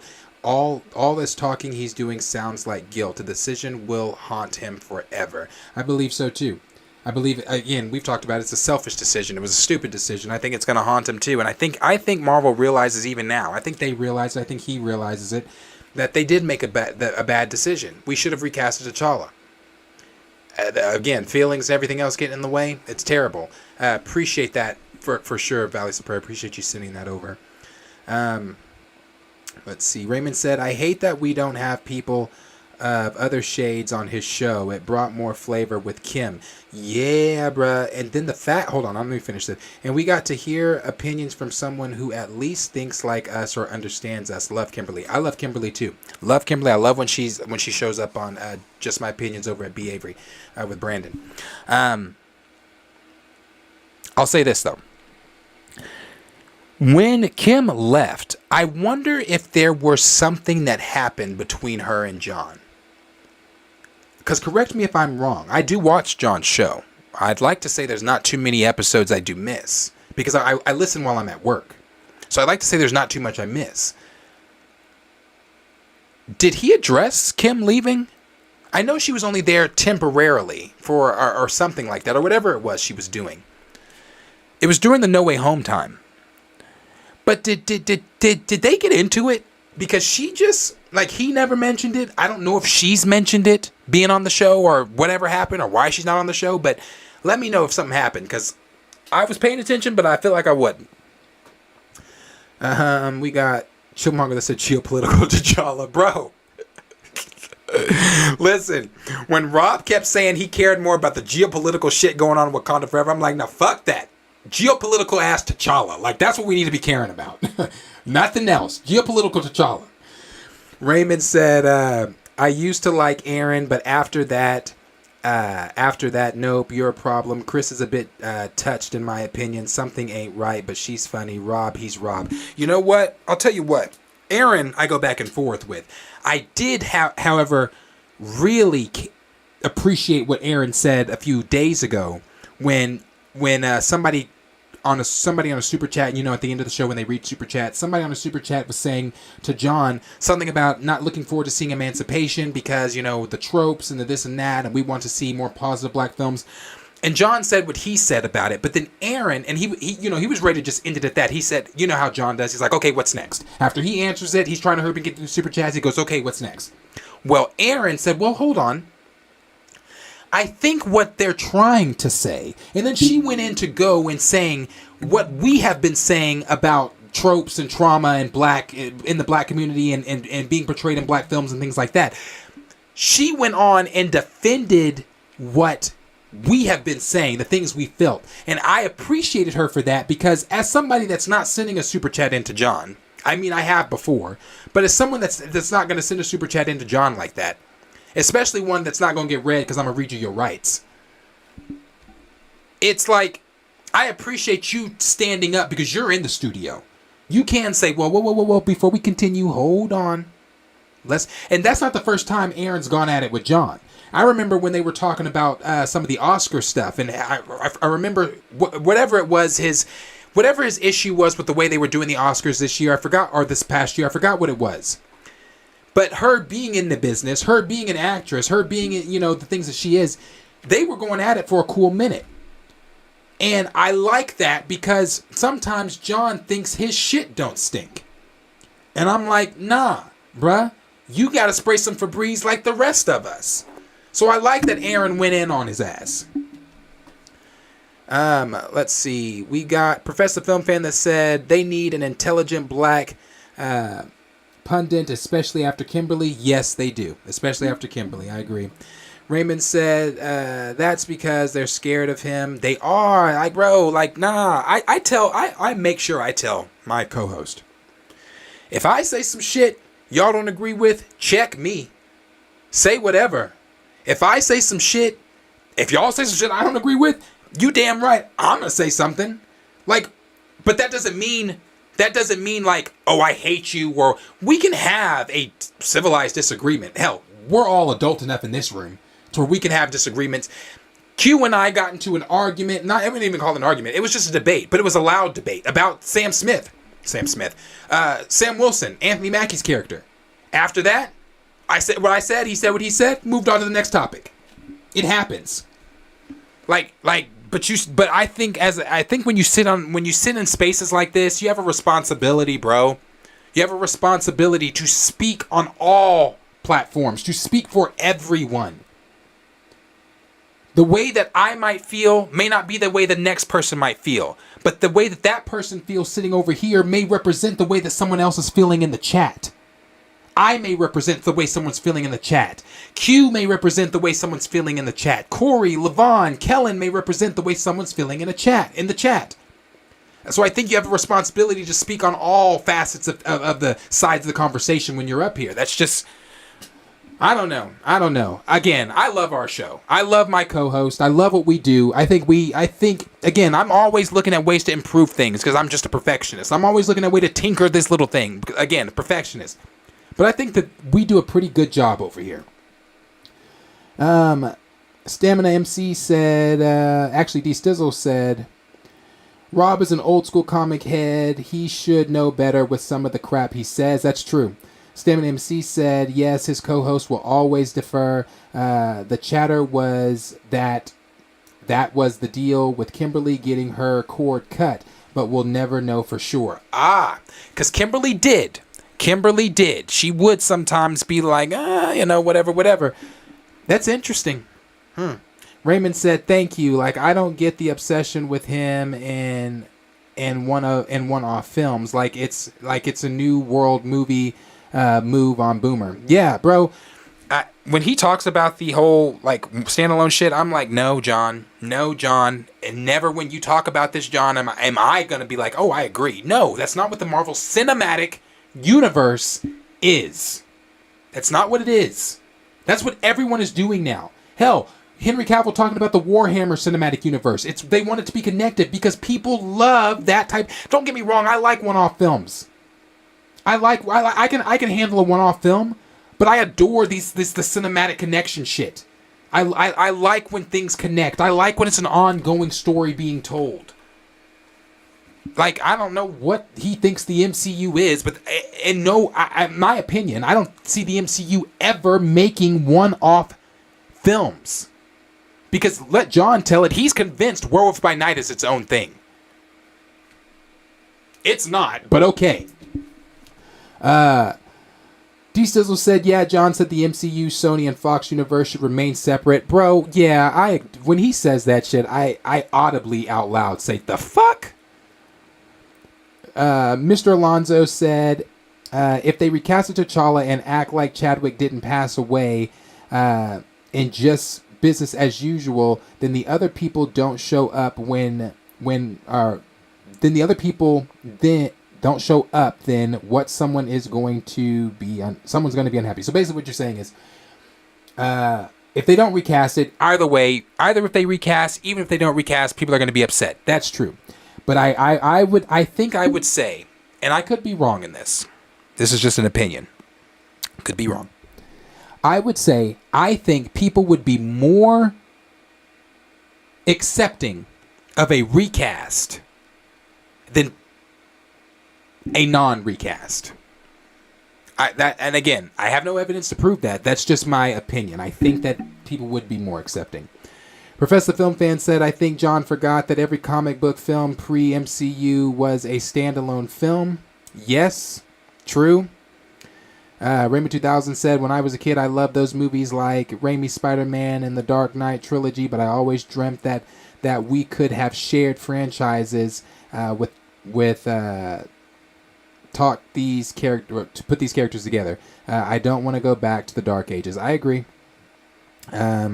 Tim said, yeah, I like Rob. I have streamed with him. That's cool. That's really dope. But he is too hippie about everything. Yeah, John doesn't have enough pushback or different opinions on his show. No, he doesn't. It's a lot of agreeing, a lot of this, a lot of that. And I wish it would be. Like when John says, Batman Beyond's stupid. Batman, knowing that they're all big Batman Beyond fans, people are like, Batman Beyond, it's not that good. It's not that. It's not blah, blah, blah. I push back every time. I push back every time. You're not gonna tell me something I love ain't that good. Black Panther, and I'll tell you why. I'll tell you why Batman Beyond is good, John. If I was on a show, then I'd go into talking about, bro, they take shit sometimes. And again, it is the John Campea show. Hell, if you say the wrong thing, you might get Kimberly. I don't know. But I definitely would have pushback. D. Stizzle said, actually, Raymond said, it was the Monday after Chadwick's death. He did say that they should have recast. That's what I thought. He did kind of come in the first hand there. D. Stizzle said, I suffered through the Fox X-Men era, bad Sony films, etc. As much as I have a problem with the MCU, everything should be under one umbrella. Yep. Bo Robinson said, he was one of the first bigger names to agree recast T'Challa, but he fell back into shill status. Kenny said, Marvel set the standard of what it means to make comic book movies over 10 years ago. There's no going back to making just one-off comic book movies for anyone. Right. Stamina MC said John was being facetious. I let that comment go anyway. It was too silly to take seriously. We got Raymond that said, if anything, the anti-recast crowd are similar to the Snyderverse junkies. They shouldn't support they don't support their own stuff. Anti-recast ain't buying the merch, and the Snyderverse folks ain't watching Black Adam. Yeah. B. Smith said, Planet Fanatics, you see the way their bank account is set up. They don't want to trash for a trash movie. Yeah. Raymond said, let me go back up. Raymond said,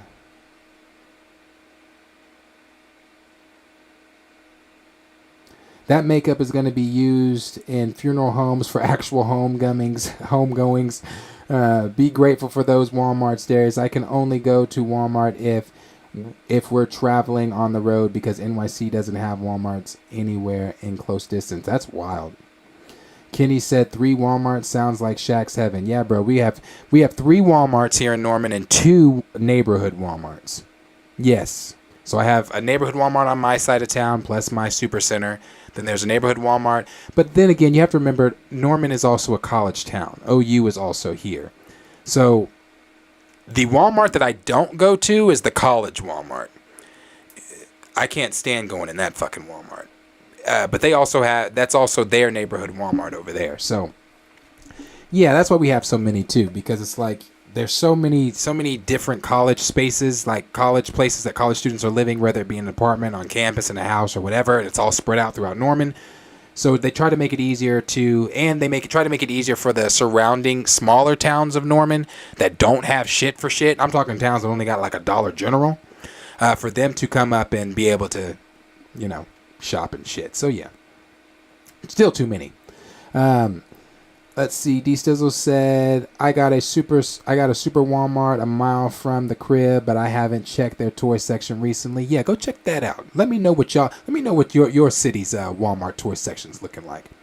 Hunger Almighty said, my friends are starting to smarten up. Most people that watch BP2 only watched for Chad, but what about BP3? If nobody is excited for it and they resort to this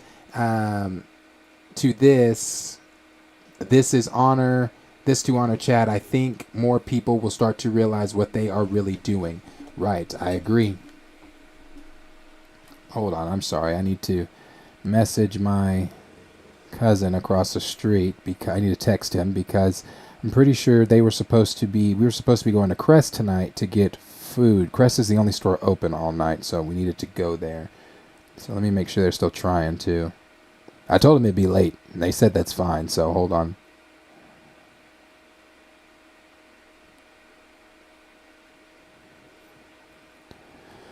All right, let's see. Mr. Alonzo said, Zack Snyder stepped away because his daughter died. Nobody from the cast had died, and they replaced Zack Snyder. And you got the bad Justice League movie. Every director wants to do what they want. Yeah, every director wants to do what they want, and every director is cool to do whatever they want. That's fine. But, you know, one thing is this. When it comes to Ryan Coogler, one thing he should not have done. It is one thing to do what you want. It's another thing to shoehorn your morbid feelings into a film and call it cinema. That's not a Black Panther film. That's Chadwick's death sprinkled with Wakanda around it. They didn't even do what they said they were going to do in the advertisement. Since we're not giving you T'Challa, well, we're going to explore Wakanda more. And you didn't do that either. So every director you're right, can do whatever the fuck it is they want to do. Every director has the right to do with their film with what they want to do with their film. But as a viewer, as a paying customer, I did pay for Wakanda Forever. You will not get me to pay for anything else in your franchise. So I agree. They have the right to do what they want, but I think the decision that he made in killing off the franchise's main character is going to come back to bite him in the ass for BP3. It's going to come back to bite him in the ass for the whatever Wakanda Disney Plus series. Why? I don't know why this is hard. Pirates of the fucking Caribbean. Why was Margot Robbie's Pirates of the Caribbean canceled? No one gave a shit if Captain Jack Sparrow, the franchise's main character, when he wasn't going to be in it, they canceled it. They're trying to get Robert Downey. They're trying to get Johnny Depp to come back. They want him to come back. I'm sure they're going to try to back up the money truck to him so he can come back because they don't want the franchise to die. Because fans aren't interested if the franchise's main character is not in it. And I know just from conversation I've seen after Wakanda Forever that people, like Hungry Almighty said, are starting to smarten up. They're starting to see that shit wasn't it. That was pretty morbid. That was really weird how they adapted Chadwick's death. Why the fuck did they kill Queen Ramonda? Why the fuck was the Black Panther only in the film for 20 minutes? Hell, they almost killed Suri. Why the fuck was Wakanda so nerfed? Why is that not the Wakanda that was the Wakanda in the first film? What happened to the storyline from the first film? Why did you add a post-credit scene that completely contradicted T'Challa's feelings from the first film? Why are you killing off all the men? Why did Ryan Coogler get in an interview and say that M'Baku had so much more screen time, but he was barely in this film like he was barely in the first film? They can do whatever they want to do, but there's still going to be a lot of whys after it. As I've said before, word of mouth is a motherfucker. Motherfuckers ain't gone to see this film because of word of mouth. So the director can do what he wants. The director can insert what he wants, but we as the paying customers are not going to continue to pay and line your pockets with money when you're not doing what the customers want done. When you're not doing what the fandom has asked you to do. I, for one, as I've said over and over, I'm done with the Black Panther franchise. $16 may not be shit to Marvel. But you add that shit up, 16 times 100, 16 times 500, 16 times 1,000, 16 times 2,000. That shit starts to add up. And if enough people, from word of mouth, or just from seeing it with their own eyes, are not willing to go see BP3 with Toussaint, Wakanda series, without T'Challa, then I think that the director, Nate Moore, and whoever the fuck else needs to sit at that table and have a longer discussion than the one they had that took seconds to dismiss T'Challa.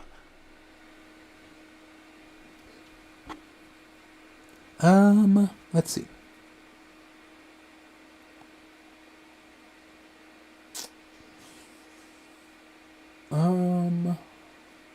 Raymond said, hell, Marvel might even make their own Wakanda-inspired furniture home chain. Here's a Yibambe reset. Lay down your loved ones to reset in the style of a Wakandan king. Let's see. We got CGC that said the Dormelages don't use hair care products. Raymond said, with our T'Challa C-27 coffin, your loved ones will Your loved ones will have a purple lining couch with a gold pillow to rest their head on and a portrait engraved on its lid. That's stupid. Kenny Pierce said the Soul Glow commercial lives in my head rent free. Yeah. Yeah. I fucking love Coming to America, the first one. D Stizzle said, we got an anti-recaster in the chat right now. Oh no. Oh no. Ashura said, switch BP topics with Ahsoka topics. I'm doing them both. Raymond said, I hope he feels like a fool. Let's see. Pookie Wood said, same, Raymond. Tim said, I run my show similar to John's, Planet Fanatics. I plan on having... Yes, I definitely want to come on, Tim. I definitely do. Would love to. Send me that invite and I'm there. Kenny said, sheesh, donations. Pookie Wood said, late to the show, playing games with family, and surprised to see y'all going. Yeah, bro, appreciate you being here. Raymond said the decision will personally haunt him for the rest of his days. I know for sure they regret their decision, and it's almost too late to go back because of how they killed him off. Last of my kin, appreciate you being here. He said, Merry Christmas to everyone. Merry Christmas to you. Raymond also said they made T'Challa so synonymous with Chadwick because of the public, and now the public won't even accept a recast. I think something happened behind the scenes. He never addressed it like he does a lot of his hosts. Talking about John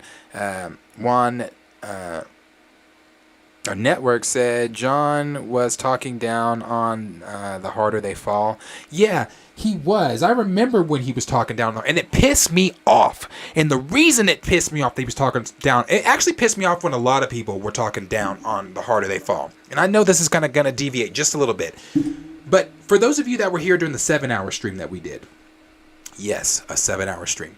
For those of you that were here when we did that 7-hour stream, I kind of talked about the history, my family's history, not just my family's history, a lot of people's family history, if you're from Oklahoma, and how if you are black or native or of color here in Oklahoma, 9 times out of 10, we are related. I've explained this. That's how I'm related to Q. That's how I'm related to Don Cheadle. That's how I'm related to Charles, Uncle Charlie. That's how I'm related to Alfredo Woodard, and Thomas Jefferson, many others. That's how I'm related to a lot of them.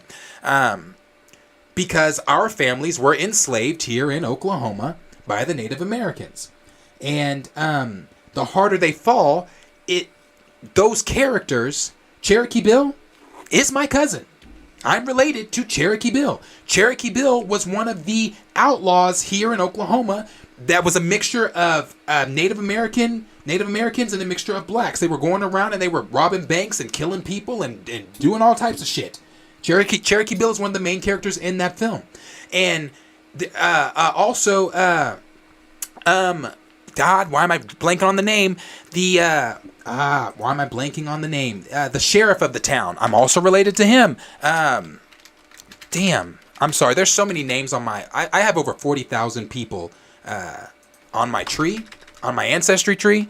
And it's kind of hard to remember everybody's name.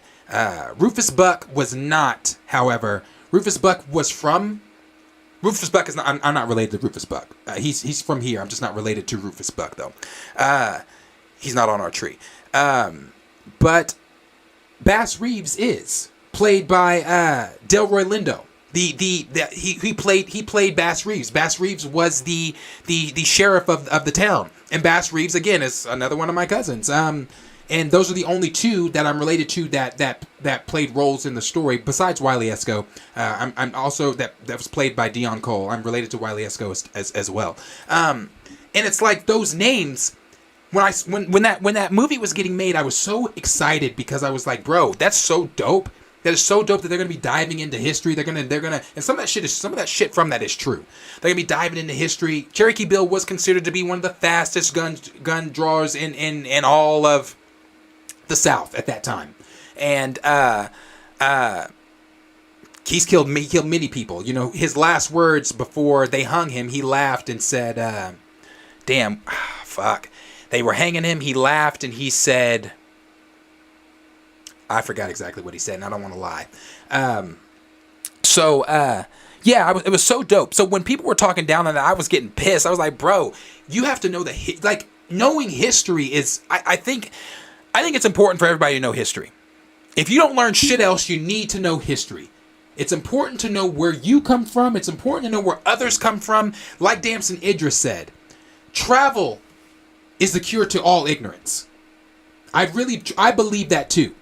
Because when you get to see other people's perspectives, when you get to see where other people come from, it can change things. It can change your outlook on how you see things. And I just thought that The Harder They Fall was a film that didn't get as much attention as it should have gotten. And no, not just because I have relatives in the film, but because it's important, bro. I'm telling you, I've been actively since 2020, since I've done this, been trying to get on the news here in Oklahoma with News Channel 4, News Channel 9, one of them, to talk about this because it's swept under the rug history here in Oklahoma. I took Oklahoma history. It's mandatory if you live in Oklahoma. We weren't taught that. We weren't taught that the 5 civilized tribes owned slaves. We weren't taught that the 5 civilized tribes, when walking on the Trail of Tears, walked with their slaves, had their slaves carrying their shit on the Trail of Tears. My 6th great-grandfather, Adam Burris, traveled the Trail of Tears with his master, Peter Pitchlin, and the rest of his family, the rest of my family, and the rest of the thousands of other black families that migrated here with their masters to Oklahoma. And that's just stories that aren't talked about. And I'm actively still trying to get on the news to have those conversations. The reason I got in contact with News Channel 4, rather, they got in contact with me. News Channel 4 got in contact with me. They wanted to do a whole story on it. We were supposed to do a story for Black History Month. Because at the time, Westbrook, for whatever reason, why Westbrook was tagged, Russell Westbrook was tagged to this, I have no fucking clue. But at the time, Russell Westbrook was going to do a special on the Tulsa Race Massacre. Again, why he was tied to it, I don't know. But hell, it was getting made. I'm here for it. Black Power. But it didn't happen. So they just eventually stopped talking to me. The reason I think it is because it was the girl that reached out to me, she was a new news anchor. She was black. Her name's Briah Berry. She had reached out to me. She's not from here. She wanted to do that story. She was like, that's insane. I can't believe that you put all these pieces together. How did you do this? How much time? Blah, blah, blah. Because y'all, it's deep. It really is deep. And we were talking about it, and slowly the chatter got quieter and quieter. Because I think she was telling this story to her higher-ups. And her higher-ups said, we don't need to tell that story. We need to keep them dumb. We need to keep them where they are. Keep them in their place. And the reason I say that is because that's when the conversation of reparations comes in play. What we are owed as African Americans here in this country. I know I'm deviating, I know. But what we are owed. I have what my family's owed. The Native Americans were meticulous as fuck when it came to making sure everything was written down. My family's 40 acres and a mule. I have the papers. I can go to the coordinates in Oklahoma of where our land is. And I'm not just talking the land that was given to my grandmother. The land that was given to her fucking 12 kids. The land that was given to their kids. I have a letter of my grandfather because at the time, one of my aunts, one of his daughters, had to live with, because the man that owned my family, Peter Pitchlin, he was the chief of the Choctaw Nation. He had a home in Oklahoma and he had a home in Washington because he was one of the delegates in Washington. He took one of my aunts because she was one of the house slaves. She was the mammy to his 23 children. Yes, Peter Pitchlin had 23 children. She was the mammy to his 23 children. So they took her to Washington. And after the slaves were freed, he promised my grandfather that he was going to send her back. He didn't. So my grandfather sent a letter begging, please send my daughter home. I have enough land, I have enough hogs, I have enough cows, I have enough money to sustain her and her children if you would just send her home. The letter goes on from there. But I have my shit. I know where I come from. So that's why I get up here and talk so confidently sometimes when we talk about where we come from and black history and shit like that. I know my history. I'm not even scratching the surface of what I could go on and talk about with this shit. But I know my history. I know where I come from. And that's why I think it's important, again, for everybody to know where they come from and just things like that, and just all the history that comes with all of this stuff, bro. Like, again, I still not for this channel, that type of material is not for this channel, but I still am plan on doing a video over all of that. I've done one before, but I'm gonna do it because the other one, it's okay, it's all right. But I'm gonna do one. I'm gonna go hard on that one. I'm gonna do one so much better because those stories need to be told. Those reparations and not just reparations. I don't want to make it seem like, oh, I'm just reparations. No, that ain't it either. It's also for the ignorant. And when I say ignorant, I'm not meaning that in a derogatory way. There are many of us that I have found out that I'm related to that I've known for years. I've talked about this. I've known Q for a long time. I just found out in 2020 I was related to Q because of him connecting him to my tree. I coach AU basketball. Some of you know that. 9 of the boys on my last team, those boys are now freshmen in college, but 9 of the boys on my last team, I'm related to. I found that out through Ancestry and getting information from their families and connecting them to my tree, because each of their families were also enslaved by one of the 5 civilized tribes. And it just all connects. So when I say that, I mean educating people on where they come from. I can go up to Durant, Oklahoma. I can go to Tahlequah, Oklahoma. I can go to Muskogee, Oklahoma, and go to the Native Americans, the 5 civilized tribes, in their respective museums. In Durant is the Choctaw one. In Tahlequah is the Cherokee one. I can go to their museums, and I can learn all about the 5 civilized tribes and how hard it was for them on the Trail of Tears, how hard it was for them when they got to America, when they got to Oklahoma. What it won't tell me is about the freedmen. That's what our people are called, my people. The freedmen. It won't tell me about the freedmen, the slaves, the thousands of slaves that built Oklahoma off their backs, off the sweat of their backs, off the blood off their backs. It won't tell you about the freedmen and slaves that carried their shit on the Trail of Tears. It won't. And one of the really cool things about the Native Americans is they did interviews. When the Dawes enrollment people got to Oklahoma, they interviewed every slave. Everyone, old, young, mid-aged, every single part. I have my grandfather's interview. I have my 5th great grandfather's interview. I have some of my uncle's interviews. I have my grandmother's interview. I have these interviews. They interviewed them. Now it's words. You got to read it. But I have these interviews, and in those interviews, they ask them, "What's your name?" Some of them know, or they know their names. What's your name? How old are you? Some of them know. Some of them don't. Who's your parents? Some of them know, some of them don't. And if they don't know who their parents are because they were either slaved or beaten or ran away or whatever it was, from my understanding, the interviews were conducted in a big room. And in that room, they asked them, is anybody in this room that can attest that this man was a slave of whatever nation? And my grandfather was one of the older slaves within the Choctaw Nation. He was Peter Pitchlin, who was my family's owner. He was his coachman. So my grandfather knew the land of Oklahoma.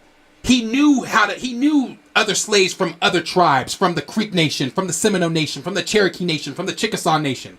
He knew them. So anytime that a slave didn't know something from the Choctaw Nation, they would call my grandfather in, and he would say, yes, they are X, Y, and Z. I know their parents, that blah, blah, blah, blah, blah, blah. Bro, it's fascinating. It's fascinating. But it's important that we all know these things. I think that the freedmen should have a museum in Oklahoma City. Because like I said, I can go to all these other museums and learn about the 5 civilized tribes. Where can I learn about me? Where can I learn about my people? Where can I learn about the contributions my family, my literal family, put for this state to be what it is today? Because without my family, without the other thousands of families, Oklahoma ain't Oklahoma like it is today. And I know that I'm sorry that I deviated so far on that. But anytime I talk about that shit, anytime I talk about it, and I know we started with the harder they fall, but anytime I talk about that shit, it's pretty deep. It's deep. And the more you know, the better. The more you can grow. So, sorry. I know that I went on there, but I would read all these topics. But I do need to, I do need to jump to the next. I need to jump to the next topic. We got a sex bot in the chat. Let me get this hoe out.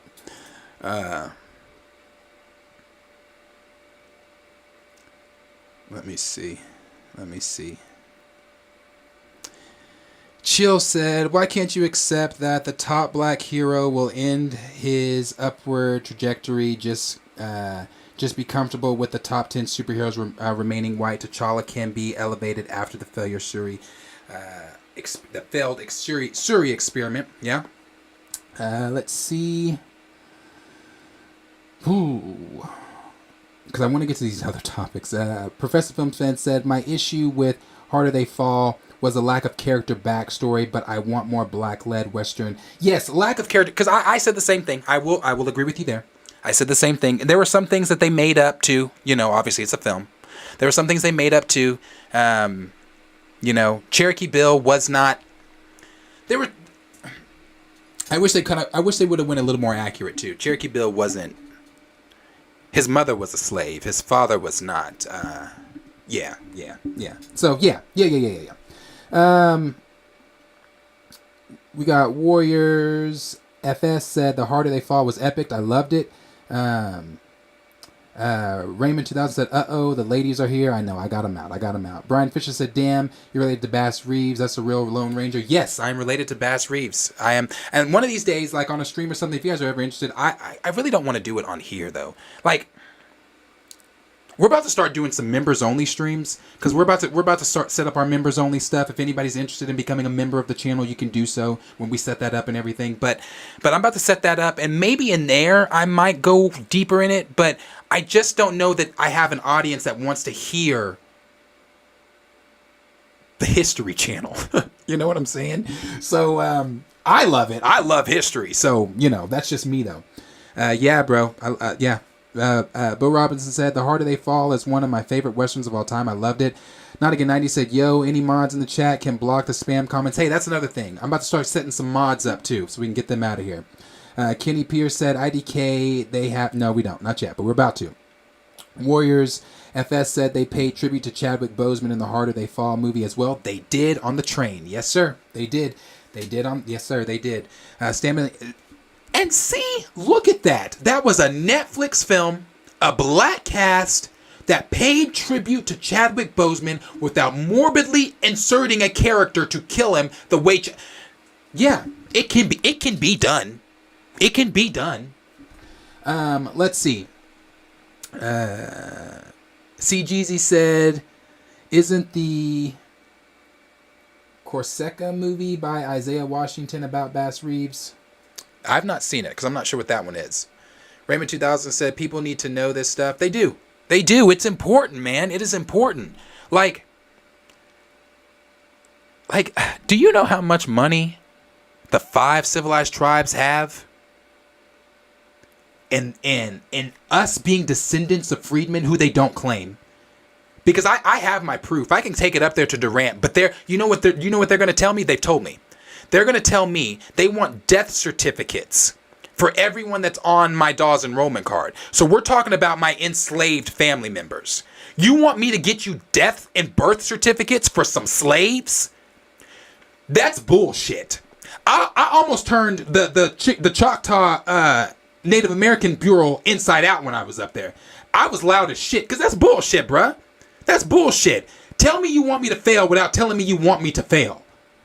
You want me to bring you some birth certificates and death certificates for some slaves? Where the fuck am I supposed to get that shit? Yeah, bro. That's why I'm trying to get on the news. Because if enough people that are descendants of freedmen start to understand this history, they might be like, wait a minute. Like Damson said, we're stronger together.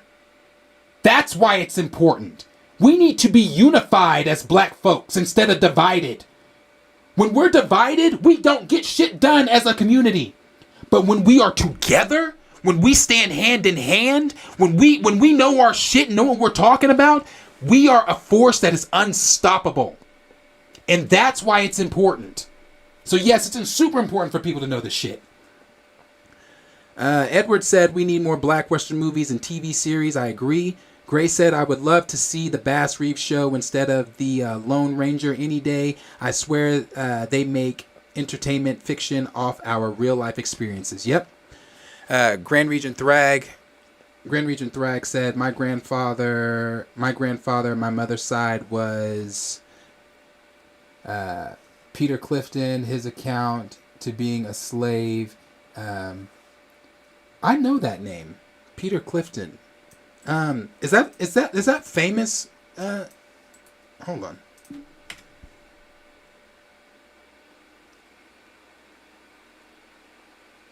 Where are you from? Who said that? Grand Region Thrag, where are you from? Kenny said, once I learned spaghetti western had nothing to do with actual spaghetti, I became extremely uninterested. Okay, you come from South Carolina. Okay. Yeah, the Little Johns, who are also my family. My grandfather is a Little John. One of my grandfathers. They come from South Carolina. They were sold here. They were sold here to Oklahoma. That's where he met my grandmother. Stamina MC said, this is what I meant. Can't hear discussions like this. This on New Rockstars. I'm here for all of this. That's dope, bro. And again, I love it. I like the fact that at least I don't know who's all interested, or when I talk about these, some people might be like, God damn, shut up. But if you're interested, bro, I'll talk about it. I really will, because I like talking about it. Not Again 90 said, it's sad that the real history gets covered up. He's so right. You can never know where you're going if you don't know where you're coming from. Yeah. Maya Angelou, for sure. Region Thrag said, on 23andMe, I met 3 cousins from, no, I'm not. Gambia, okay. D Stizzle said, Planet History Channel. And see, that's what's really cool, Granger Thrag, is when you can meet family members and things. Because, like I said, the man that owned my family, Peter Pitchland, he is also my family. I met with some of the Pitchlands, descendants of the Pitchlands. I met with them in 2020. We went out and ate. We had a long talk. It was this and this. It was dope. It was dope. They are my family. For better or for worse, they are my family. So I did meet with them because I'm the type of person where that type of history interests me. I want to meet up with y'all. I want to talk. Let's talk. Let's see. Let's see.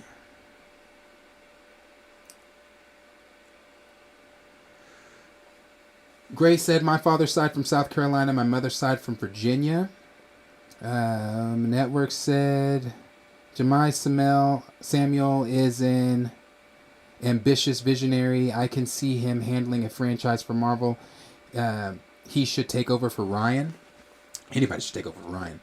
Grand Thrag said, it's crazy to think my grandmother's father was a slave. I'm 38 years old. My mom passed in 2017. Bro, trust me, slavery wasn't that long ago. No, it wasn't. But see, the world, everyone will like us to believe that it was. They would like us to believe that it was that long ago. Let it go. Blah, blah, blah, blah, blah. It wasn't. My great grandmother passed in, my big mama, our big mama of our family. Big mama passed away in, what was it, 2010? 2011, 2010? Big mama was born in 1922. I have actual video of my big mama talking. Actually, the video that I made the first time, at the very beginning of that video, it's an interview. I didn't do the interview, but it's an interview of her, and she's talking about those days. She's talking about how, and like people, again, this is why history is important. This is why knowing your facts is important. People like to say, well, slavery ended and then blah, blah, blah. No. Our folks was still slaves even after slavery ended. Some would even argue that the Jim Crow era was worse than slavery, because it was systematically designed for us to fail. We were put in ghettos, the same ghettos we're still in. We were put in low-income housing. We were put in places where it was designed for us not to succeed. And if you crossed that line, your life was then in danger. Hell, even if you didn't cross that line, just because you might have looked at somebody wrong or whistled, your life was in danger. So yeah, it's like it's one of those things where it's like it's not that long ago, bro. It was not that long ago. But they like to make us feel like it really was that long ago. It wasn't. It wasn't. Anyway, like I was saying, she was born in 1922. Her parents were slaves. So no, it wasn't that long ago.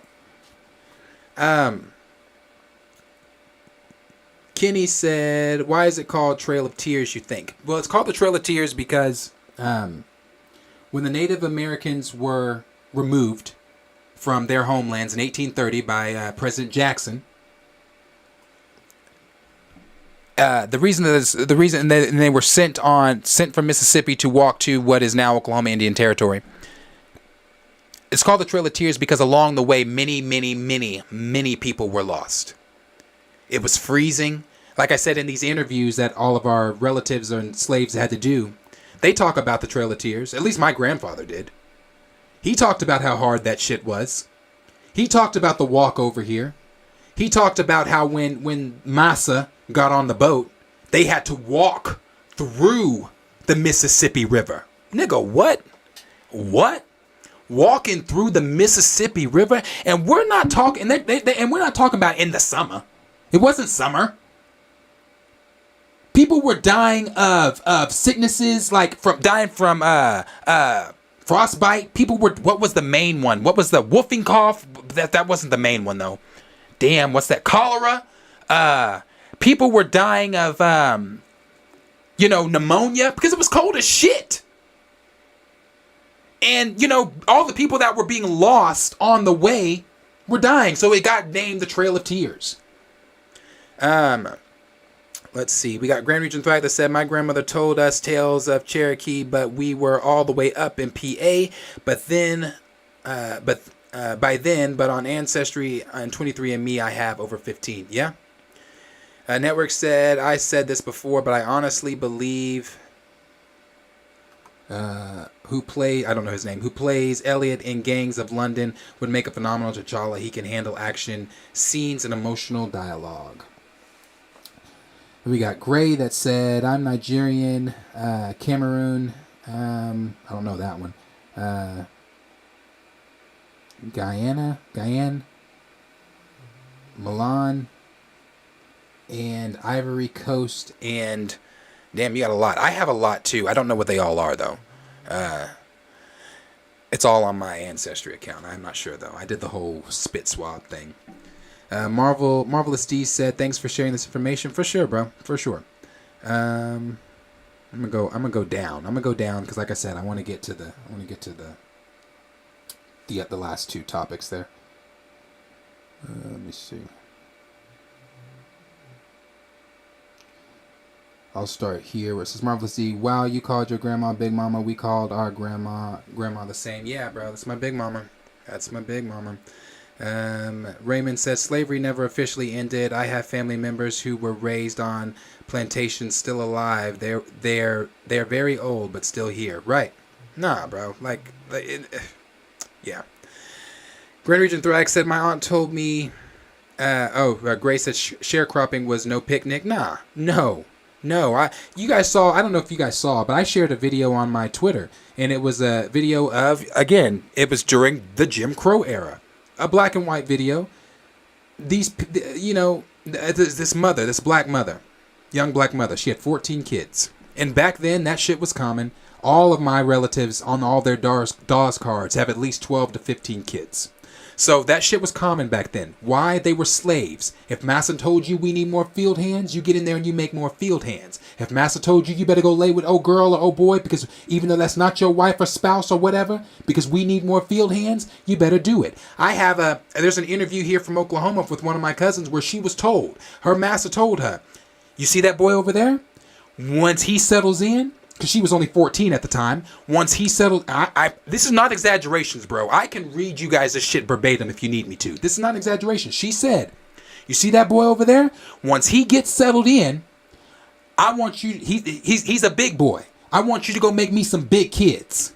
We need more field hands. And then my cousin had said to him, she doesn't want to go lay with him. And he said, girl, I didn't ask you what you wanted. I told you, you either go lay with him, or I'm gonna sell you, I'm gonna sell your mama, or I'm gonna sell you one of your brothers, or I'll put you on the block and beat you. He's like, you do what I say when I tell you to do what and I'm telling you, this is how it is in the interview. This is the way she spoke it. This is the way she spoke it to the Dawes Commission. So I'm only telling you what she said. So yeah, bro, it's real. It's real. Sharecroppers and that shit it was not a good time. So in that video I put on Twitter, she had 14 kids, and she couldn't afford for them to go to daycare. So her oldest, who was only 9, I believe, or something like that, had to watch all of his siblings while she spent 6 hours a day in the fields picking cotton and beans. Yeah, bro, this shit's real. Like Gray said, sharecropping wasn't no fucking picnic. B. Smith said, preach, bro. You are spitting serious facts. We appreciate it. Kenny Smith said that was sarcastic, fam. That's okay. People need to know this. Warriors let me see. What did you say?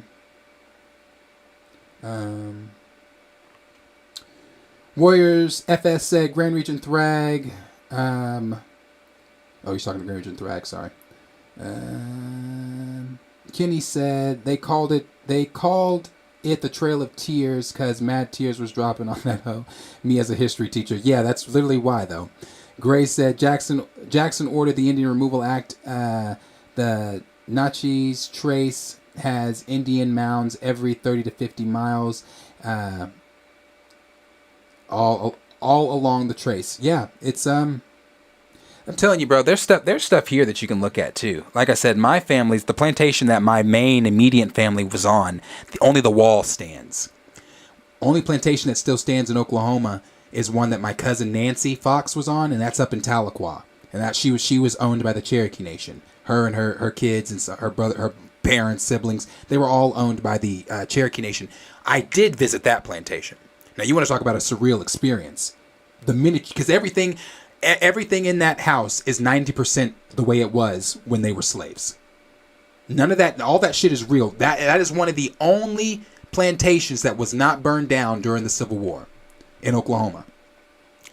So you want to talk about a feeling when you walk in?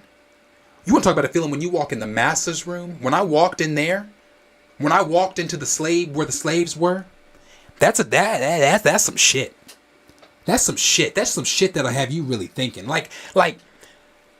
Because I understand history, I get pissed, but I understand history. So I don't get pissed oh, fuck white people. I don't get pissed like that. But I do get pissed because, again, you have to understand that was history. That was the way of the times. That's what it was. I'm not saying it was right. I'm not excusing it, but that's what it was. That's just simply what it was. But yeah, bro, that was a feeling. That was definitely a feeling. Let's see. We got Grand Region Thrag said, my mother was 12th of 13 kids. See, yeah, a lot of kids back in there, I'm telling you. See, Jeezy said, yes, I saw that video. Yeah, that one. Grand Region Thrag said they used to breed us. They did. They also had something called buck breaking, but that's a conversation for another time. Gray said, my great-grandmother had 100 first cousins. I believe it. Grand Region Thrag said most of the grandparents and great-grandparents we can remember were slaves, and we are in the 2000s. Right. Brian Fisher said, Bass Reeves is a real Lone Ranger. Yes, he is.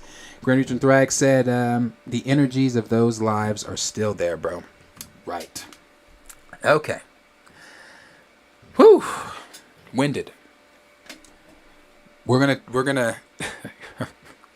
we're gonna try to shift the tone of the conversation and get back to some fun nerdy stuff, and we're gonna talk about Ashoka here for a little bit. I told y'all I was gonna hang out with y'all for a little bit. I'm still here. We're going on about to be 5 hours. Okay. So the Ashoka stuff. Let's talk Ashoka for a quick second. I'll make it quick before we can move to the T'Challa stuff, and then boom, be out. Ashoka. We've been talking about Ashoka all this week. Actually, let me pull Ashoka up here for you guys. Yeah. There it is. All right. So we've been talking a lot about the Ashoka series, and Again, it's all been coming from MakingStarWars.net. They've been doing a brilliant job when it comes to all the news and leaks and things for not just the Ahsoka series, but for Mando Season 3, for Skeleton Crew, for Bad Batch. They have been on it. And this is coming with some new news that they have to say here. And this is coming, again, this is those connections to Heir to the Empire that I've been talking about ever since I've talked about Ahsoka. So I'm going to read this here, and then we'll make the similarities, and then we'll move on to what Coogler had to say about that script. All right. Exclusive says, who is Shin? If you've been following the recent stories I have dropped on Thrawn, Lars Nicholson, you have read a ton of implications that Thrawn has some kind of undead or rebuilt army under his command on the Chimera. Yes, the Chimera. Okay, the Chimera is Thrawn's command ship from Legends, for those that aren't clear or aren't familiar with it, particularly if you read, where's that book? If you read any of Timothy Zahn's books, Thrawn books, you know all about the Chimera. You know about the things going on with Thrawn and everything like that. The Chimera is his command ship. And that is, I highly suggest this book, Thrawn Ascendancy. I think it's great. I think it's fucking great. Timothy Zahn is great. But then it goes on to say, Thrawn's command ship in Star Wars Ahsoka. I have recently broken stories about Babylon, our second in command, played by Ray Stevens. But who is Babylon, and who is this assassin of his? Just yesterday, Bespin Bulletin dropped a confirmation that Mary Elizabeth Winstead is playing Harrison Dula in Star Wars Ahsoka. I believe he is correct as always, and with that punch to the fact, let me give you a kick in the shin.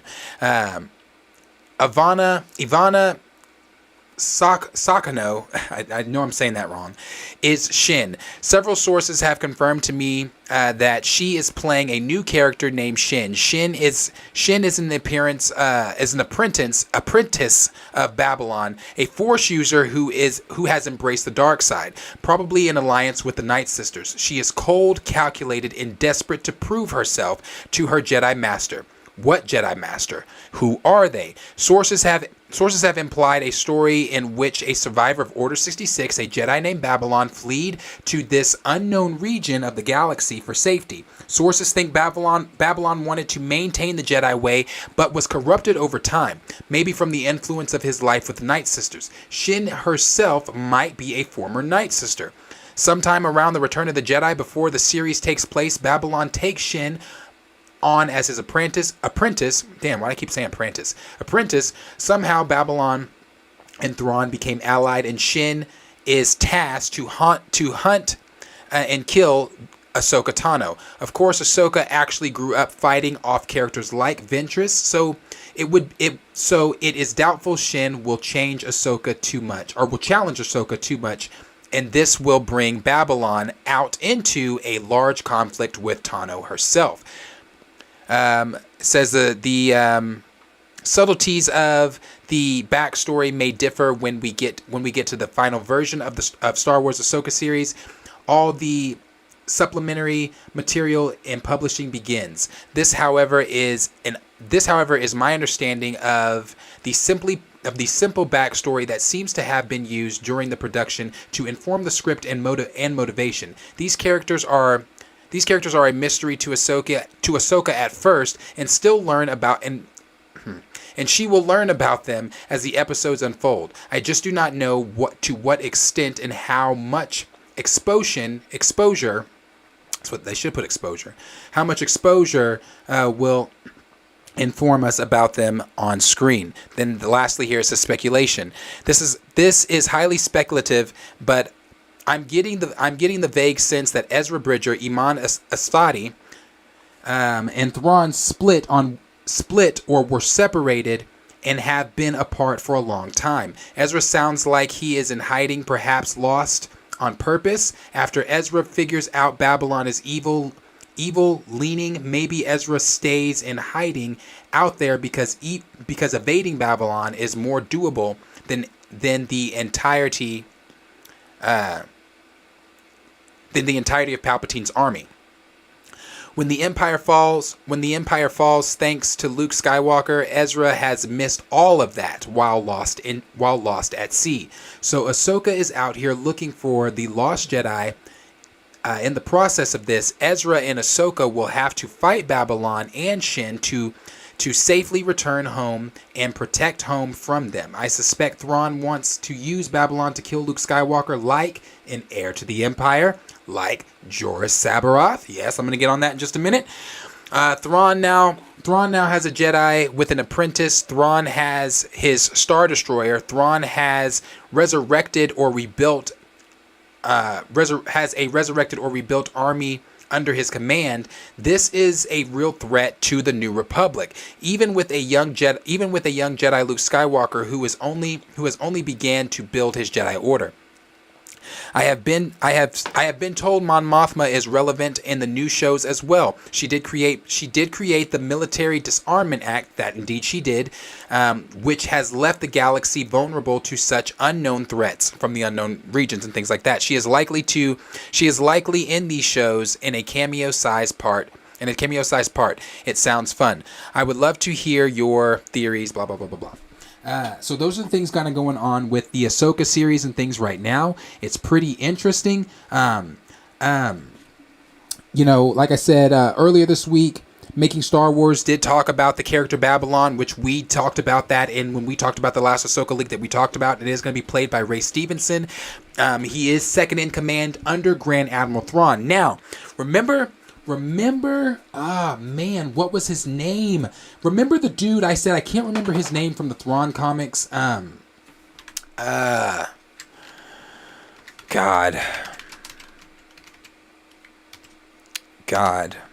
I don't remember his name. But the dude's name from the Thrawn comics, he was kind of like Thrawn's left hand. I see this picture of him right here. What was this brother's name? I see a picture of him right here. I'm literally looking at a picture of him. I'm trying to remember his name. Hold on. I'm trying to see if they said his name in the picture. Hold on. Damn, I don't see it. What is this brother's name? Anyway, fuck, I can't remember his name. But, in the Thrawn comic, there is a officer, an Imperial officer that Thrawn spends most of his time with, if not all of his time, that eventually becomes his little helper and things like that. I'm wondering if that is a role that they could be playing. Because I remember I asked, I forget his name. Fuck. I asked, where is he? Where have you seen this man? Where is he at? Blah, blah, blah.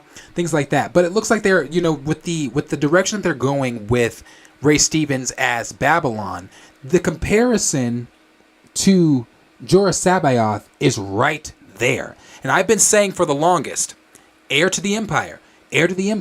That is where we heard way back in early 2021, middle 2021, that's where they wanted to go with the Filoni verse. It was that they wanted to tell the heir to the Empire story. And it looks like Babylon may be serving as Joruus Sabaoth. In Heir to the Empire, Joruus Sabaoth was an insane dark Jedi.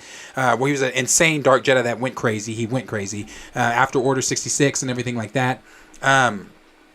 After those things happened, the Emperor ended up cloning him and putting him in command over Mount Tannis. And Mount Tannis we did see at the end of Bad Batch. That's where Nala Se was being escorted to by those Republic commandos. And after that, and Thrawn shows up and everything in Heir to the Empire. Thrawn is a huge major player in Heir to the Empire.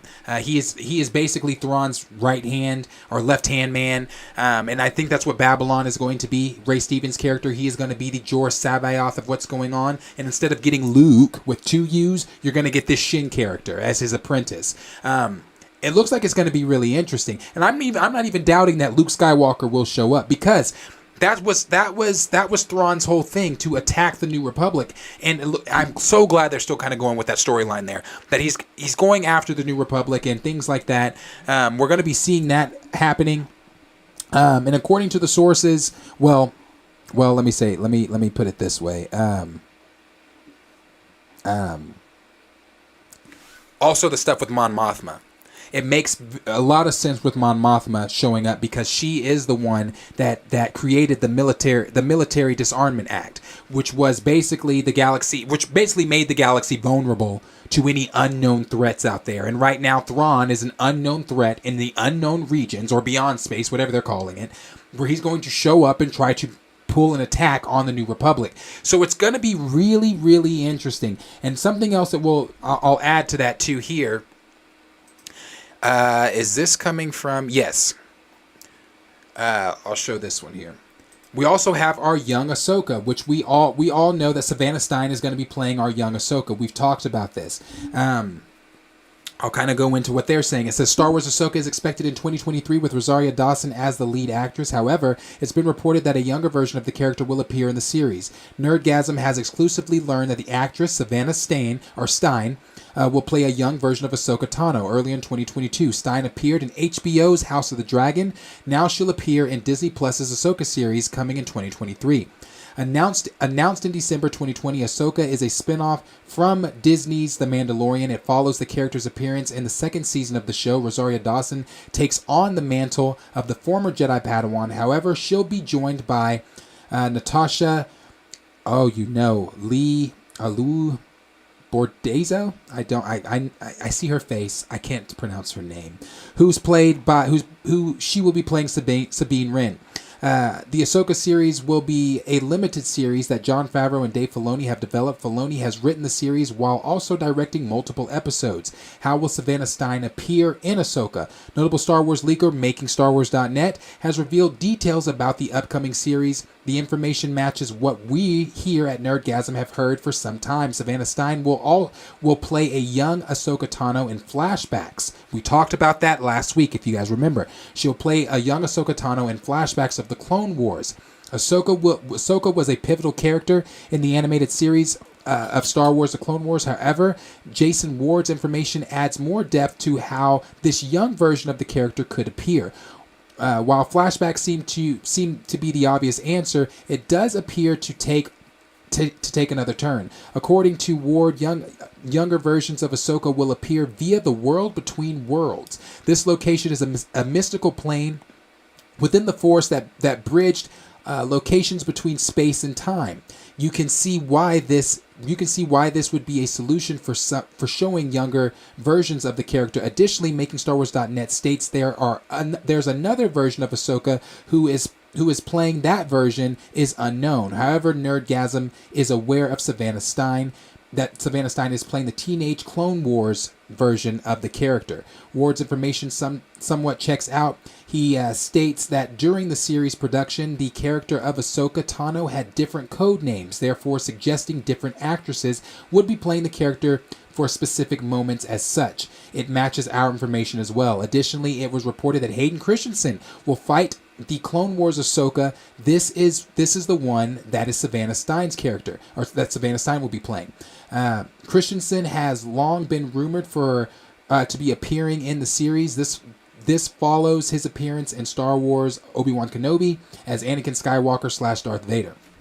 So, yes, and then it goes on to just say who Stein is. We all know who Savannah Stein is. She played Lady Lena Valerian in House of the Dragon and things like that alongside Matt Smith. And also, since we're talking about Matt Smith, for those that do not know, Matt Smith was also originally supposed to play a younger version of Palpatine in Rise of Skywalker. He was supposed to play a younger version of Palpatine, and he's talked about that again on the Happy Sad Confused podcast. He talked about it. He talked about how he was supposed to be playing that younger version of Palpatine there. Well, he didn't say Palpatine, but the rumor was that it was supposed to be Palpatine. He just never came out and said that it was going to be Palpatine. But in that original story, that's why I was so hyped for Rise of Skywalker, because again, I thought that they were going to be adapting Dark Empire, because in Dark Empire, what do you see? You see a younger version of Palpatine take on Luke as his apprentice. Palpatine had several bodies that were younger versions of himself. That way, if something happened, he could just transfer his Force essence into another body and just operate off that body. as we all know, Palpatine was obsessed with immortality, and that obsession drove him to doing the things that he did as his time as Emperor and ruler of the galaxy. So it's really interesting to see that that's what they're doing. And also something we know, we talked about this a while back, that Hayden Christensen was going to be coming in as Anakin Skywalker. If you remember back during the Obi-Wan Kenobi days, that it was, the rumor was, there was the leak that he had filmed some things in the Clone Wars armor. However, we did not see that in Obi-Wan. All we saw from a flashback was an episode 2 flashback. And with that episode 2 flashback came some terrible de-aging effects on Hayden Christensen. And it was, again, episode 2 time. I'm wondering if the scenes that he filmed that were reported around that time were scenes for the Ahsoka series instead, not scenes for, obviously, the Obi-Wan Kenobi series. So it's pretty cool. I don't know what the Ahsoka stuff is going to look like as far as her fighting Anakin on Mustafar instead of Obi-Wan. We know why, though. That scenario, the portal she's going to be looking into in the World Between Worlds is a what if. A what-if scenario, rather. And that's really what you kind of have to look at the World Between Worlds as right now, is a what-if scenario. What if this happened? What if this happened? What if that happened? At the end of the day, though, it's kind of like Ahsoka said when she stopped Ezra from pulling Kanan out of the moment he died. Had he pulled him out of that moment, Ezra wouldn't be standing there. Hera wouldn't be there. Sabine wouldn't be there, because Kanan was the one blocking them from death. So it's a what if type of scenario. What if I save Kanan? Well, then you don't live. What if Ahsoka fights Anakin? We don't know what that would have looked like. But we do know that this is the Ahsoka, this what if scenario is a scenario if Ahsoka did not leave the Jedi Order like she did in Clone Wars. She would have been the one that would have went on to fight Anakin instead of Obi-Wan. Which then begs the question, well, where was Obi-Wan? Where's Obi-Wan during this time? But it also begs the question, are they going to, and I hope they don't, I hope Dave doesn't do this, are they going to make it to where Ahsoka beats Anakin? And I hope that they don't do that. Now, obviously, Anakin was conflicted when he was fighting Obi-Wan in Revenge of the Sith. The Sith eyes weren't there when he was fighting Obi-Wan. The Sith eyes were there when he was killing the leaders of the Separatist leaders. But when he was fighting Obi-Wan, his eyes weren't yellow. The Sith eyes weren't there or anything like that, because he was conflicted. He was conflicted that was his brother. That was he like he said in Clone Wars. He's like my father. So he was conflicted by that. How much more conflicted is he going to be by fighting Ahsoka? Are we going to see Ahsoka take him out? Are we going to see him take Ahsoka out? Because he is going to be majorly conflicted fighting someone, I'm sure, that he considers to be like a little sister to him. Someone that he really cares about. Anakin was hurt when Ahsoka left. Hurt. And blamed the Council. Among many other things, blaming the Council. But he was hurt when Ahsoka left. So it's pretty dope to see that we're gonna have a young Savannah Stein playing a younger version of Ahsoka Tano, and what that's gonna look like, and whoever this third version of Ahsoka, what that's gonna look like, and things like that. I'm so fascinated with the World Between Worlds. The Emperor himself is extremely fascinated with the World Between Worlds. Minister Heimdall, as you saw in Rebels, was trying to access the World Between Worlds. During Rebels, they had that whole excavation site going, trying to activate it. You even saw Palpatine show up saying that the World Between Worlds is the conduit between the living and the dead. Like, bro, shit. There's so much about the World Between Worlds that I am so interested and fascinated with, and I've looked. There's just nothing out there. Dave has been so vague about it, but I'm so interested in it because it can change a lot of stuff within the Star Wars universe. Again, he has said it's not time travel, but I'm interested to see what it's going to be. Excuse me. We also heard, that Mary Elizabeth Winstead is going to be playing, and I'm not going to read that one from Bespin Bulletin, but we also heard that she's going to be coming in playing Hera as within Ahsoka. Also, fun fact, she is married to Ewan McGregor. Her and Ewan McGregor have a kid together, so I'm sure she knows her stuff as Hera, or I'm sure she knows her stuff as her Star Wars stuff at least. And outside of Rebels, We've not seen Hera.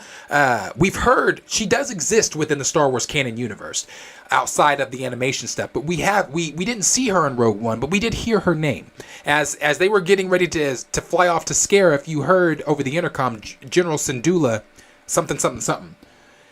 But we also saw the ghost in Rogue One. So yeah, it's pretty cool. It's pretty cool. All the stuff that's going on with Hera and what they're going to be doing with that. And also, I'm wondering too, when we see Hera, are we going to see her with Jason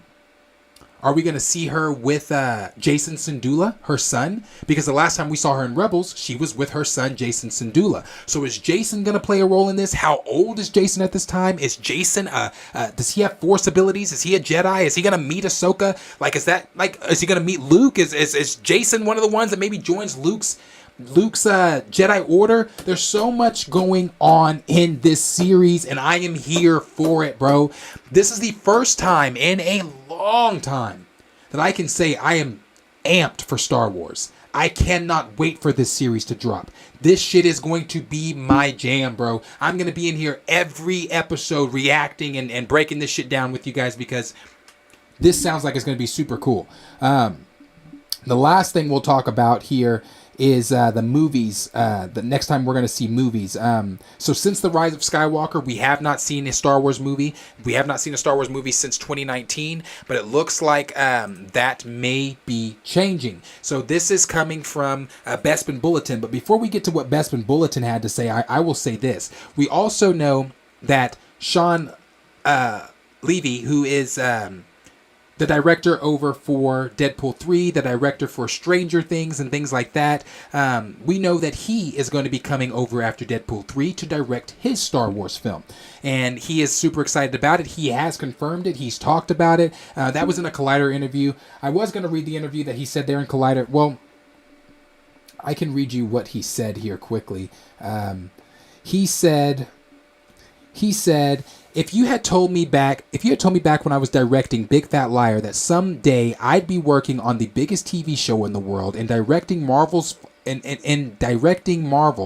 followed by Star Wars, I would have told you you're fucking nuts. But it's so thrilling, and it is the kind of big canvas storytelling that I've always dreamt of doing. So yeah, Sean is going to be coming over to do his own Star Wars film, and I don't see this being one of those things, well, there's been creative differences with Sean, so he's out. You have to remember, KK is also on her way out. KK is doing her farewell This Is It tour. She is done after Indy 5, or maybe even before. She has been served her severance papers, so she's about to be done. Like, she's on her way out. So I feel like this whole thing with Sean, I feel like that is actually positive. That actually may be happening. But Bespin Bulletin had this to say about Damien Lindelof, who is going to be coming in and also directing a film rumored for 2023. They had this to say. Hello there. Well, actually, let's see. It's been 3 years since a Star Wars movie was released in theaters, The Rise of Skywalker, and there's going to be another 2-year wait until we see the galaxy far, far away back on the big screen. But since the release of Rise of Skywalker, we've had many Star Wars announced or reported projects to be in development alongside a plethora of talented filmmakers. At this time, we know of 6 different film projects in some form of development at Lucasfilm, which includes a film from Taika Waititi. I don't think that's happening anymore. A film being produced by Marvel Studios head Kevin Feige. I also don't think that that's happening anymore. Rogue Squadron, that ain't happening. By Patty Jenkins. A trilogy from The Last Jedi director Rian Johnson. That shit better not happen. A film written by Watchmen's Damien Lindelof, and a movie from Free Guy director Sean Levy. So the last two we know for sure are happening. Those two are for sure happening. I don't think Kevin Feige's coming over anymore. I don't think Taika's film's happening anymore. We know Patty Jenkins' Rogue Squadron's not happening. Rian Johnson's shit damn sure better not happen. Then it goes on to say the journalist that first broke the Lindelof story back in the spring before the trades reported it in the summer was Jeff Snyder. As you guys know, we talk about Jeff Snyder over here quite a bit. Jeff is pretty on point with all of the things he discusses. You can check out his show Hot Mic. He said, has since said he believes that Waititi's film would not be the next. I don't think so. Would not be the next one to be released. And in fact, it would be Lindelof's project that'll take the December 2025 release date. During the latest episode of his podcast, Hot Mike, Snyder was asked about the upcoming Star Wars movies in which he believes will get made, to which he responded, I think Damien Lindelof's movie is going to get made, and I think the Lindelof movie will probably go into production next year. So we do, and there's more there, and if you there's more that they're talking about with the Bespin Bulletin, but we do know that Sean Levy is doing his. We know that Damien Lindelof is doing his. We know that we've got some positive things from the Ahsoka series, some things that sound like it's going to be great. Again, they are going to adapt elements of Heir to the Empire. It sounds like it's going to be great when they do it. I truly believe that whoever Babylon is, that he is going to be the Juror Sabaoth of this, everything that's going on. This still all has to connect into 7, 8, and 9, because that's still where they want this all to connect to, because regardless, at the end of the day, that's the final destination. That's where they're going back to, is the sequel trilogy. We've already seen them adapting elements of the sequel trilogy in Mando. And I think it was in Mando Season 2, wherever they were. I don't remember where they were, but we saw some of the cloning things starting to happen. Hell, and even in Mando Season 1 with the child, there was the Camino, the dude from Camino that was the cloner. We saw him there. Like, why all this cloning stuff? We know why. Palpatine being obsessed with cloning. Obviously, cloning being a theme going on in the sequel trilogy, with Snoke being a clone, or not really a clone, a creation rather, and a puppet of Palpatine. But we've seen the clones of Palpatine and things that they were trying to do to get him off of that little ventilator thing on Help Me Out, the planet Exegol, and things like that. So Palpatine, that all plays a heavy theme in still what's going on in the stories they're trying to tell. So it's pretty exciting. I think we're going to see some cloning stuff going on too, and they're probably going to play on that and some more of the series and things that coming out, even in the Mando Season 3.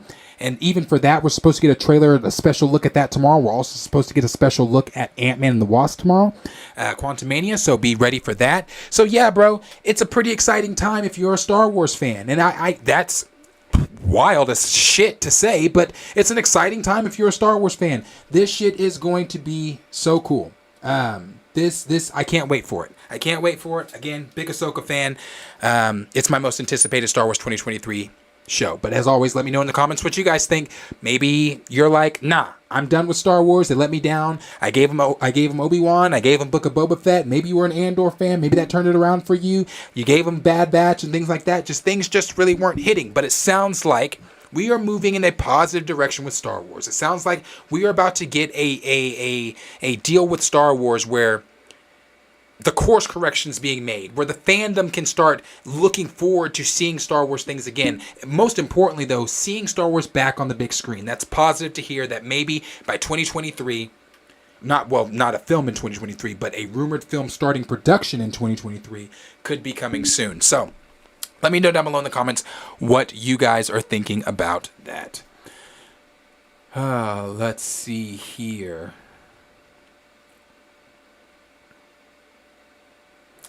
Grand Region Thrag said, this is why we got to support this show. Man, Darius be holding it down. I appreciate you, bro. I appreciate it.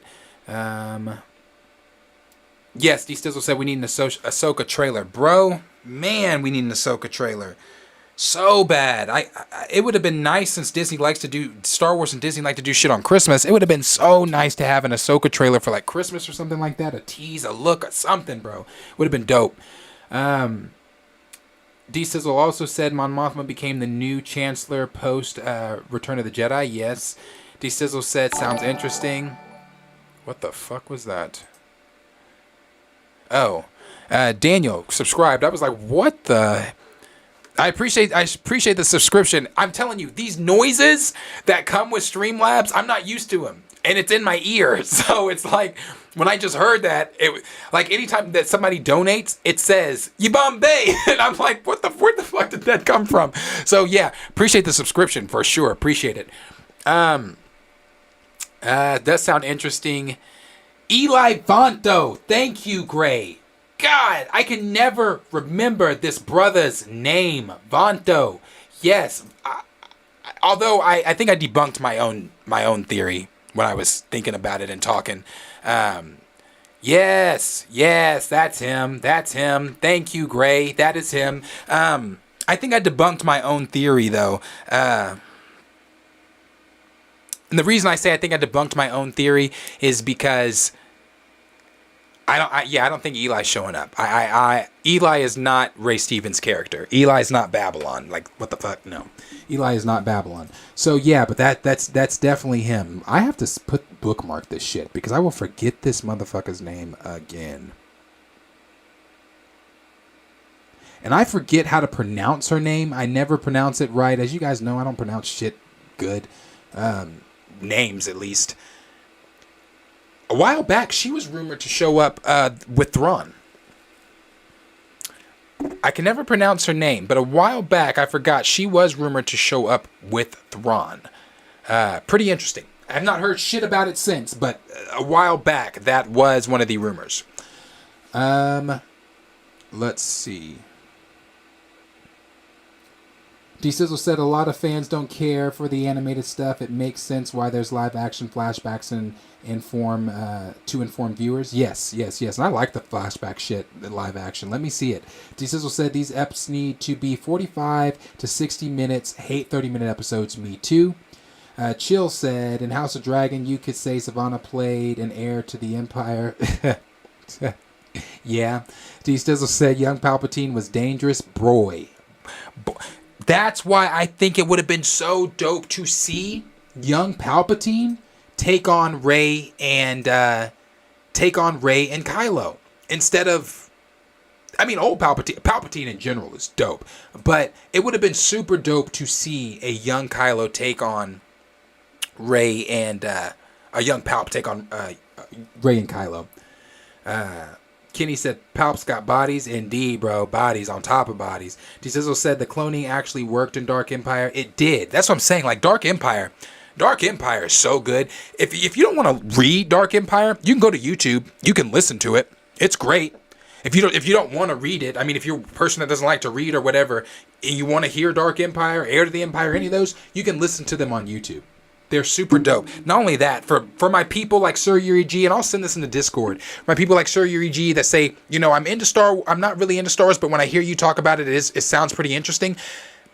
Star Wars comics, I forget that, I'll send the page in the Discord, their YouTube page. They do the comics, and they like with voice actors, and they break it down and everything, and it's the moving pictures. That's dope. Honestly, that's how I do a lot of my Star Wars comics now. Instead of reading them, unless they don't have it up on their YouTube page and they haven't read it, instead of reading them, I'll go listen to the voice actors do it, and I'll listen to them do their thing, and it's super dope, bro. It's super dope. They have the sounds, it's dope. Let's see. Raymond said, all right, everyone, have a Merry Christmas. Hope your holiday is great. Gotta go. I'll see y'all Monday. Peace out, Raymond. I know you're gone, but yeah, appreciate you being here. D-Sizzle also said, no way she should beat any version of Anakin. No way. But I feel like that's what they're going to do. But in no way should she beat any version of Anakin, no matter how conflicted Anakin is. No matter how conflicted he is in that moment, she just shouldn't beat him. No. I agree. Let's see. We got Grace said, I'm checking this one out. Yeah, bro, it's going to be dope. D-Stizzle said, Hera's in Rogue Squadron Game 2. Yes, she is in the Rogue Squadron game. Marvelous D said, Merry Christmas. Appreciate you guys. D-Sizzle said, KK's been at Lucasfilm 10 years already. 10 years too motherfucking long. Grand Region Thrag said, what would a Star Wars reboot look like? Oh, fuck. What would a Star Wars reboot look like?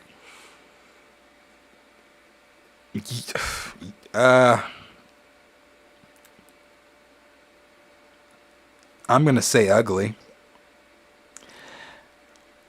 Star Wars is one of those ones you don't touch for a reboot. If anything, you just retcon shit. You get rid of the sequel trilogy. Really, that's it. Some people might argue get rid of the prequel trilogy, but I again, that's the trilogy I grew up on. But I adore the OG trilogy. The OG trilogy is the trilogy. But a reboot with Star Wars, like I said, I would go more the route of just retconning, because a reboot with Star Wars would be, I wouldn't want it. I would, unless no. Dave needs to be involved in anything though that they do, but no, I don't want it. I don't know what it would look like other than ugly. Chill said, please refrain from speaking the name of the episode 8 director. Oh, I know. It's so hard. You know, like I always say, he made the comment, he's not done. He wants to make more. He's not done playing in the sandbox. And I always say, well, you shit, pissed, and threw up in the sandbox. So we're not interested in playing with you in this fucking sandbox. Kenny said, do we think Star Wars would ever go into multiverse territory? Sounds like that's kind of what the World Between Worlds is. I won't say it's a multiverse. I can't say it's a multiverse because I just don't know. But it is a what-if scenario. That's what the World Between Worlds seems to be. A what-if scenario. What if this happened? What if this happened? What if this happened? What if Ahsoka was here instead of Obi-Wan? You know, so many different things. Yeah, what if Mace Windu, not saying that this is something they're doing, but what if there's I'm sure there's a portal in the World Between Worlds where Mace Windu kills Palp. You know? What if Anakin didn't chop off Mace Windu's hand? You know? I don't know. This seems like it's more of a what-if scenario. D-Stizzle said, I saw that Ahsoka bootleg footage, but I need a real trailer. Yeah, for sure. D-Stizzle said, either the audiobooks or the comics have an abbreviation for those stories. And then he also said Star Wars audio comics is a good... Yeah, Star Wars audio comics, that's them. But they only do canon. Yeah, they only do canon content. That's why I said Phasma outside of the sequel trilogy is dope. Outside of the movies, Phasma's fucking dope. In the movies, I don't know why she was there. And on top of that, you got the actress that played... forget her name. From Game of Thrones. You got her in there. Brianna Tarth, or forget her real name. And then look. You covered her face, then killed her the most stupidest way. Yeah, no. Official EMG, this is the first time I think I've seen you tonight. Official EMG said there's no reason to ever reboot Star Wars like it's a forever expanding galaxy. Just tell a new story. Bingo. Yeah, I can't see a reboot in Star Wars. T'Challa, stop before he bites you. Like, why are you doing that? Stop. Chill said, Gray said, you can reboot the prequel, retcon the sequel trilogy, and don't touch the OG. Don't touch the OG. Chill said, ban him from sandboxes, beaches, and deserts. He shouldn't even be allowed to flip an hourglass. Yes, that's her name. Is it Gwendolyn Christie? That's her. Brianna Tarth. That's what I know her as. The girl from Game of Thrones. Grace said, except for Han shooting Greedo, put that back in. Yes. Yeah. Put that back in for sure. Whew. Okay. The last one. This fucking hat is killing my ears with my damn piercings. My earrings. It's killing my ears. This is a... Okay. The last topic here. Let me take a drink. Get some energy for this one.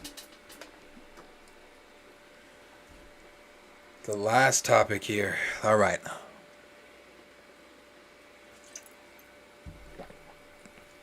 We do have some shit to talk about with this one. And I know people tried to hold out until I got to this one. Peace out, Grand Regent Thrag. Appreciate you being here. Merry Christmas to you, bro. Okay. Yeah, some people probably check this in the replay. That's fine. I'm going to go ahead and get this out. All right. Let's go over to Collider.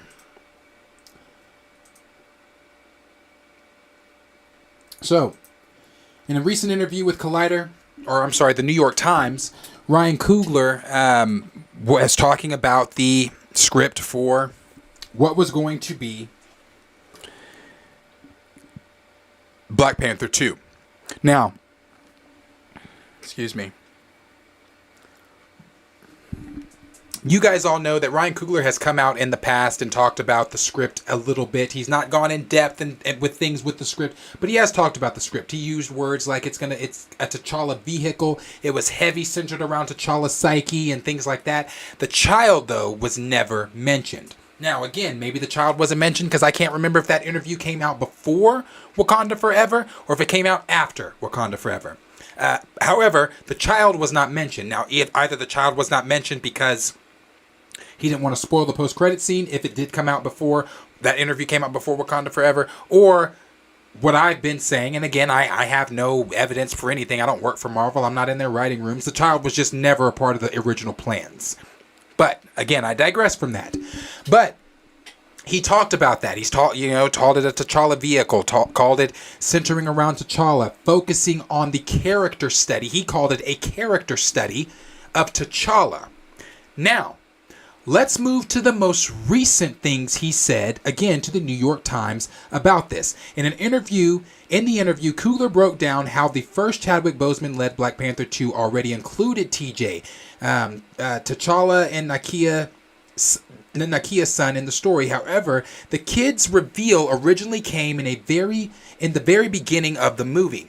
The Black Panther Wakanda Black Panther Wakanda Forever. Toussaint is only shown in the end credit scene of the sequel. Not true. The idea, according to Coogler, was to show how T'Challa had missed the first 5 years of his son's life because he was blipped into dust by Thanos. The filmmaker broke the whole story down. This is what Ryan had to say. And I'm going to go over to what the New York Times said because it's a little more in depth over there. It was absolutely nothing like what we made. Well, it was going to be a father-son story from the perspective of a father, because the first movie had been a father-son story from the perspective of a son. In the script, T'Challa was a dad who had this forced 5-year absence from his son's life because of the blip. The first scene was an animated sequence. You hear Nakia telling Toussaint, she says, "Tell me what you know about your father." You realize that he doesn't know his dad. His dad was the Black Panther. He never met him. And Nakia is remarried to a Haitian dude. Then we cut to reality, and it's the night that everybody comes back from the blip. You see T'Challa meet the kid for the first time. Okay. Then he said, then it cuts ahead 3 years, and T'Challa is essentially co-parenting. We had some crazy scenes in there. For Chad, man, our code name for this movie was Summer Break. And the movie was about a summer that the kid spends with his dad for his 8th birthday. They had a ritual where they go out into the bush and have to live off the land. But something happens and T'Challa has to go save the world with a son at his hip. That was the movie. And I'm going to move over to, before I give what I have to say, move over to the New York Times and what they had to say here. New York Times, continuing what Coogler said. This film was difficult in ways the only people who made it would know. Coogler said in a recent interview, "There are things we put in there that felt revolutionary, really, that changed the definition of having a good time in a movie like this. The death of Chadwick Boseman, who played the title role in the original film, a noble but untested leader of the fictional African promised land Wakanda, forced a radical reimagining of the franchise. Coogler and Cole had recently sent Boseman a completed first draft of the script when the actor succumbed to a secret bout the colon cancer. Succumbed to his colon cancer. Let's see, what did Coogler say though? Hold on. I'm trying to find the shit from the... Okay, here it is.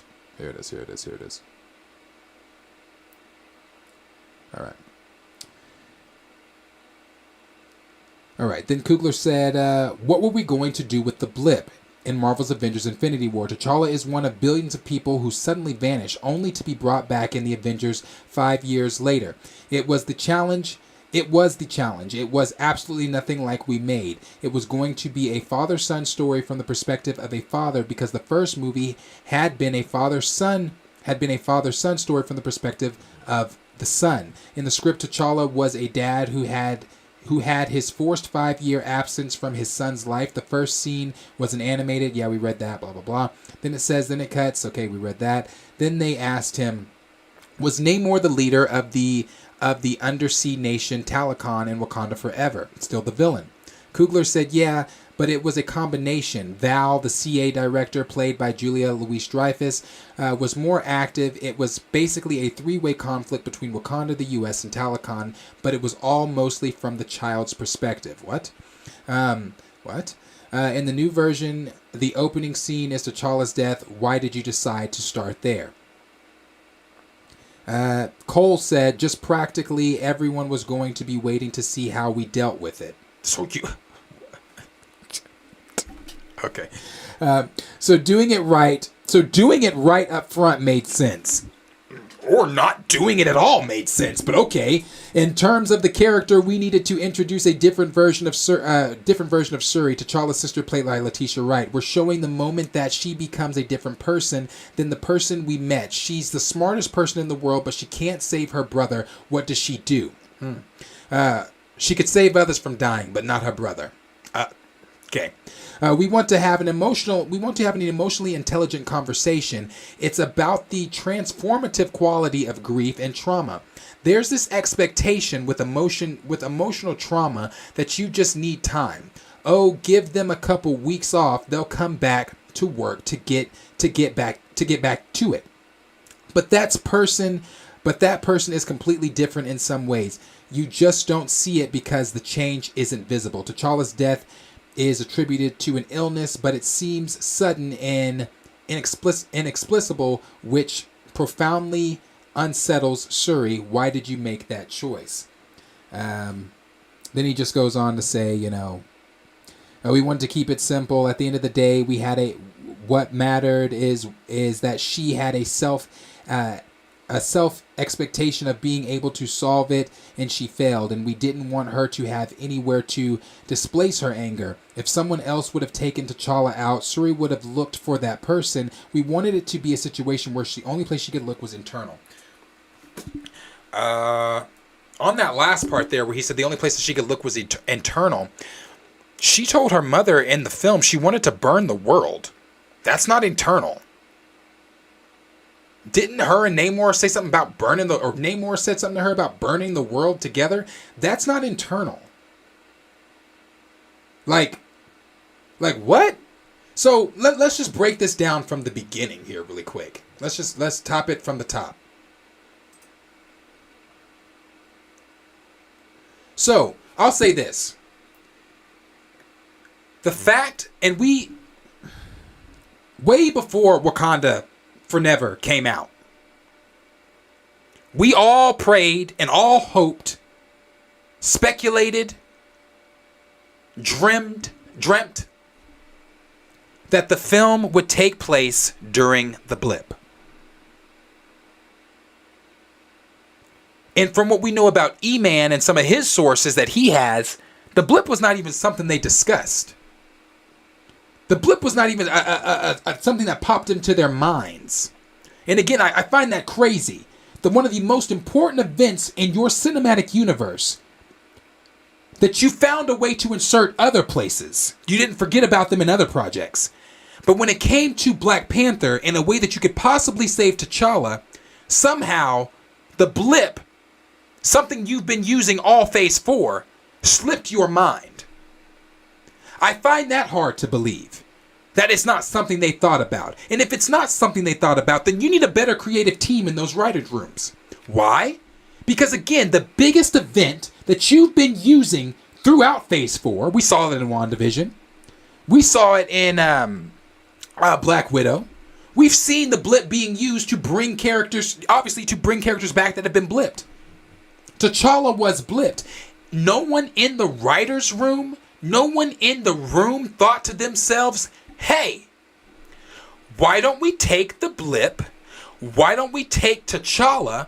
And why don't we take the story that we're morbidly trying to do, rewrite it, or better yet, just keep what Chadwick had in the original script, because he helped write that, in the original script, and do that, and just make it to where it's a new recasted character of T'Challa coming out of the blip.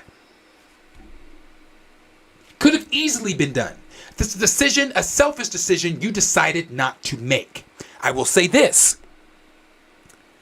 When it comes to, well,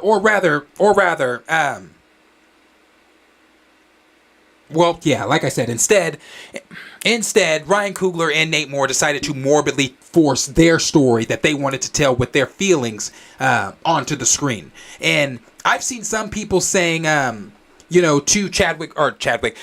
Coogler, because Ryan Coogler also said in this New York Times interview, I'll do it, because he was asked, would you come back? Will you come back for BP3 or other stuff? He said, I'll do it as long as folks have me. And I've seen people replying this, some people saying, nah, because next he's going to kill off Nakia to motivate TJ, because you had to have T'Chaka die to motivate T'Challa. You had to have Njoku die. Njoku die to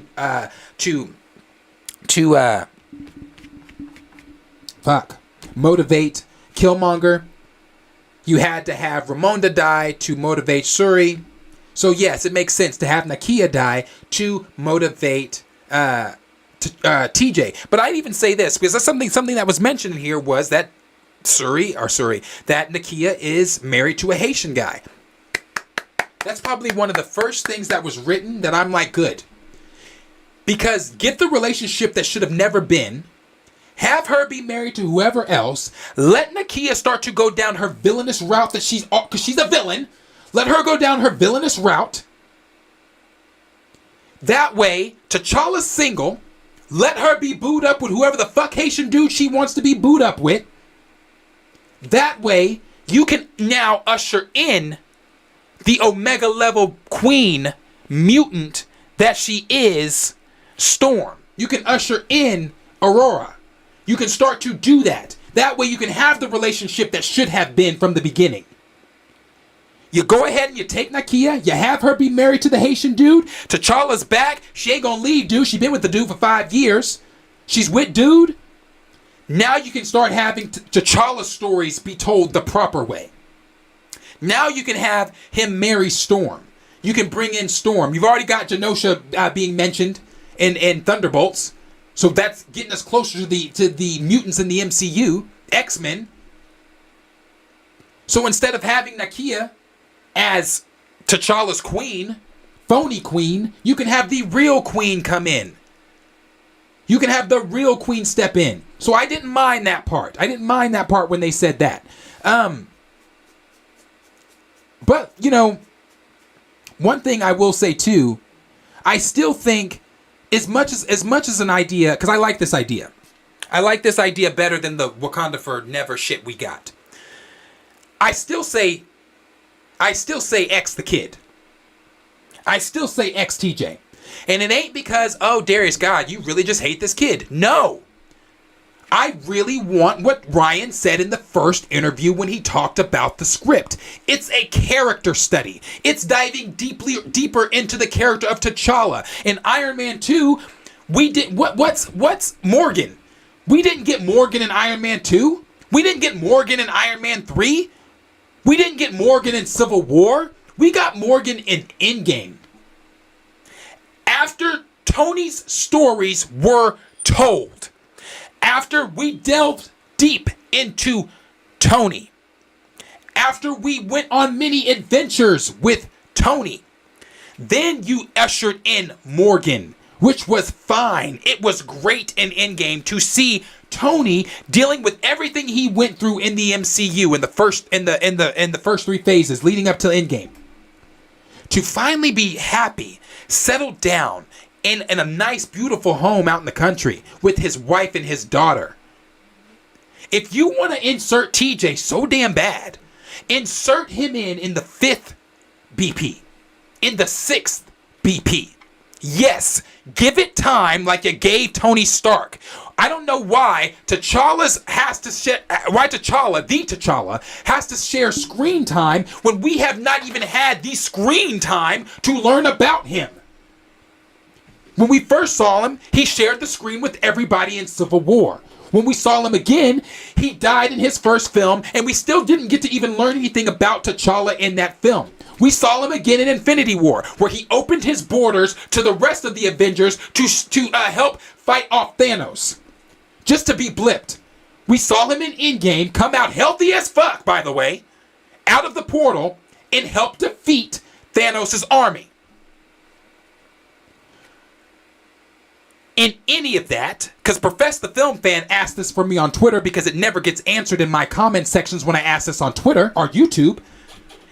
Within that I just said, what fucking legacy do you see? What legacy do you hear? What stories can you derive from that to give me a long, drawn-out depiction of T'Challa? You can't. You can't. So the fact that the script was still going to have little TJ, again, if you had to do little TJ, do little TJ.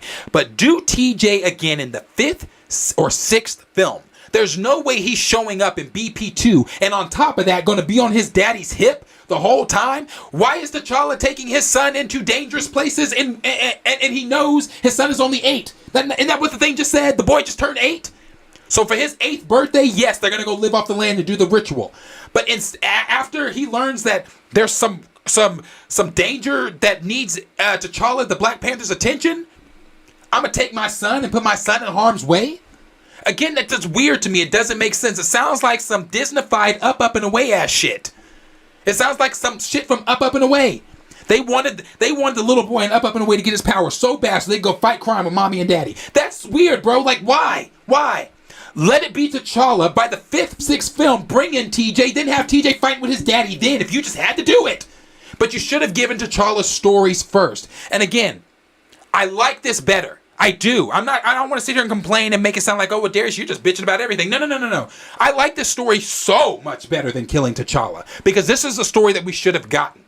If you wanted to throw TJ in there, you know what? Your mileage may vary. To each his own. I wouldn't have liked it, but I would have tolerated it and gotten over it a lot faster than you putting the character 6 feet in the ground. So I disagreed with TJ still being in the film in the beginning and within the story. But he also mentioned in the video we talked about, Ryan Coogler and Nate Moore or the cast being involved. We said every time, take as much time because I want to go down to hear what he just said. When he said, what's that last part he said? There's this expectation with emotional trauma that you just need time. Oh, give them a couple weeks off. They'll come back to work and get back to it. But that person is completely different in some ways. You just don't see it because the change isn't visible. How many times have many recasters in their videos, people on Twitter, wherever, the pro recast crowd, said, take the time you need. But take the time you need turned into just dismiss yourself from not in a disrespectful way, but just dismiss yourself from this franchise. If you can't tell these stories without your feelings being interconnected, step away.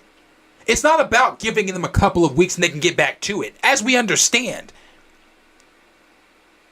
time heals all. Like Drake said, but heals for it to walk in. Sorry, chill. But you needed that time. It's been 2 years, my brother, and you're still hurt. Rightfully so. As I've said, this is your friend. This is someone you knew. This is someone you looked at as a brother. Someone that you looked up to. Family to you. So rightfully so. After 2 years, you still have every right to still be grieving. But if you couldn't come back and tell this story without your feelings interconnected to it, to morbidly tell Chadwick's death on screen, then you should have stepped away altogether. It's not about just taking a couple 2 weeks. It's not about just getting back to it. It's about understanding that this is a fictional film. It's about understanding the story that you've previously started to tell in BP1. That you completely contradicted with this mess of a film of BP2. And then you keep getting out here in interviews and saying what could have been, what should have been, or whatever. And every time Ryan opens his mouth and talks about the script or what they were going to do, I think to myself, well, why the fuck wasn't that done? And I can hear it now. Well, duh, dumbass, because Chadwick died. Well, no, dumbass. Just because Chadwick died does not then mean that you cut the character of T'Challa. These characters live on. You got the Snyderverse people going fucking ballistic because Henry Cavill's not playing Superman. But yet Kal-El is still living on. Kal-El's stories are still going to be told. Understand the difference. T'Challa's stories have been null and void. Meanwhile, you've got a loud, vicious group in the Snyder fans that are making posters of Henry Cavill's Superman holding a headless or holding a decapitated James Gunn's head in his hand with the laser beam eyes, blood dripping from James Gunn's mouth. But we're the toxic crowd. We're the crowd that doesn't know when it's over. We're the crowd that makes it too deep. No, that's not us. So instead of continuously giving us what could have been, this is what it should have been. You want to do your TJ? Do your TJ. But do your TJ with T'Challa. The T'Challa. The fact what he said up there about Shuri trying to grapple with not being able to save her brother, again, it makes no sense to me. That Shuri could heal everybody else. And I can hear it again. Yes, Darius, but that's an unknown illness. She couldn't heal an unknown illness. So you're telling me that Infinity Stones that Infinity Stones were second nature to Shuri? Shuri knew all the ins and outs of Infinity Stones when they laid Vision down on her operating table? She knew all the ins and outs of Infinity Stones? Infinity Stones weren't something that they knew what the fuck it was, what they could do. Only person that knew that shit was Thor. And he taught it to everyone else. Shuri was not one of the ones he taught it to. Now going in line with Shuri is one of the most intelligent minds in the Marvel Cinematic Universe. Okay, that's great. So with that intelligent mind, if she could figure out something as alien as Infinity Stones, but she couldn't figure out an unknown illness that her brother got on planet Earth, makes no fucking sense to me. So no, I disagree with that as well. Then he goes on to say, let me see. This one not really that big of a deal, but the whole, was Namor going to be in it, blah, blah, blah. They were saying, yeah, CIA. They, make no mistake, even though he didn't say it, Doom was still in this shit. He was still in this shit. I don't like this whole thing too. Then it cuts ahead 3 years. He is essentially co-parenting. We had crazy scenes co-parenting. I mean, again, that just plays on the tropes, man. That plays on that. Like he's yes, great. Granted, he was absentee because of the blip. But now he's co-parenting, and it's like it's stereotypes. It's that even though that he didn't go for a carton of milk or a thing of cigarettes and never come back, they're still doing the whole co-parenting thing. He's still not present in the household. That's what's important.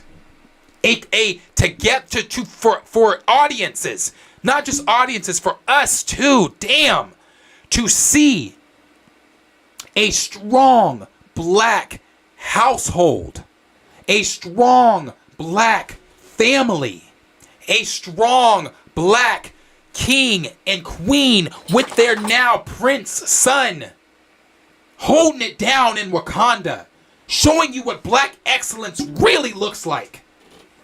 But when he's co-parenting and doing it from his home, and she's doing it from her home, and little TJ has a stepfather, you're playing on tropes. You're still doing the stereotypical shit. And that's just not something we had to see. You could have just made Wakanda great. You could have just made black excellence great. But instead, you nerfed Wakanda, you played on stereotypes, and you morbidly inserted your feelings into a story where it just simply did not have to be. So, I like this story better. I do. I think that this story is better. But I just don't like...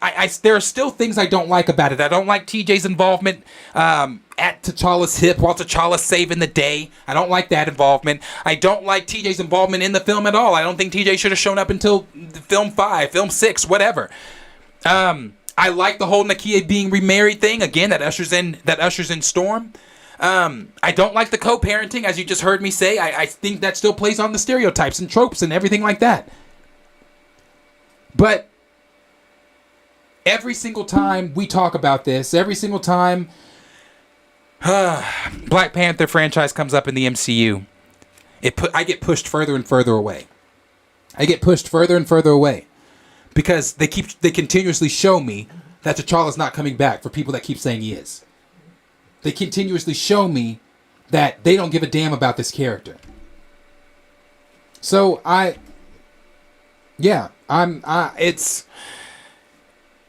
it is what it is. As you heard me say with anything that comes on with MCU now, it is what it is.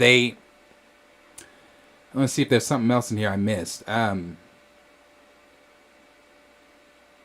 Yeah, again, like I said, the whole father-son story, I don't mind that for film 5. I don't mind that for film 6. But in a film where we still don't even know who the fuck T'Challa really is within the MCU, him trying to figure out who he is, the character study, as Ryan Coogler called it, the character study, deep diving into his psyche. You can look up the original. You can look up the other interview from a few months ago when he talked, not even a few months ago, it might have been a month ago, where he talked about the original script.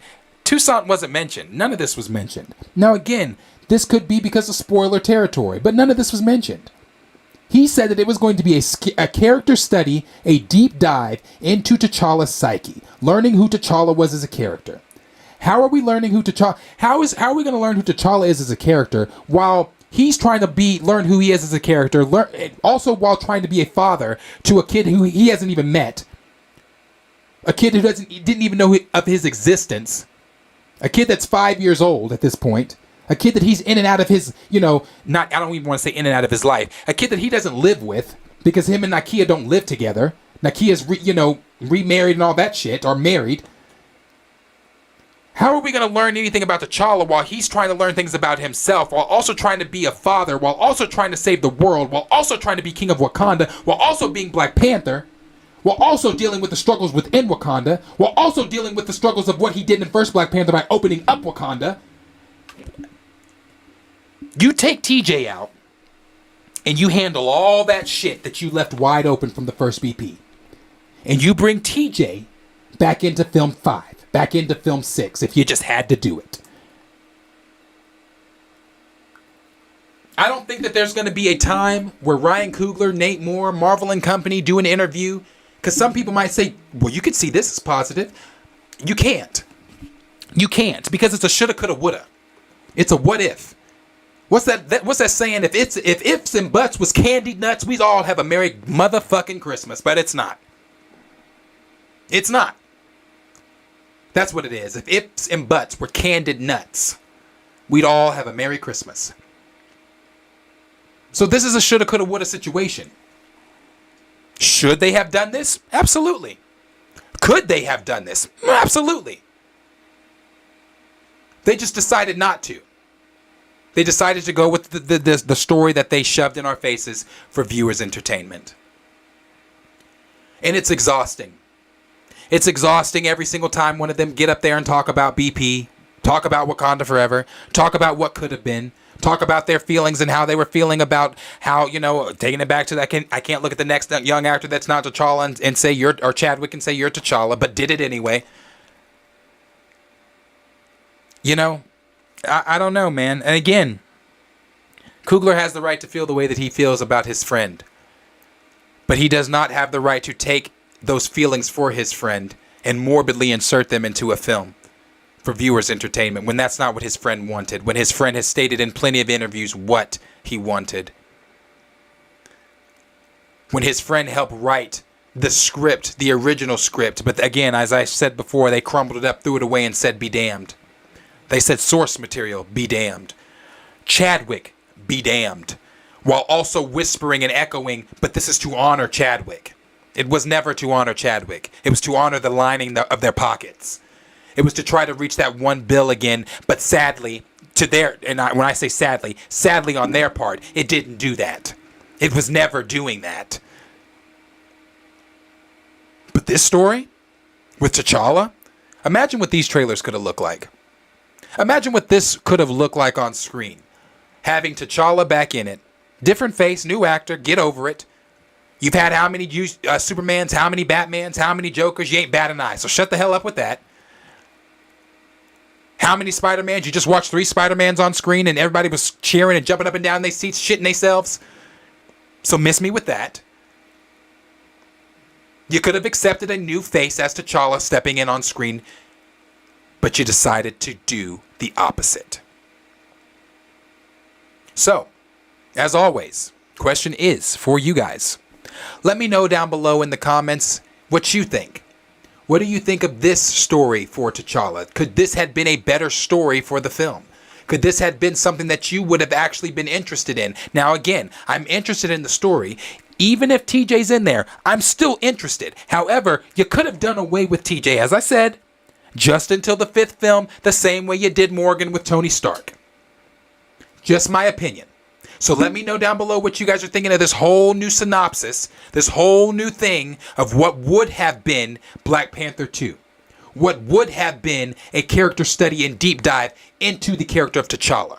What would have been a T'Challa vehicle. What Ryan Coogler called it in the first interview talking about the original script. So let us know down below in the comments what you guys are thinking. And I'll read this here really quickly. Let's see.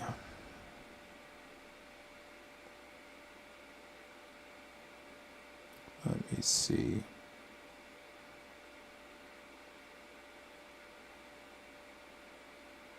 Oh, Grand Regent's Crack said, wait, never mind, sticking around. Cornelia said piercings. Yeah, bro, I have 2 piercings in this year. Wait, is it this year? No, I got 2 piercings in this year. And then I got one in this year. Then we said, let's see. Grand Regent Thrax had been waiting on the subject right here. Cornelia said, more terrible ideas. The Man 9000 said, this sounds terrible. Grand Regent Thrax said, not going to sound like Ryan is lying. D Stizzle said, terrible fan fiction. Sir Yuri G said, I refuse to believe the MCU Tyler Perry idea is real. Grand Regent Thrax said, no way that would have worked. Ashra said, what BS? There is no ritual of living off the land in Haiti. Well, you know, obviously, here's the thing. They obviously don't know African culture in general. There's no juniors. I mean, every time they open their mouth and talk, I'm telling you, I want to just get away. I want to get away because it's not interesting. Again, I accept this storyline over Wakanda Forever. It's still a shit storyline because it's got Toussaint. You take Toussaint out, it's a much better story. It's what Ryan Coogler originally said when he said it was going to be a T'Challa vehicle. I'm sorry. Again, call me what you want. I don't believe TJ was ever in the original script. I don't. Even with what he just said, I don't believe TJ was ever in the original script. And the reason I don't believe it, because when he originally talked about the script, unless it was just to avoid spoilers, this shit was not mentioned. Go back and look at it. This shit was not... Hell, we got a video up. I read it. Go watch it. It was not mentioned. The only things mentioned was that it was going to be a T'Challa character study, a deep dive into his psyche, and I'm using his words, a T'Challa vehicle. And I'd like to think that it was a vehicle fit for one, not two. So I'm sure. I don't believe it. I just don't believe it. I don't believe it. Stamina MC said the real housewives of Wakanda, Vibranium, and hip hop. Jabari Shore. K-Dot said still live. Yeah, bro, still here. Merry Christmas, everyone. Yes, Merry Christmas to everyone. Cornelia said Ryan Coogler just ain't built for this long term. Nope. BP1 wasn't perfect at all, but it was a solid start. Wakanda Forever ruined everything about the first. Find someone to fix this weak Wakanda and BP lore. Yeah, I agree. D Stizzle said cathartic. That's what they'd like to think. Grand Region Thrag said wasn't the word that it didn't take long when they decided not to. Yeah. It took not minutes, not hours, not weeks, not years, not months. It took them seconds. Seconds to decide, hey, y'all good with not recasting T'Challa? Oh, okay, because I'm good with it. Okay, cool. Yeah, no, it took seconds, bro. They don't give a fuck about the character T'Challa, but let MT tell it. They give a damn about all of these characters. Let's see. Gray said, one Wakanda life to live. Another Wakanda pert-minded. Appreciate you being here, bro. Cameron Smith said, damn, I wake up and bro is streaming. Y'all tough. Yeah, bro, I'm still here. Stamina MC said, all hell, Aurora Monroe. Yes, sir. Bows to the omega level mutant queen that she is. Cornelius said, Tony ain't have kids till Endgame. Right. Cornelius also said, why is Coogler so slow? How do you go from prince to king, then forward to kids without marriage? These creatives are weird. Yeah, bro, I'm telling you, unnecessarily weird intentionally. It is unnecessary. That I'm telling you, bro, like that's why I made the comparison to Morgan and Tony. We went on several adventures with Tony, several stories with Tony. Morgan wasn't introduced until Tony was on his way out. Tony, yeah, man, yeah. Gray said, all story elements, no character development arc at all. Cornelia said, reckless king, child endangerment. Yeah, like what? Like that's what I'm saying. Like why the fuck are they trying to make T'Challa this like one contradicting himself by saying that he wanted Toussaint to be a secret, but that was the whole fucking issue with the first BP, why Killmonger was the way he was, why he went to the ancestral planes and cussed everybody out the way he did. You contradicted that. Then you're going to have him come in and endanger his son by taking him on some wild fucking adventure. If Namor was still going to be the villain, you're telling me T'Challa was taking his son in front of Namor? Namor, the vicious killer that killed his mother, that had no issues with killing his mother, had no issues with flooding Wakanda, would have had no issues with taking a child's life? Had no issues with taking a child's life when flooding Wakanda. We don't know how many children were on the grounds of Wakanda. So you're telling me that this same T'Challa, King T'Challa, not my T'Challa, but your T'Challa, your MCU T'Challa, would have taken his son on a mission and put his son, who he just fucking met, his life in danger? What? Yeah, okay. Grid Region Thrag said, this is why I said Ryan is lying. I think so. Cornelius said king with no queen. Yep. See, Jeezy said the story sounds like trash. Cornelius said, why do all these ideas embrace black tropes that don't exist in BP lore? They have to tell them, bro. They have to tell them. They have to. Chill said, would never known you were referencing Drake. Oh, yeah, bro. That was that time heals all, but heels hurt to walk in. That was that. Oh, you fancy, huh? Grand Region Thrag said, R.I.P. Chadwick, but he isn't T'Challa. T'Challa isn't him. He will always be a King T'Challa, but we want to see another actor play T'Challa. We will love Chadwick forever, but it's okay to have new T'Challa. Yes, sir. We've got Grandage and that also said Suri can't carry the franchise. No, she can't. Her toys don't even carry out of stores. So, no. Her merchandise is not even being carried out of stores. So no, she can't carry a franchise. And that's not being misogynistic. That's not hating on Suri, because I like the character of Suri. I like Letitia Wright. I like the character in the comics. But look at her comics. She couldn't carry then. What made you think she could carry a fucking film? Official Liam G said they need to retcon after Secret Wars. Yeah. SSK Dot said, sup y'all. Or Sup Chill also said, agree with Liam, we need a complete reboot. Yeah, I've said that too. Like everything needs to be rebooted. The cast, crew, everybody needs a new leaf, needs a new turn, new look. Stamina said Kamoyo Beach should have flagged up in any illness. That's what I'm saying. She could save others from dying, but not her brother. She saved Martin Freeman's character by correcting him, fixing the illness when he was shot. The alien fucking tech that was in Vision's head, she knew instantly how to get rid of it. Instantly. That shit ain't from Earth. That's alien. That's alien to her. Instantly, she knew how to cure it. T'Challa comes back in Endgame healthy as a motherfucker. Told Peter to give me the gauntlet. We saw what he, running. He didn't seem sick to me running with the gauntlet, dodging shit. Seemed okay to me. But then came out sick. And with an illness that Wakanda couldn't heal. Get the fuck out of here, bro. Kenny said, bro, if I died and they used my death to sell a movie, I'd be dead.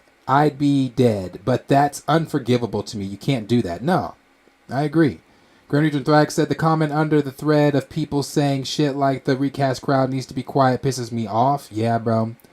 See, Jeezy said, was Talakon still the antagonist? Yes, they still were the antagonist, but it was going to be a three-way type of deal between Talakon, the United States government, and Wakanda. But again, the United States government still would have had all of this, still would have had Doom puppeteering everything. Because that's still I don't give a fuck. I don't care what they say. You're not talking to little kids. I'm not stupid. We all saw it. We all saw the pre-viz photos of Doctor Doom. We all saw the earlier leaks and things that had to deal with Lake Bell's character and how she was going to be dealing with so much more under Doom and all that type of shit.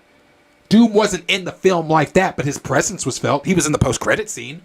I don't give a fuck what Namor says. Talking about Doctor Doom was never in the film. Neither was Toussaint. But you did that shit. No, Doctor Doom was in the film. The person not in the film was Toussaint. Let's see.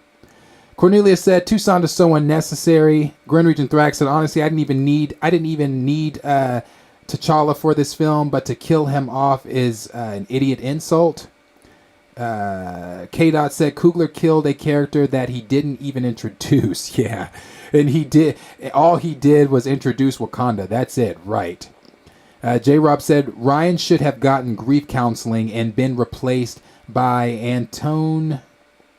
I don't know the line. You know me, not gonna butcher it, but yeah, he should have been replaced altogether. Chi-Town said, if it was a fifth, we'd all be drunk. They may have been better off waiting to do BP2 in Phase 5. Yeah, delay it. Because it's not like this film did anything to progress the MCU.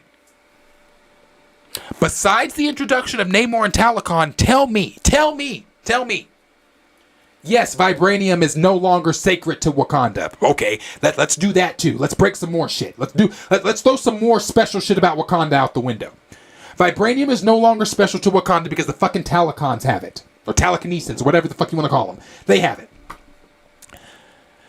Other than Talakon, Namor, and vibranium not being special to Wakanda, how did Wakanda Forever progress the overall mythology of the MCU? I'll wait.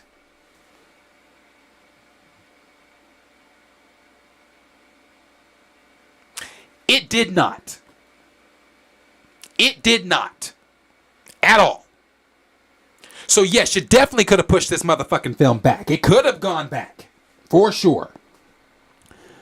Let's see. Cornelia said, thoughtless writing, but wants to be talking about intelligent convos. LOL, we've been having intelligent criticism. Right.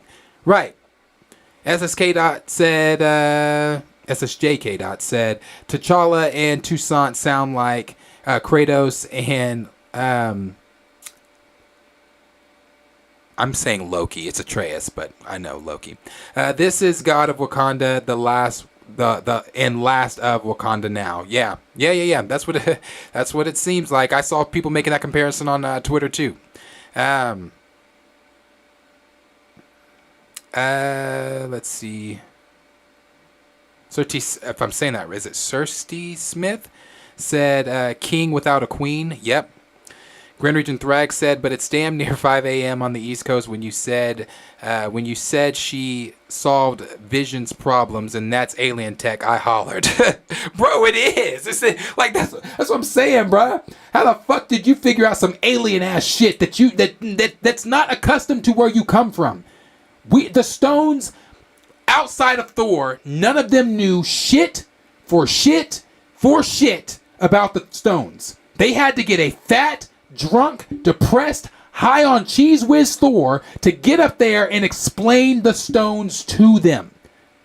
So how in the hell did Shuri know how to instantly heal Vision, but not her brother?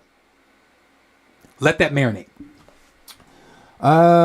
Gray said, it's still baffling to me that they thought they could make a $1 billion movie without the character they actually did it with. Right. Yeah. And they think that the next one's going to do good because you got Toussaint. When I tell you I'm going to campaign so hard against BP3, when I tell you, if God willing, if the Lord says the same, and I'm still here, and this channel, this platform is still here, because I can't speak for my co-host, myself, being the host of this channel, will campaign so fucking hard against Black Panther 3 if you don't recast T'Challa. Watch. And some people might be thinking, oh, who gives a fuck? You're just so what, your channel? Yeah, you're right. Obviously, y'all do give a fuck because you stay in my comments giving a fuck. So yeah, I'm going to be here for all that. Grand Region Thrag said, the film hurt Wakanda. Yes, it did. It didn't even show the might of Wakanda. That's not Wakanda, as I'm going to continue to say. I don't know what that is. That ain't Wakanda. It's just some African nation because it's not Wakanda. It's not Wakanda. Christopher Bates said, what we got was Nate Moore and Ryan Coogler purposely spoiling the milk. Yes, because they didn't give a damn. They didn't give a damn. They did what they did. They showed what they showed out of honor because they didn't give a damn. And Grand Region Thrag, the last one that said, I will campaign against it too. Yeah, bro. I'm here. I'm campaigning against it. I'm going to campaign against it. I'm against your Black Panther franchise now. Damn, if Ashra is still here, damn, Ashra, I'm 6 hours in. That's almost a 7-hour stream. I'm 6 hours in. I'm not going 7 hours because my throat is fucking scratchy and it's hurting. But, and my ears hurt too. Shit, from this fucking hat. This hat is tight as shit. This hat is tight. But yeah. Kenny said, I care, D. Well, yeah, thank you, Kenny. So yeah, that's what's going on. Thank you for caring, Kenny. You know, for those of us that do care about BP, we care. We do care.